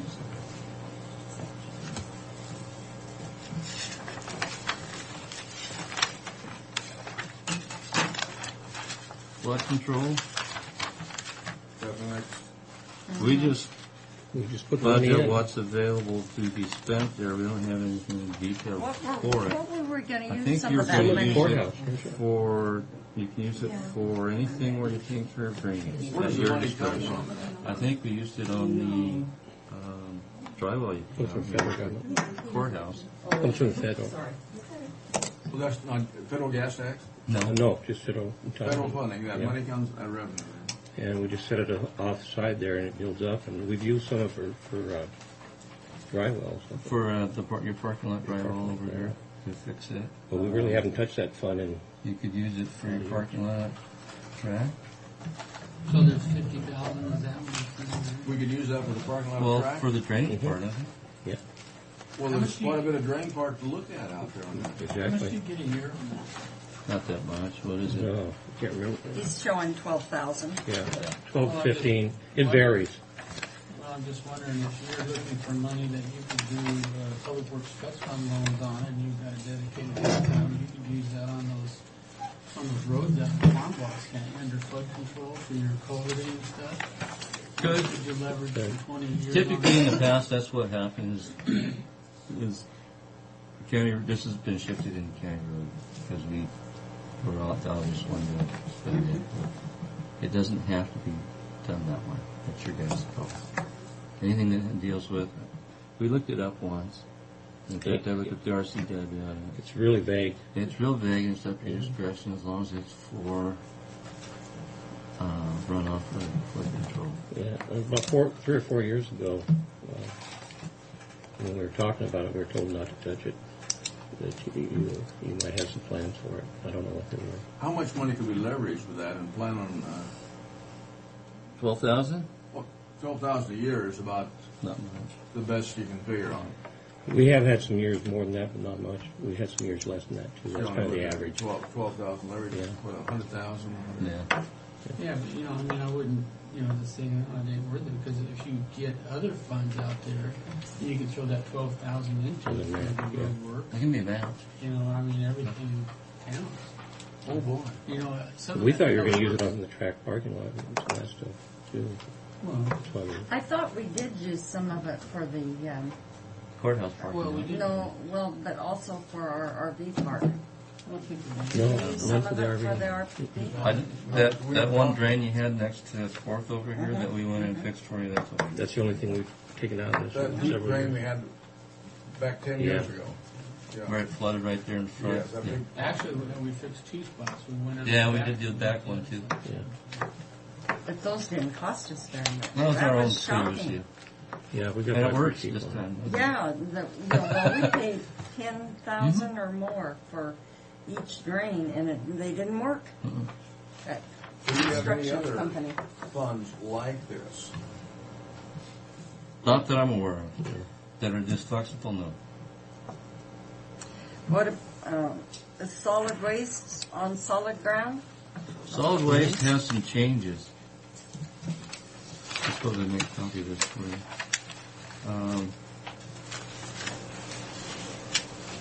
I don't remember what she originally submitted, but she says the operating transfer in from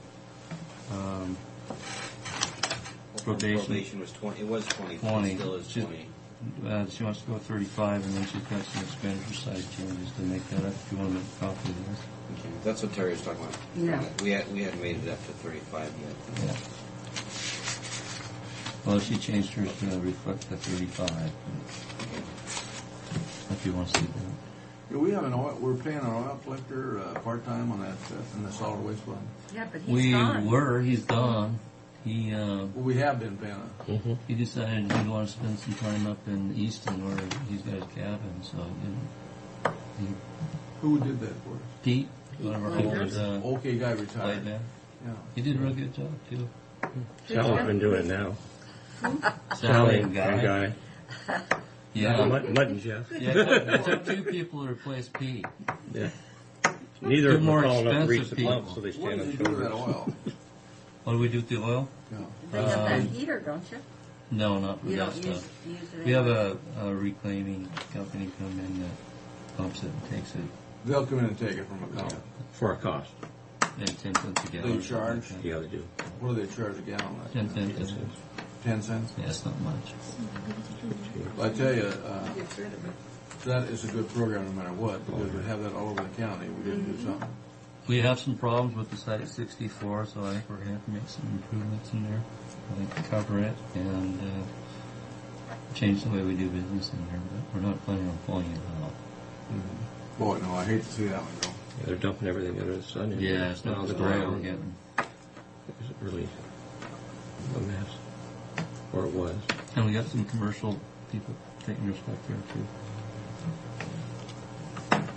Even though there's a sign that tells them Signs don't mean anything, you know they can't read. that means somebody Really else. bad. That means somebody else. Yeah. Well, they'll take oil back. Oil doesn't wear out. They just reprocess and clean it. Or they burn it. To energy recovery or One or the They other. burn it and it's worn out then. After they burn, well, a quart, it'd be interesting to know how much they could reclaim out of a quart of oil. You know? Or when it costs to read. Yeah, and when it comes back. Well, the reclaimed stuff actually costs more than the virgin. But a lot of people buy it just because it's the right thing to do. On the reclaimed oil, what do you know what it sells under? What I don't know. I know it's available. Where do you buy it? I used to be able to get it at Shucks, but it's a little more expensive. Well, that's interesting. I don't know that it is now. Now that oil prices are They're so high, yeah. but it used to be. Have we seen that money from Irwin Trust yet? You got a little bit of it. I'm finishing the bill, and the final bill to send in right now. So I'll get that out this week. Probably be a couple weeks. We had to wait for the documents from Benton Franklin Title Company before we send it. Well, that and that was one thing, and then the bill got messed up on the first one because we didn't have the deeds. Only paid a partial of it, and then I got a new grant officer. He didn't understand that, so it went through a whole process longer than what I normally would have taken.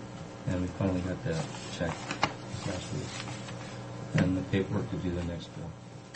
How much was that, Jeff? 12 or no, I guess 15 or 16,000. You should have gotten it. Have you deposited it? No, we sent it down for them. Okay. We don't deposit, we send it down here. What about paths and trails? Or what do you do? Are we going to have any? I don't know. Are you going to have any? Well, if we turn those parks back, then the paths and trails go with them, obviously. We don't have any formal ones. But we still get the money. Yes, we still have to So what do spend we one do? half. But if we don't have You the have to parks spend money. 1/2 of your gas tax allocation on paths and trails. How much latitude do we have with that money? None, I don't think. As long as it's a path and trail. As long as it's a trail. You have lots of latitude, But if we don't have the parks, we don't have.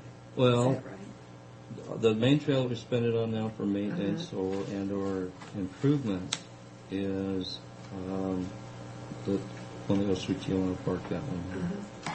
We can use that money, and I intended to, as a match for when we do the Irwin Trust phase. Anything that we have to reroute there, we can use that money. Well, as that a would be match. good because it comes in at a rather steady rate. We'd use that as match money and borrow the money to do that. We can only use the amount that's equivalent to what we've spent on the pad. Yeah. Well, we can be pretty liberal with that. Would be fine. I would feel that'd be a good use for it. PC's removal. That's what Oh, I you was mean like just goose thinking. removal? No. What? Dogs. Yeah. Oh, dogs? I suppose if you put like doggy bags up, people use doggy bags in, that requires them to use them. And when they're roaming, most of them are, your problem ones are dogs are roaming free, that people don't have control of. Okay, this park acquisition and Where's that? So I have that one? Isn't that the money that comes into the planner? Oh, yes. That's also can be used for that match for Irwin. For Irwin. Yeah. And so we won't have to tap anything else. By the time you do what you can on the path and tap into that, I don't think you're going to have to come up with a whole lot of money by the time we're ready to do the project. Which won't be next year because we still got to apply for money next year and possibly do it the following year. And with us giving the park back, we can't be the lead anymore because we don't have an interest in the property. It's pretty, I can tell them won't coordinate, but I don't want to participate. But they're going to have to be the lead agency. And we could use money if they would. Sorry. I'm trying to go out. Yeah. well, we Look, only he's have moved the all two day. cribs, 14 and It did scare me. I know, yeah. 14 and 16. Just two cribs. Yep. I think those are the only active ones. Yeah. And then Well, we're going to have one more. It's in process, but it's not.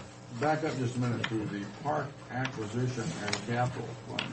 That's the money we're collecting when people build on their lot or the developer. An assessment. that comes from the planner. $50 in the rural area and And we've got that $300. much money in there.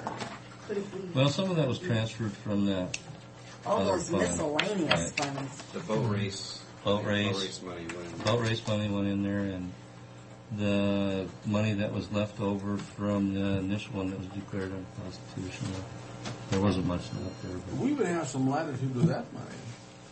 for matching the Irwin stuff, yeah. Yeah. Parks. Would have to. Only Yes, the the parks. extent amount from that district was put in, though. right? How broad are they, would be, and I was thinking of something on a track maybe as far as the parks or the grass or what have you.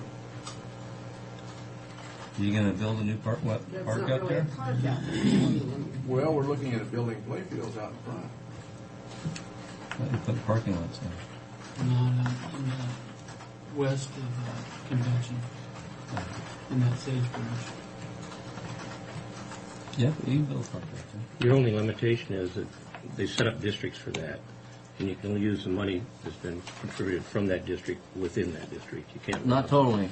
We went 50% has to be spent in each district. Oh, and the remainder can go. And the remainder goes to a regional park. Now, if you call it a regional park, you can do it. Well, they will be, because they come in there, there'll be soccer fields. The kids will play soccer in those. Because we viewed the county as providing parks there are more of a regional nature rather than a neighborhood nature. Yeah, well, these will be regional for sure. I mean, that would give us another source of funds to do that job. And that doesn't mean that you can't use it all for it, and then with a plan on how you're going to spend it, or as soon as you spend whatever you collect in that area and spend it someplace else. But we won't have any other real place to spend it, right? No, that's all. Yeah, and so we could put it into that, that'll benefit us. And you're tough to deal with then, so. Yeah, it's available. You see, we don't have much control over that. We don't even see the revenue that comes in the planner, and they deposit it. We just get a statement every month telling what's in there. We need to follow up on that. There's a pretty good chunk of money in there now. 19,000. Yeah. I thought it was more than that. Oh, okay. No, not There me. might Maybe be. the planners are. Maybe the planner is. Yeah, I'll talk to Jared. Now, what else did you have? Where's your other Motor business? vehicle? Did we do the cribs? Yeah. Okay. Did the crib. We're going to have that additional crib at 18. Yeah, yeah, I know. You'll have it before the budget is passed? Yeah, you will. Yeah, we can, because we just passed the assessment roll. When did you get the assessment roll? Well, we had that. What number is your? 500. 500? Everybody looks at the county, but that title insurance, you should have looked at that and pursued it before you ever came to see us. I think he's here just to protect his interest. Like you said, I want to make sure that I have a statement here before I go forward and go after the other parties that probably are the ones liable.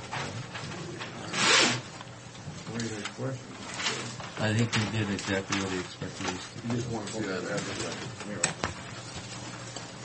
Okay, what number? 500. Where's the back? I'll let Dennis talk about this one. Well, This is his baby. we're pretty much holding the status quo here. One thing that has hurt us is the price of gasoline. It's gone up quite a bit. It's affected our O&M costs. So we're right at $2 million again, same as we that budgeted prior year. There's nothing new in here. It's a pass-through fund. We only spend what we collect. So that's the plan. Whole plan. I'm right back here. I am. I'm there. We do plan on spending about $600,000 next year on new equipment. 2 pups, 2 dumps, a grader, 6 sheriff vehicles, and then miscellaneous. Why about 6? $50,000. I thought we were just doing 5. I think it's catch up for the year. One of them's catch up for the year that we didn't do any, because we bought 6 last year, and he's got 6 for this year. But we'll check into that. We'll check into that one. But he submitted for 6. It might be 7 now after this week. No way. Just so I throw that out there. Somebody throw something at you, don't you? I got enough room. I got the door in back. I did get some more clarification on this. She was on Glade. Headed north to Basin City. Something went in front of her. North 2 bases. Yeah. They needed some backup. So she was lights on and everything. So.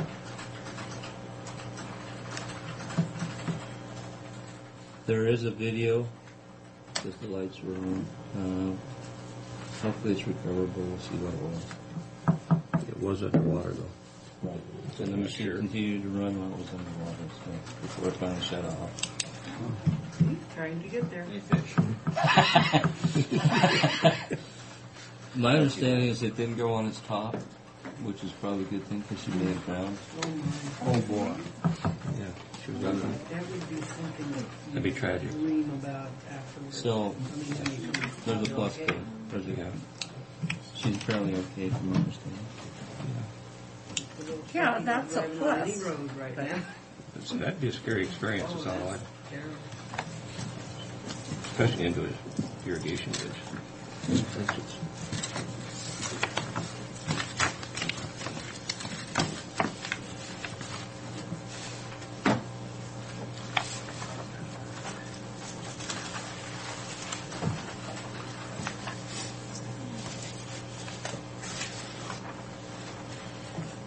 The darndest thing about it, as far as wear and tear goes on cars, she's probably the best of all of them. That's what I knew that. Well, that's what they said when I talked to him. They said if she was responding, she's not aggressive. She's not.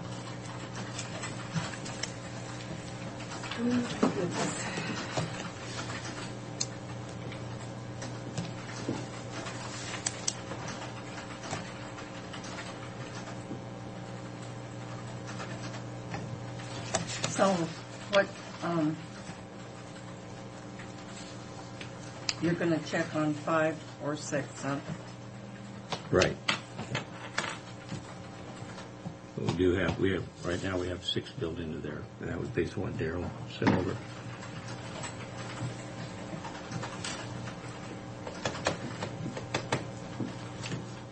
And what I think it is catch up to that 1 year because we bought 6 last year.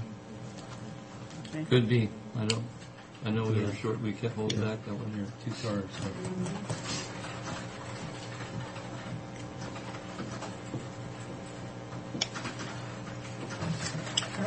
I don't know what else to ask on that one. How's your county road unemployment fund? Is it okay? Yeah. It looks like you had 12,000 budgeted and you only spent 600. We haven't spent much because we changed the philosophy on our temporary hires. Somehow we got away from hiring college students and people that aren't going to college when they're out of work, they're on unemployment. So during the summer for our flaggers now, 2 years ago we changed the policy and we went back to hiring. We went back college to students. advertising at the college. And they come, and after they're done, they go back to school. They don't go on unemployment. We don't have to pay for them Oh, twice. that's a good idea. That makes sense. Yeah. And plus, it gives them some money to go to college. Yes. Yes, that's absolutely right. Quite frankly, we had some people that I think worked the system Mhm. when we didn't have college students, and they worked it really well, and it cost us a lot of money. Well, that's a good change. And to reimburse that fund, we pull it out of county road and we move it in there. So I think it's $50 per employee when we do it. Yeah, because we're Self-insured on that. self-insured for unemployment.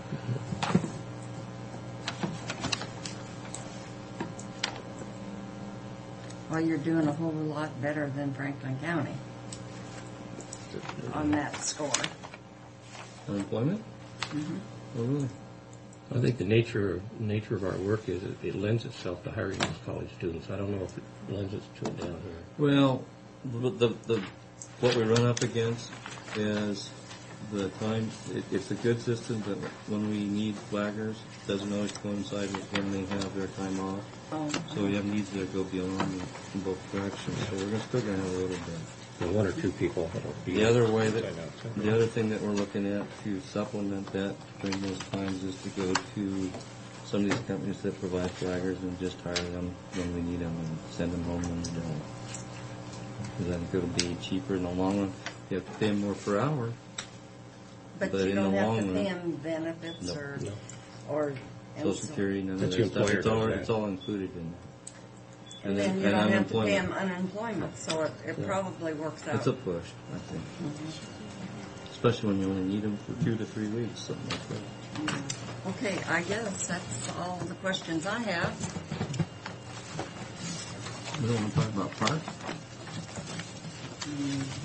Not really. Not Okay. really. I think that was a no, Tim. We gotta talk about it sometime, I guess. Oh. Do that later. Okay, yeah, let's do that later. Once later. We'll call Okay. it. Much later. Okay. You got anything, Tom? Well, I think we addressed the problem on the dike. So what? Problem on top of the dike. About the What? dog feces? Oh, that wasn't well addressed. Sorry, Tim. Uncle's running out I wasn't prepared to talk about it. I think Well, you it's can't mostly a walk stray out animal. there. I don't think Oh, I it's don't much think it stray is. animal. I don't think it Their is. masters are ways behind them, and they just let them run. Or else they're on a leash and they still let them. We have had a request I to bet have some an in area my where front we yard can before you pull let that back to. dogs Just run, like roam. Doesn't bother me at all. Place? Right, or to where they don't have to be on leashes, or they can work with it or whatever. They still have to be under control, but an area where they can Oh, do their thing. We've looked at it, but we haven't really responded. And quite frankly, I don't see any need to if we're not going to be in the business. well, that's true. They have a lot of them over in the Seattle area that they actually consume. Mm-hmm. Yeah. Large Well, areas. I think a lot of the rest are, yeah, you Yeah, just. the rest area is kind of pretty much. Well, maybe that would help. I know it's hard to go walking, take little kids walking up there, and you're just. Yeah, pay attention. It just confuses me at the rest areas. I don't know which one to use.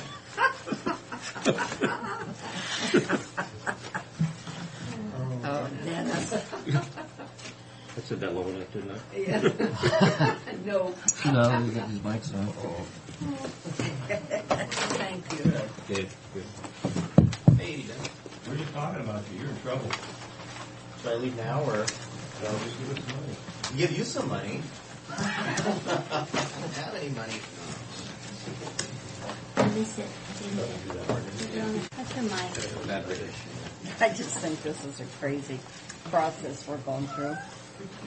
I don't consider we're doing any good. You know, the problem that we have is everything's so lean to begin with. It's Yes. pretty hard to cut that. Well, why don't you just tell everybody, go back and cut? All right, let's start right now. See, Yeah, right Go here. back. Should I leave now? Well, Well, I am. Where are we at here? we'll figure out what your cut is and we'll let you know. Okay. Well, there's going to be cuts. We know that. And so I guess we need to let everybody know. Lisa, you don't cover Benton County, do you? Too bad you can compare. It's fun to reach Abby. Gee, I came in not too long ago and said I'd increase revenue. Well, see what we're trying to do, Mark, is we're trying to get you to figure out what we can cut before we really cut. Ah. Okay. That's really what it boils I down don't to. see. Here we go. Okay, I'm confused. Here we go. Well, I don't know how.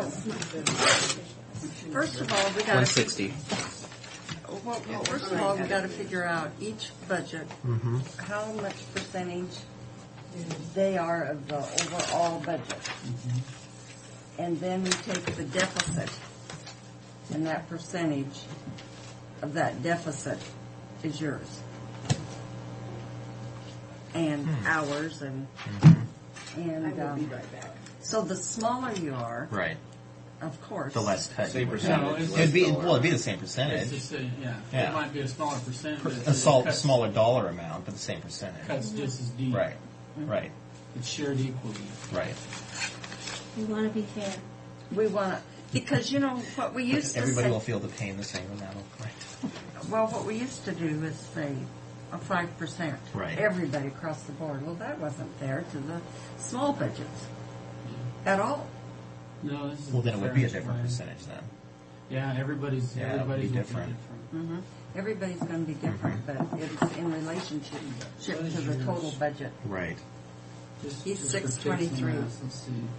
623. You sure that isn't a more fair way, though? Huh? Well, if you Maybe can that's figure more it out, fair. let us know. What's Well, we can look at both ways. Say we're 5% low. If everybody put in 5%, 5% of a little budget is still a little number compared to 5% of a big budget. But if, say, the sheriff is 25% of the budget, they're going to have to come up with a quarter of the deficit. Right. Maybe that. I mean, well, and they have different needs. I guess it's based upon the. I don't know. How do you do it? Yeah. It makes no sense. Well, I'm sure we'll look at it every way we can to make sure that it's there. Right. Probably comes out the same number. I mean, you sure can't do it on the revenue side because there's some departments don't bring in any revenue at all. But statutorily, they're required to be funded. Right. Looking at just rough numbers, if we had $1.5 million shortfall, Mike, your cut would be $62,000.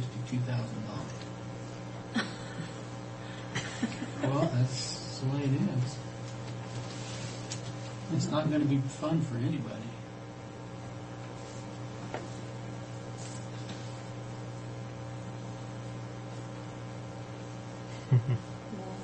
That'd be 2 people out of my office is what it would be. Probably not quite. Because there's... If you figure your benefits too. Yeah. Probably wouldn't be that much.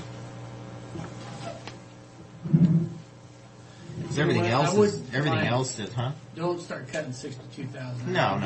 I'm just looking here at, Well, that's what we're figuring, Mike. Right. It's going to take bodies. It's not going to be...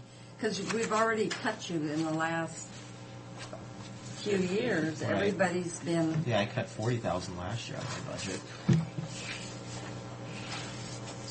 But everybody's been down to the bare necessity. And so, we've staved this off, but... I don't know. What else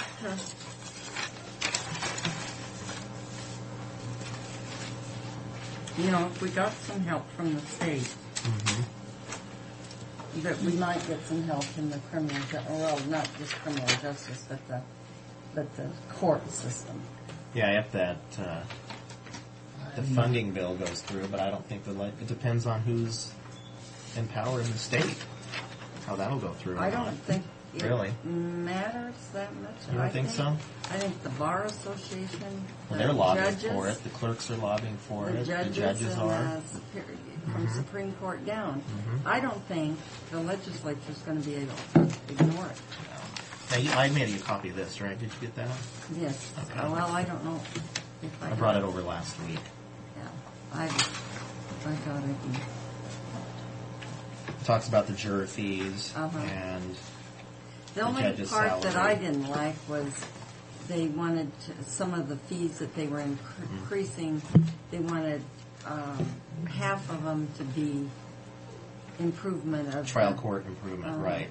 And I said, "What are you talking about? Yeah. We've improved every year and never gotten any money out of anybody. It's been a county expense. We shouldn't have any strings tied to that money because the money's already being spent here on the local level for these services. So for years, right?" But Jeff Hall, that was his little tidbit that he put in there. So we'll see what we get. I let Jeff Hall know what I thought of it. Well, we're trying to get our filing fee increased to $200 too, from $110. Of course, the state takes a good chunk of that, but some will stay here though. So, I think my preference would be looking at travel, and if an elected official or somebody wants to go, they're going to have to pay their own travel, maybe extra help and overtime. Trying to save, not going after individuals.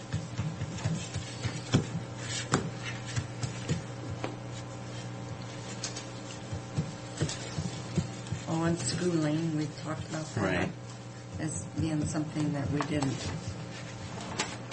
And, I guess we need to talk to Pat and the judges, but I'm wondering if there isn't some way that we could centralize their judges' books and law why do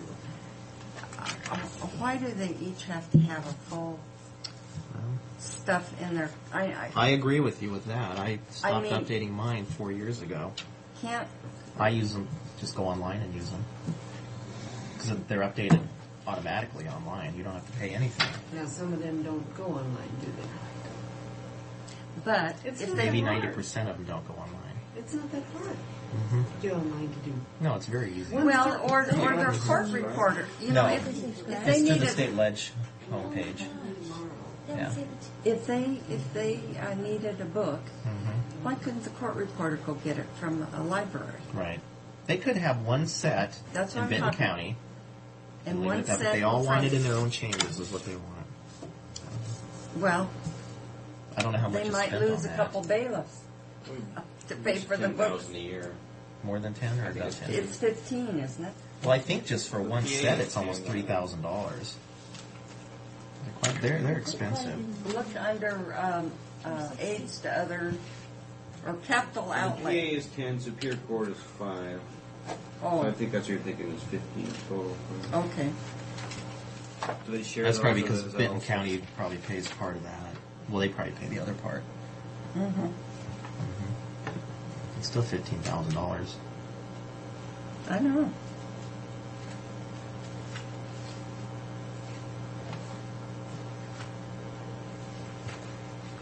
And I don't know, you know, your printing, binding, you got, you haven't spent anything so Mhm. far this No, we year. haven't used that for a while. Not at all this year, right? And, And the witness fees, but you never know about those. boy, they're The down material. to... Yeah, we haven't had any big trials with witnesses. Davenport's being reimbursed, Uh-huh. except for the clerk and the bailiff time. I don't know why the state won't do that. They're in the courtroom the whole time. Mm-hmm. So, And you're doing well on the jury fees. yeah, that's not bad. District court has had very few trials this year. None, she said. Oh, they haven't had it. They've called jurors in, though. I know, but they don't go to trial. Yeah, they plead out the day of. And see, that's something that I wish we could avoid. Mm-hmm. It happens too often. Mm-hmm. Spend money and have them come in, and they sit around for 4 hours, and then they leave. And you have to pay them You have for to pay them. Yep.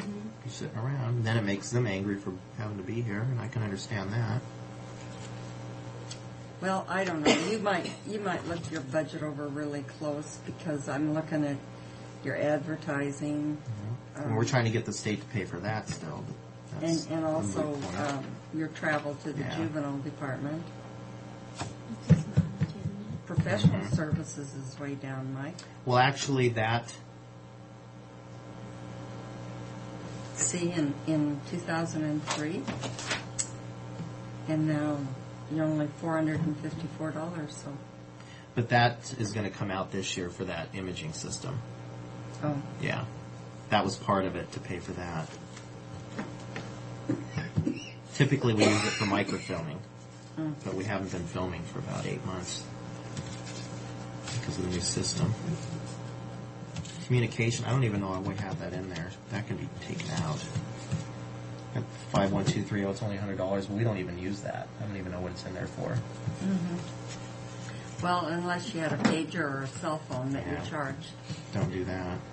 Michael, do you have to do the same thing we do? We went to a meeting and they said that they had currently stopped microfilm, but you still have to have microfilm according to the state statutes. That's up for interpretation. Because, I mean, The state archivist wants us to still microfilm because they want to still have their bureau in Olympia busy.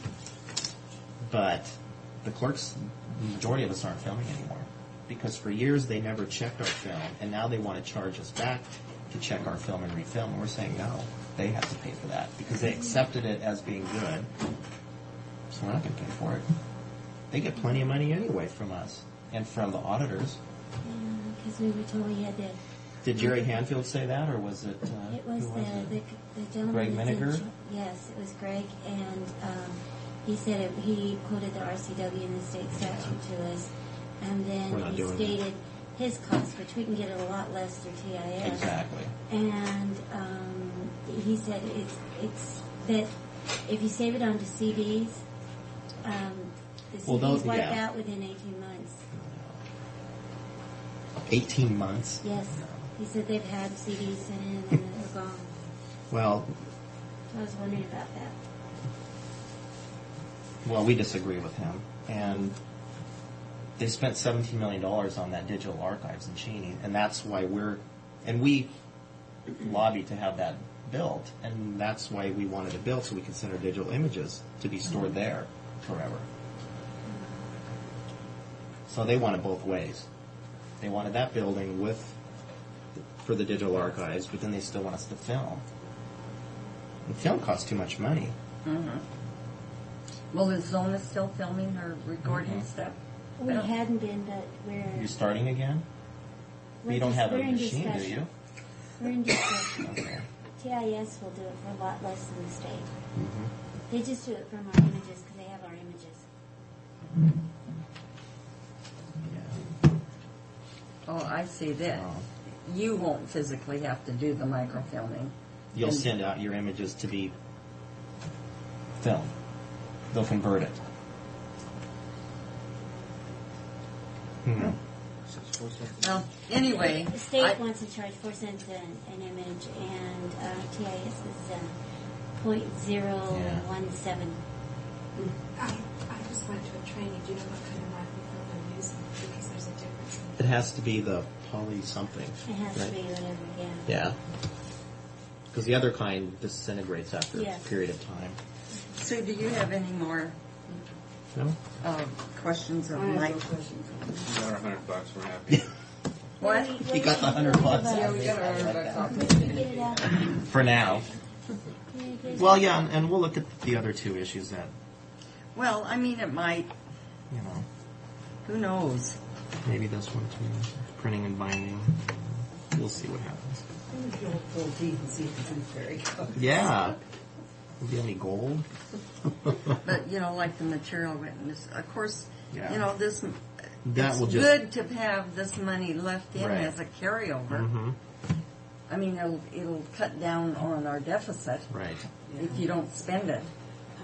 But, you can't rely on it being Right. that way. Not every year, For exactly. every year. And we did get that $15,000 forfeiture, but we have to wait for a period of time before we can actually. But that's in a dedicated fund Right. for Right. extradition. isn't it? Exactly. Mm-hmm. But at least we've got. At least it's there. Yeah. We don't have to take it out of something else. Okay. No wonder we have so many delinquents.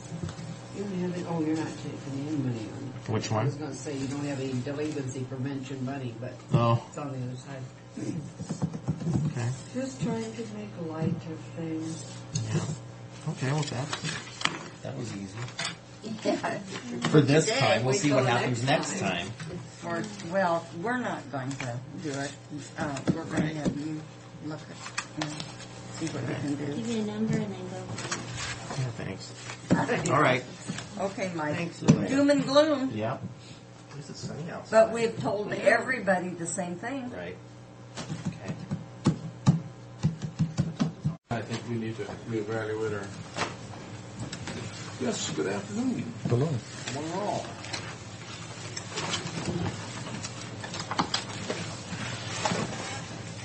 Did you get a copy of this? Probably not. We just No, we had that.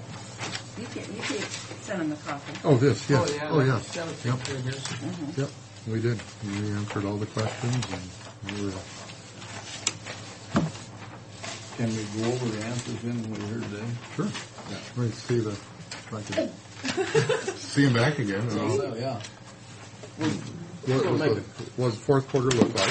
I mentioned We earlier covered today. that. Yeah, we we covered should be that. a little bit right in there, probably in the neighborhood of $155,000 in subsidy, as opposed to the 247, I believe it is. It was budgeted. How do we show the 61,991 revenue the city and county each? Oh, the subsidy payment. And that was, the subsidy payment was for half the year, as opposed to waiting at the end of the year and then try to catch up. And in this case, in this past year, it was quite late before we ever got the city money. So the position was to pay half, about, when was it, Becky? Not About halfway through. about halfway through, and then we'll finalize after the end of at the end of the year. Okay, those figures aren't because we carried them through and didn't collect.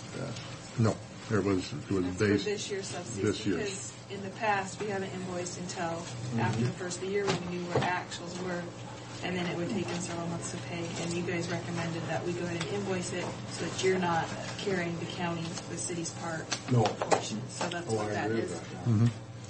The ICE revenue expected to go up 30,000. Is this firm? Yes, it is. But with a caveat that we are dealing with a private enterprise with the Titans, and as long as they're solvent, they plan on coming back. They're happy, and they've always paid their bills, and there's no issues with them. They say they want to come back and continue on, and there's no reason to expect that they won't. So we've increased we're going to change our contract from a September through March, which is a seasonal contract, to an annual contract, which is January through December, without the summertime in there, so that we've got something solid for the year. Yeah, we know some bases are budget.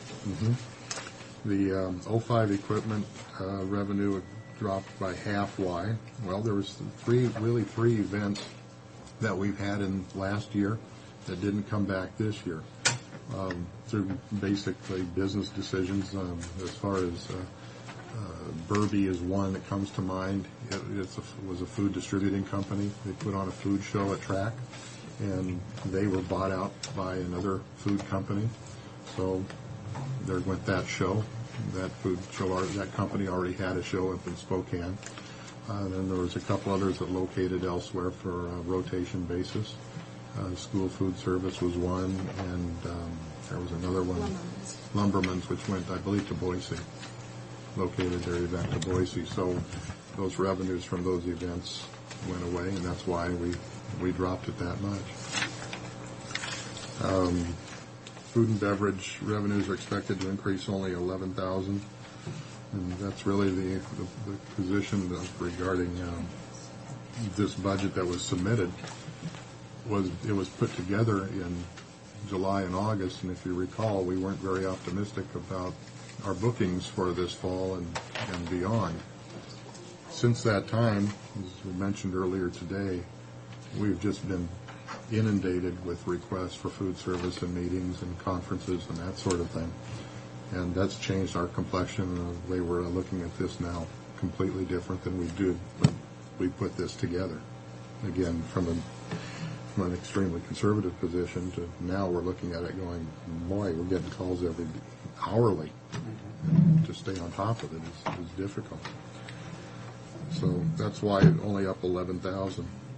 And the AmeriSuites is definitely the leader in bringing these people in. That's what really is that and Mel's addition, what he's bringing into our operations, is really what's bringing this new business to us. The salary situation that's the RV park. The question regarding, thought the assistant manager and split with the county, and that's the RV park management fee. Medical and dental is up. That's a county policy. Yeah, that's uncontrolled. Is Track self-insured? But I don't think it's up 20%. We haven't got a damn figure on that, have we done? Yes. That's what he indicated. It was up 20%. Yeah. Well, part of that is because of the new positions. Maureen's and Dan's new positions that went in this year's budget. That didn't show up because our medical only went up 7%.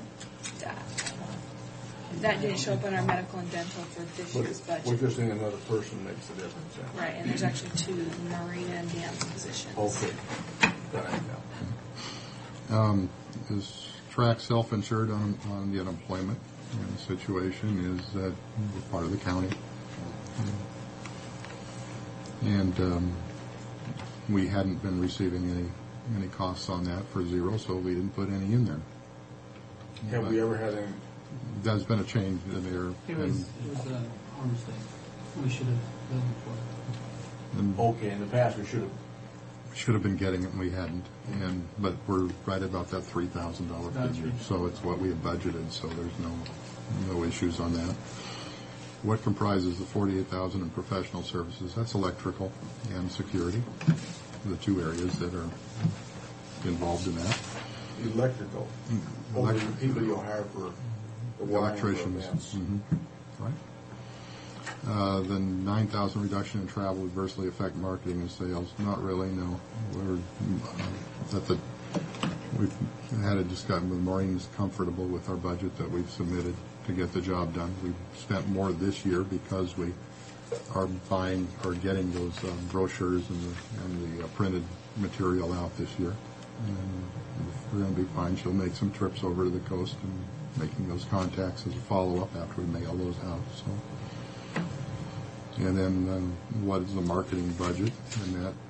And that is the tower cam, the website, printed material, and phone book ads. Phone book ads. Yeah, phone book ads. So that comprises it. And then the AmeriSuites revenue, I was looking at that yesterday and estimated that about the $30,000 gain on half a year on the AmeriSuites. So that's a pretty nice little addition to it. Very nice. Yeah. So those are the questions. Okay, thank you, Ray. I just saw that sheet. Yeah. I had. Was that 30,000 net or gross? Net. So we're projecting out for the rest of the year. As I indicated that right now we don't know how all the menus. I don't know all of the menus, but based on what we've done to date, that's about what I expect us to net out. Do we have kind of brochures right now for the RV park? There are some for the RV park, yes. I'd like to get a couple. Our dish, is it going up out there or pole? We still haven't gotten the contracts from Verizon, but the contractors that was hired by Verizon's been calling me, asking me if they can come out and start relocating wire lines, and I said, no, until we get a contract, we don't want you on that property because we have no contract. No, that's very reasonable. Hopefully that will what did they force say? Verizon. Well, he said typically this is what Verizon does, is that they get everybody lined up to go, and then they drag their feet on the paperwork. So that Verizon has all of it. It's just we haven't received it back. But I said as soon as we receive it, we'll call you. He says good, because usually Verizon won't let us know once they release those contracts. So that's kind of where we are. But we do have Cellular One's contract, and they're piggybacking on the back of Verizon. So we're stymied with them until Verizon does something. Well, they're paying their monthly rent. Are they? So I wouldn't say stymied. Well, I didn't realize they paid that way. No, they have a monthly contract with Franklin County. Last night, Ray and I, we were at that advisory meeting, and I was taking a look at some of the stuff, and I asked Ray to go back and look at his budget. Maybe not redo it. That's not the word for it. Because he's got a reduction of revenues of $60,000 for this next year. And, if we have an additional $30,000 net from AmeriSuites, and we have, all these different events that are starting to pop up, I have a hard time, looking at this and trying to put the deficit or put Franklin County subsidy away when I don't think our subsidies are going to be the amount that he's talking about here. So I asked if he would go back and revisit that. Right. Let's go back a few years, and we've, the last 3 years, we've brought in more money than we've budgeted, and we've spent accordingly, if not a little bit less than budget in some years. So we have not ever, in the last few years again, we haven't had to get a subsidy that was budgeted.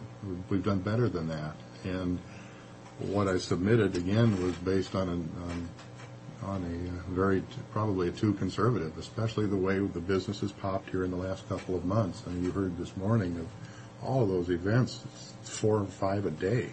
And that all adds up, and so turning pretty optimistic about it. Now, we dropped the subsidy on this proposed budget to 217, down from 247, which I felt okay with.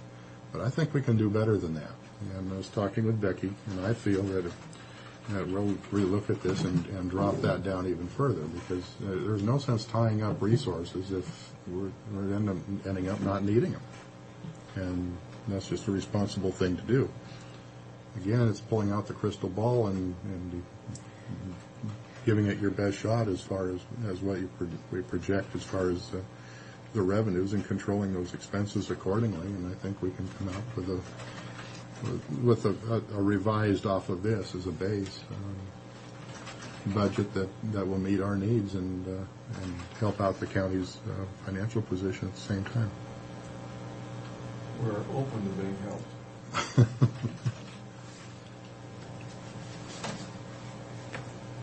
So we're not, in this last year we added some new positions in anticipation of our change in business, and I think Now, those were good moves. On this printout, of course, this is August 30th. It doesn't show City of Pasco paying their subsidy yet. It's in September. Okay. Franklin County and the cities came in September. Okay. Mm-hmm. And we paid 61, 64, 69, 66. Why don't we just start and go over this, Neva, and run down anything we can, starting with line items, so we kind of all be on the same page here. Otherwise, we won't know where any of us are. Okay.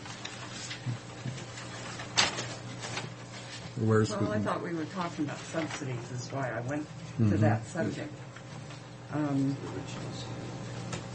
But, Ray, I don't see where we haven't paid for a subsidy every year. No, we have paid the subsidy. Okay. My point is we paid less than what was budgeted. Oh, all right. So our revenues have exceeded our projections, and our expenses have been also in accordance with that to reduce it. So, for example, if we just use a round number, if we had budgeted a $100,000 subsidy, we've been coming in, say, $70,000 instead.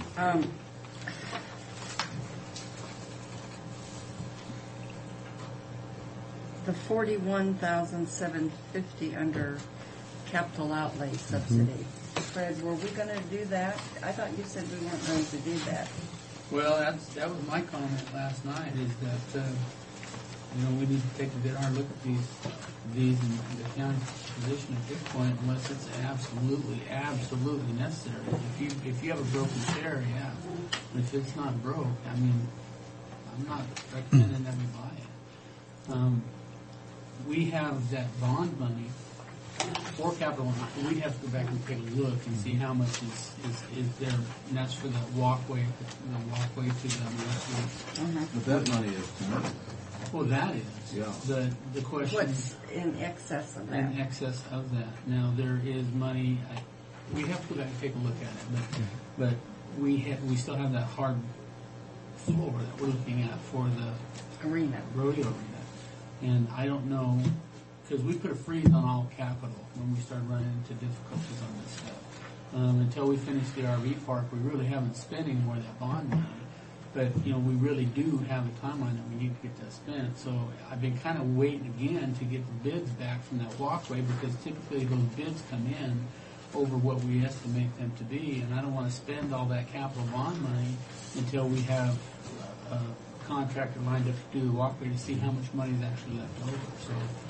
No, this is fine. When should we find out on that? Well, Brian sent the walkways off to the city, and the city is doing the reviews on them. The city has agreed to pay half of the walkway. They verbally agreed to pay half of it, yes. They verbally agreed to pay half. Is that... That's what I said. We've talked about it more than once. I don't anticipate a problem on that, but we don't have it in writing. But we have downscaled that walkway from the original. We were going to take and just match it pole per pole down there, but we've scaled it down as you extending down the walkway. You're not having the same size columns, and that was one of the bigger expenses. I've talked to Jerry about that. I don't anticipate a problem with that. Now there's stairs from where our walkway will connect to Amera Suites. And there's stairs. Are we going to do anything about a ramp? There is a ramp already there. If you turn and go down the sidewalk to the east, you'll hit a ramp that will bring you back down into the doorways. There's a handicap walkway that extends up to our sidewalk. But will it be covered? No. I believe that is on the AmeriSuite side. Their ramp, The ramp is on AmeriSuites. but we didn't turn our walkway going east over the top of that to our sidewalk. Okay, so all of AmeriSuite's portion is not going to be covered, even the stairs. Correct. Correct. I've lined up. To me, that's a mistake. Well, that we can't cross our property line, and that would And be. they won't pay for. Well, there's VJ has told me, yeah, we want to do it. I've tied him in with Brian. I thought one big project would be the way to go. I don't know what his financial situation. I don't know what the reasons are, but they're well aware of what we're doing, and we will stop at our property line. We don't have a choice, but imagine the reasons for agreeing. I'm sure it is, but I'm not sure of anything. I can't speculate what's You going know, in on. our conversations, we felt that would just be ideal. Oh, and I believe it will happen. Just when, I'm not quite sure. I would venture to guess that it would take place on phase 2, on phase 2 of his construction that runs the main when he building does out. his addition. Yeah, I would suspect that would be Does the he case. have any plans on his addition? He's been saying yes. He's still. I heard that at the grand opening. They're still very much in their plans. Okay, so do we want to go at the top? Now that admission taxes is just a pass-through, isn't it? That we get it and then we send it to the city? Yes. They get all of that? Okay. And that's those are primarily the Hispanic dances and the consumer shows. Okay, and the RV management fee, that's...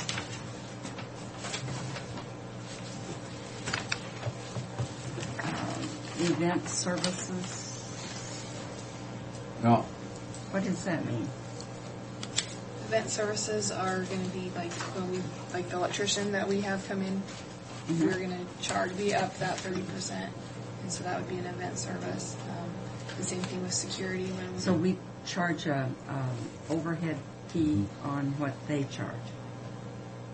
I mean, that's all figured in at the time somebody books and needs. Okay. And then shavings is also part of that event services. The wood shavings for the horse stalls. Okay. And then box office fees, that's what we charge to... Sell tickets. Boy, that isn't very much, is it? Does that cover our costs? We just have to On the provide labor, we somebody actually at the have box office. Yeah, we end up actually making money off the box Pardon? office labor. We end up making money on the box office labor. How much? A buck? Yeah, it's minimal. It's like $500, $1,000. And typically, the promoters don't have somebody in this market to sell their tickets for them, and that's what that's about. So you have to provide So we provide it. It's a service. It's a service to get the keep so the the together is $19,975. They pay to rent the booth plus they pay. See, I For the thought labor. the $36.75 was total. That's why I'm thinking. Yeah, didn't have it. But then the and the labor. labor's on top. Yeah. And the labor, the expense for the labor is at $13,000. So Okay. there's about a $3,000. All right. So Then that makes sense. Non-sales tax, miscellaneous revenue. What in the world is that? That's mainly that's just like labor reimbursement. And we don't And we don't have to pay sales sales tax on tax it. on that.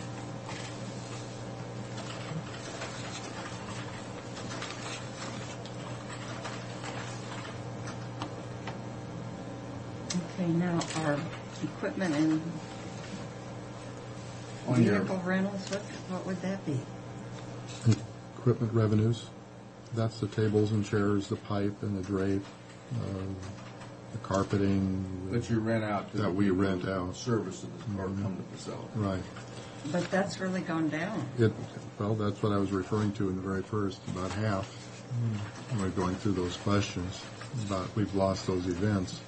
The good news is that this week we're looking at we're on the verge of signing contracts with 2 of large events to essentially take those places. So we're optimistic that We won't have a we'll be getting noise some of that factor? back. Not on those events. With the new events? Not the new events, no. Noise should not be an issue.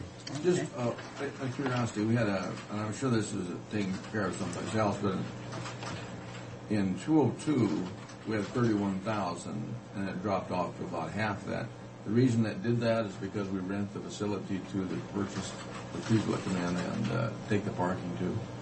What are you talking The about? parking revenue is what he's referring Parking to. revenue. Yeah, that's because more people are renting the parking lot from us. And that's Opposed to included in the us facility. having people out there charging $3 a car. And so then, yeah, that's included in facility I rent. just took care of that. We don't pay sales tax on it. That's a big difference. And when they do that also, that's usually what you see when they say free parking and they're advertising. They are paying for it, either that not way, totally either renting the lots, or we get per ticket, so there's a revenue stream there.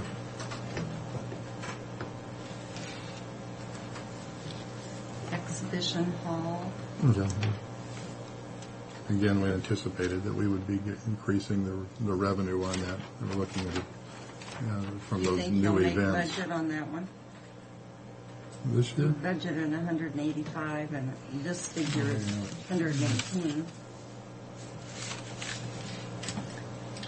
Pavilion rental, what broke it down, I don't understand. That doesn't.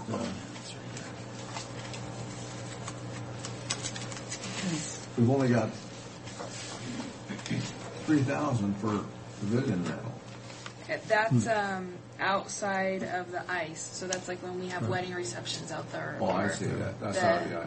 Elk Foundation does their banquet out there. We'll do some events out there that's not ice or not equestrian.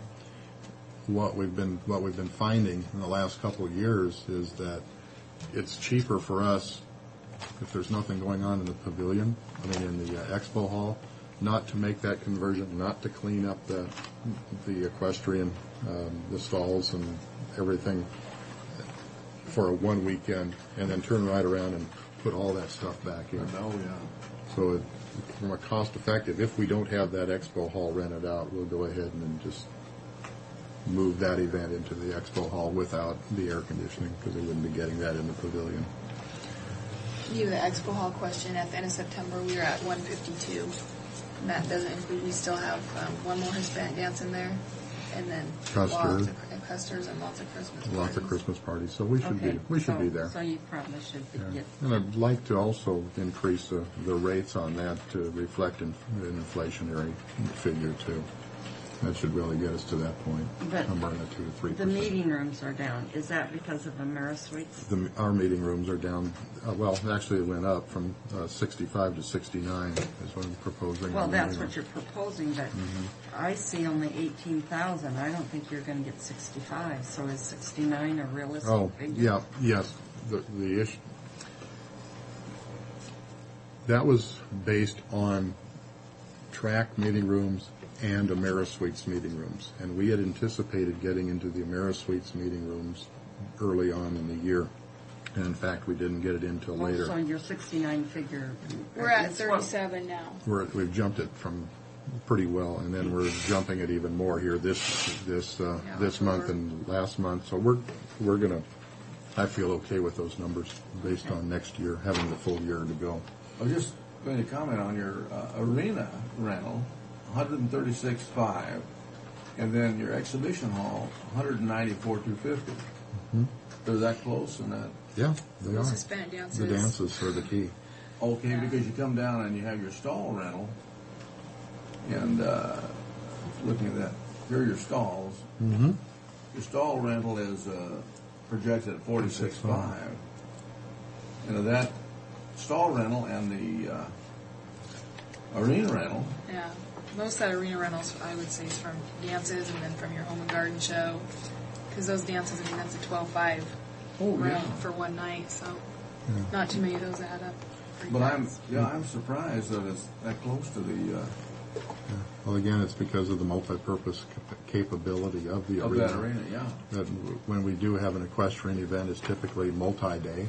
So instead, we're getting a pretty good run on the rent there, but it's not to the level that it is when we put the carpet, flatten the dirt, carpet, stage, and when we have a full production.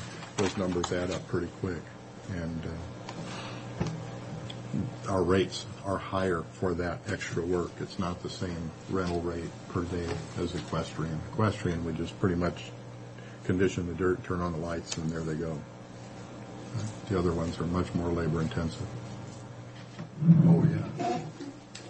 And then the ice. Yeah, I mentioned the ice. I'm confident of hitting those number increases. I'm in good shape there. What number is the ice? It's right under the stalls. Pavilion ice revenues. Barn and ice. 362.45. Pavilion ice revenues. We got 63,622.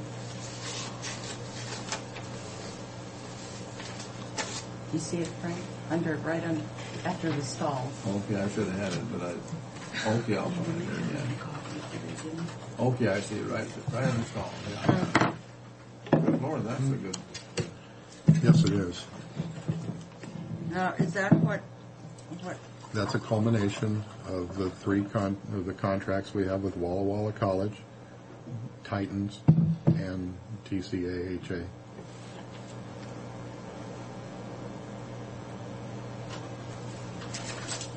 And our ice has had rave reviews by users, and the officials who do state tournaments say we have the best ice in the state of Washington. And that's awful nice to hear. So the ice is in the same room as the horse stalls? Not the same. Oh, I know. Yes. But it can be. Ice, Yeah, right. But you see, Well, how do you clean it out in you have garden or fire hoses or something? A lot of work, yeah. Well, the ice is completely removed before the horses come in. We well, you should melt go the out ice. and see the setup. Have not. I've been on the ice, but I haven't. Well, that's only all seen Same it. thing with the stalls. A lot of cleanup after those Well, stalls we come out. normally have a chairman go out and help me clean up in that kind of her area. I've skated on it. It's nice. No, yeah, but it turns around completely. Everything you see is gone, and it's down to a cement floor. And then we'll bring in modules to put in the horse stalls, and we put wood shavings in those modules for bedding material, and they're far preferred over the old horse stalls that we have, the outdoor with the dirt floor. Have you been out at the fairgrounds recently? Anybody? You see the new barns they have out there? Yeah. Boy, they're beautiful, aren't they? And I see the old barns are sure old. Oh, those are massive. Yeah. Those new barns are really nice. They're nicer than ours. Yeah. So They does the are ice- more does expensive. the ice go right on the concrete, or is there something between the concrete? Actually, Yeah, no, they're much actually bigger it's than right on because of the way concrete. they're made, they're much bigger. They're not nicer than The coils, the pavilion, refrigerant but they're coils nicer than rests the on outside. the cement too. They have misters in How them. do they make it white? They just paint In those those ones, layers? the new ones at the fairgrounds, they put misters in them. It's Oh, is that a right? diatomatic earth. They It's that didn't have it white quite finished right there, diatoms. so they used our fans. Really basis But they for said it. they have Yeah, misters We got would be good nice. paint this year, better paint, and it really reflects that light there and covers good. Okay, then we got another parking lot.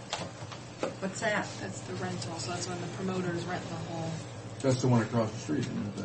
No, those No, are our parking lots. lots. The That's what I difference mean. between the other one, the parking, that's a $3 charge per car. Then the parking lot rental, that's when the promoter rents the whole lot from us. A Russ Dean, for example. A Russ Dean, when they come in and rent those lots. What do we keep it separate then for the, Because if we charge $3 a car, we have to pay sales tax on it.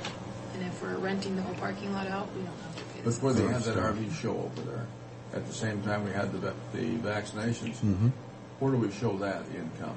In what, That would be because that's here, not, wouldn't well, it? that's not a track income. The vaccinations, yeah, they used it for free, so.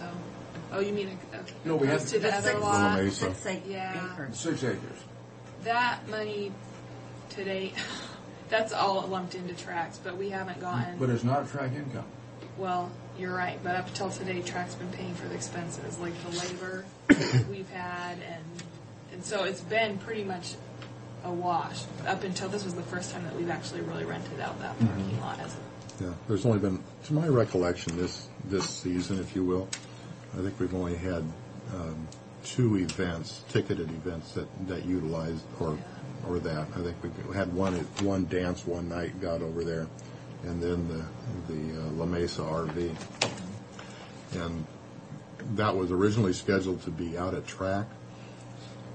They called and asked for another month or another week extension. Yeah. They called us and said, "Can we do that?" And we said, "No, we wouldn't be able to do that." But in the meantime, we thought, well, let's run them over to the 6 acres because that would allow them. But they had already made, from when we told them no to when we came up with the go over to the 6 acres, that'll work for you, and base out of the AmeriSuites, they had already made plans to move all those RVs to a different location and made the rent. So that's kind of what happened, why it moved from Track parking lot over to the So they 6 put acres. them all over there, period. Yeah, we were hoping that we could get a 2-week rental out of it, of which we netted out about $4,000 to do that. That was pretty good. That's really good. $70 expense and 4,000 some odd $100. Okay, pavilion rental, that is other than the ice, huh? Right. Other than ice and stalls. Okay. And liquor? Liquor revenue is going from 90 to 108. Anticipated an increase. We will see that will go up even more on a revision. But boy, it's down. 90 to 108. Well, 35 Oh, he's versus 90. Where are you looking? Liquor. I know, but I see We were at 108. 89 at the end of September. I'm looking at what we brought in. Yeah, at Even the we're end at in 89 August. at the end of September. Oh, I see. 89,000 that Yeah. we've taken in. Okay. No, I was just looking at the budget, not the 35. No, I'm Yeah, looking. yeah, we get all these Hispanic dances and see what happens. You gotta Liquor sell hard revenue. liquor though. They have Have started. they started selling hard liquor? That was the only complaint people had. I heard. Good. Yeah. They have Yeah, added we the have bar. added that now. That's good. You'll sell more. Okay, concessions.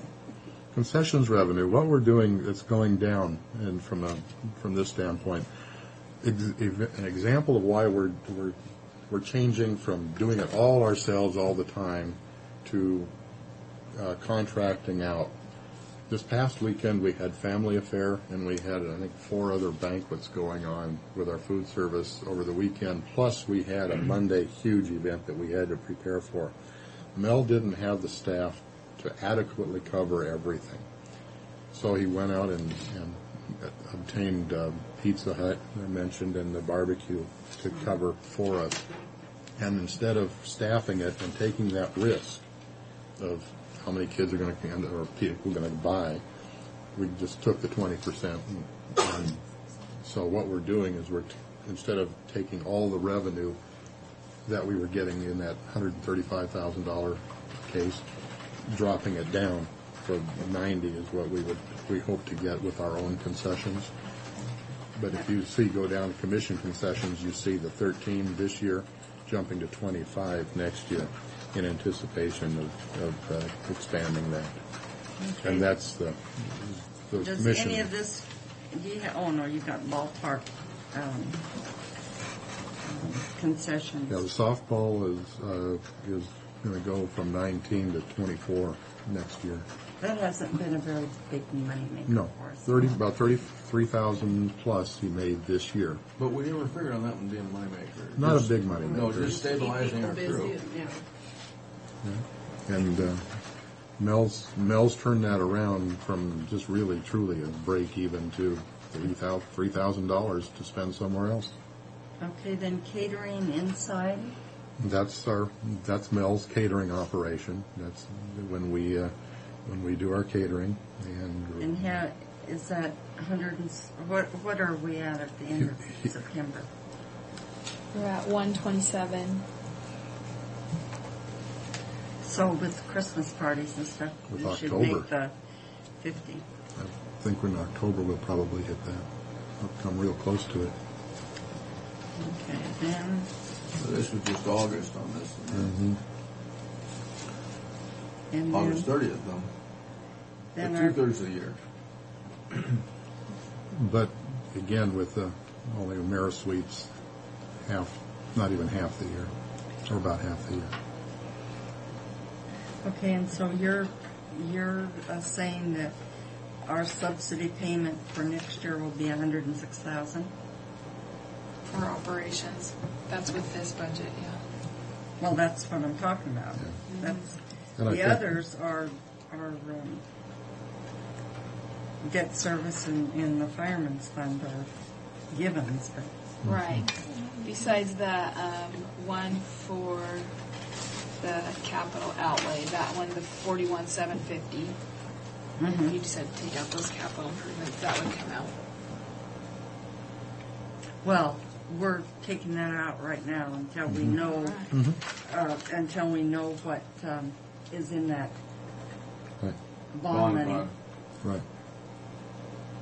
I mean, did you have plans for that capital? Did you put a list down? For primarily the list was what was that? Yeah, the table and chairs, the ongoing thing that we will have now. And it's approaching. Are the chairs getting in bad shape now? Well, some are, and some are fine, and we need to start paying attention to those. We still have a couple thousand plus chairs, so we still are in good shape. And if we need Our more, chairs, Frank. I mean, they don't get hard to wear like you do, and they're looking pretty tacky. All I have is two.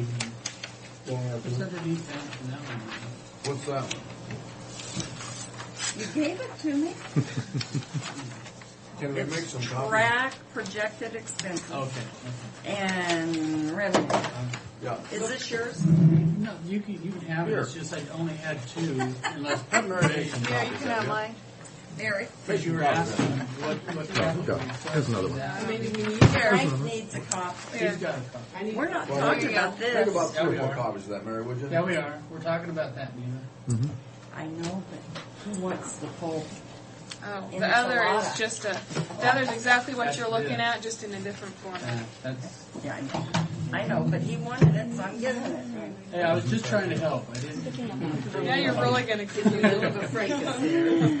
Okay, food service equipment, that really doesn't tell me a whole lot. Okay, what that is an espresso cart, Okay. propane barbecue, hawkers, caddies for hot and hawkers for cold. In other words, when people are up in the stands for, let's say, the arena cross, they're watching a show, they'd have hawkers, and they would have boxes that would Yes, be insulated. like they have in football games. Right, that's it. Yeah.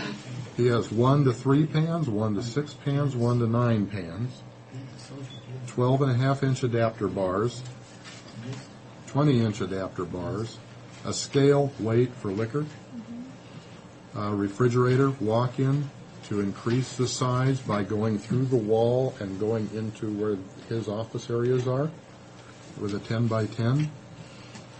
Tray for ice sculptures, the brush with pan and table, coffee urn Farberware 3-gallon, coffee urn Farberware 55 cup, tureen, racks for the dishes and glasses, 2 cash registers, a dish dolly, and some carts to push all the food out onto the floor.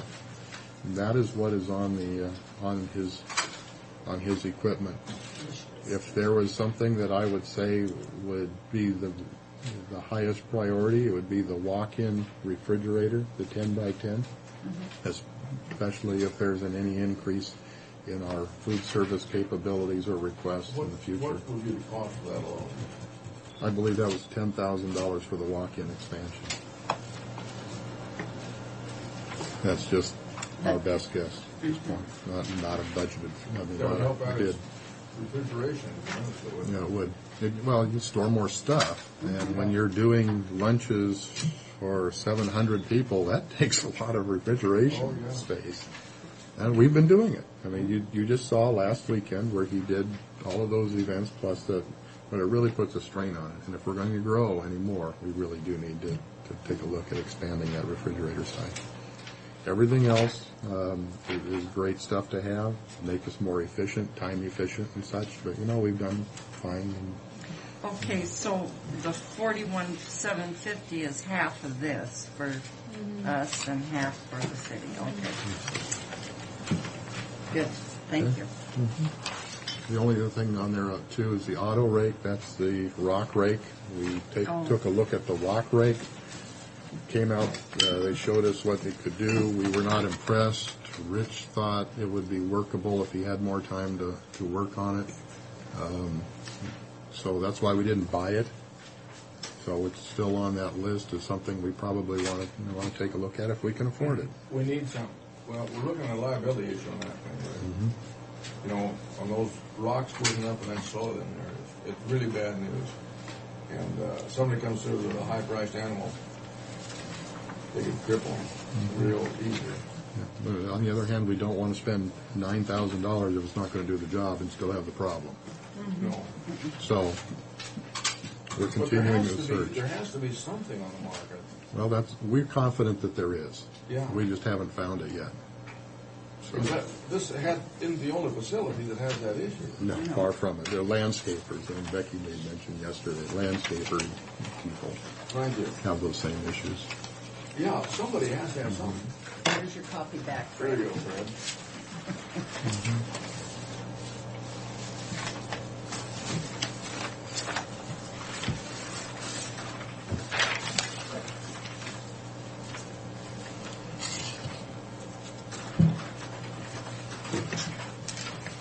I think from here on out, if we're going to bring more dirt in there, we should require the contractor to sift it. Yes. Because they're going to put their sifters pretty quick. Right. If we're bringing in the dirt, and if that's the issue, where we may be also getting it just naturally coming up from the subsoil. But also, when all that digging we're doing during the home show with all those swim pools and other things. Yeah, but they can't be digging. If I remember right, during construction, we've got those columns that are running, those concrete columns, and electrical that's about 2.5 feet below. Yeah, and they're going down 6. So we know They dig in the right spots.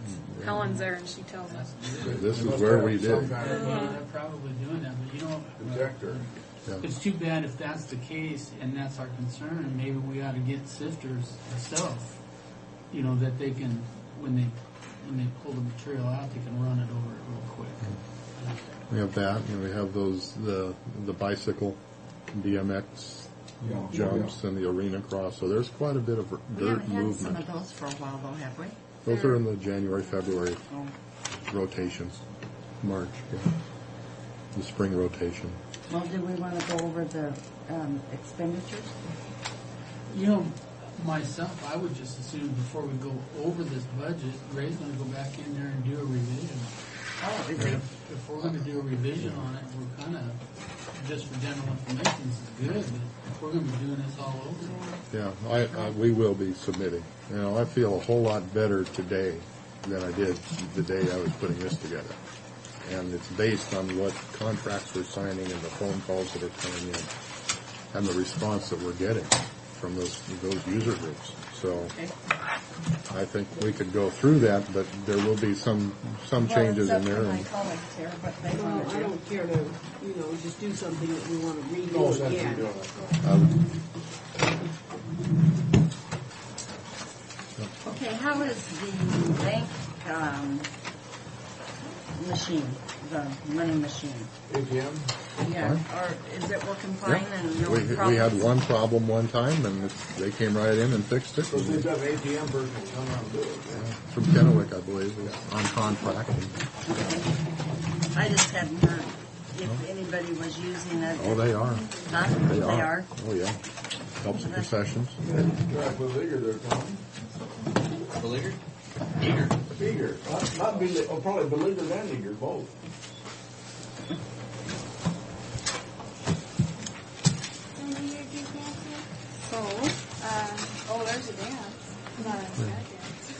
advisory board chose to meet again on November 9 in 2 weeks, and I will have that budget revision done by then.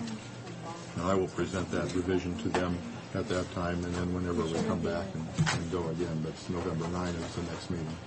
Now was Gary there last night? For a while. For a little bit. Huh? For a little bit. Oh. Yeah, these were Gary's questions. I know that, but I just wondered if Well, Gary he and I got his didn't. answer. Gary and I didn't share the same attitude about the being overly conservative with revenues.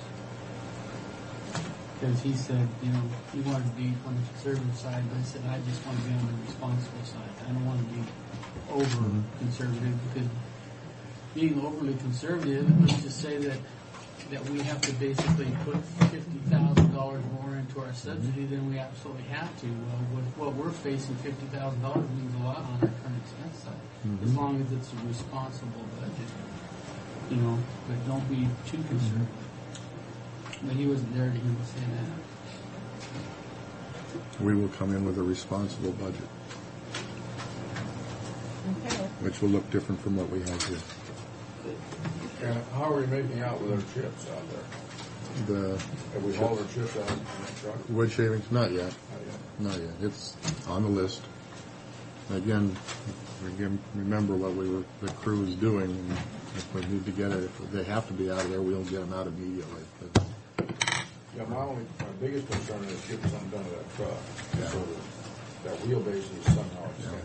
We're looking at we know we need to do that, and it'll be done for the next season when we start really getting the equestrian events in. It'll be ready to go. Okay. Something else? We thank you, one and all. Thank you. Do we have anything else out of there? No, not that I know of. Tom is out the door. Later. Oh, eager Tom. Get back to work. I was right on. On what? Medium. That price. The car's right. We can get them. If we want to order them right now, we Thank can you get for them. coming in. Because Dan from Lark called and said we can get Ron White and the other guy right now if we wanted to look. Ingval. Ingval. Yeah. This, what we're talking about is that blue collar comedy tour. I give Ray a tape, to listen to. He had it for weeks. I said, you know what, if you want to get in a good mood, listen to this tape.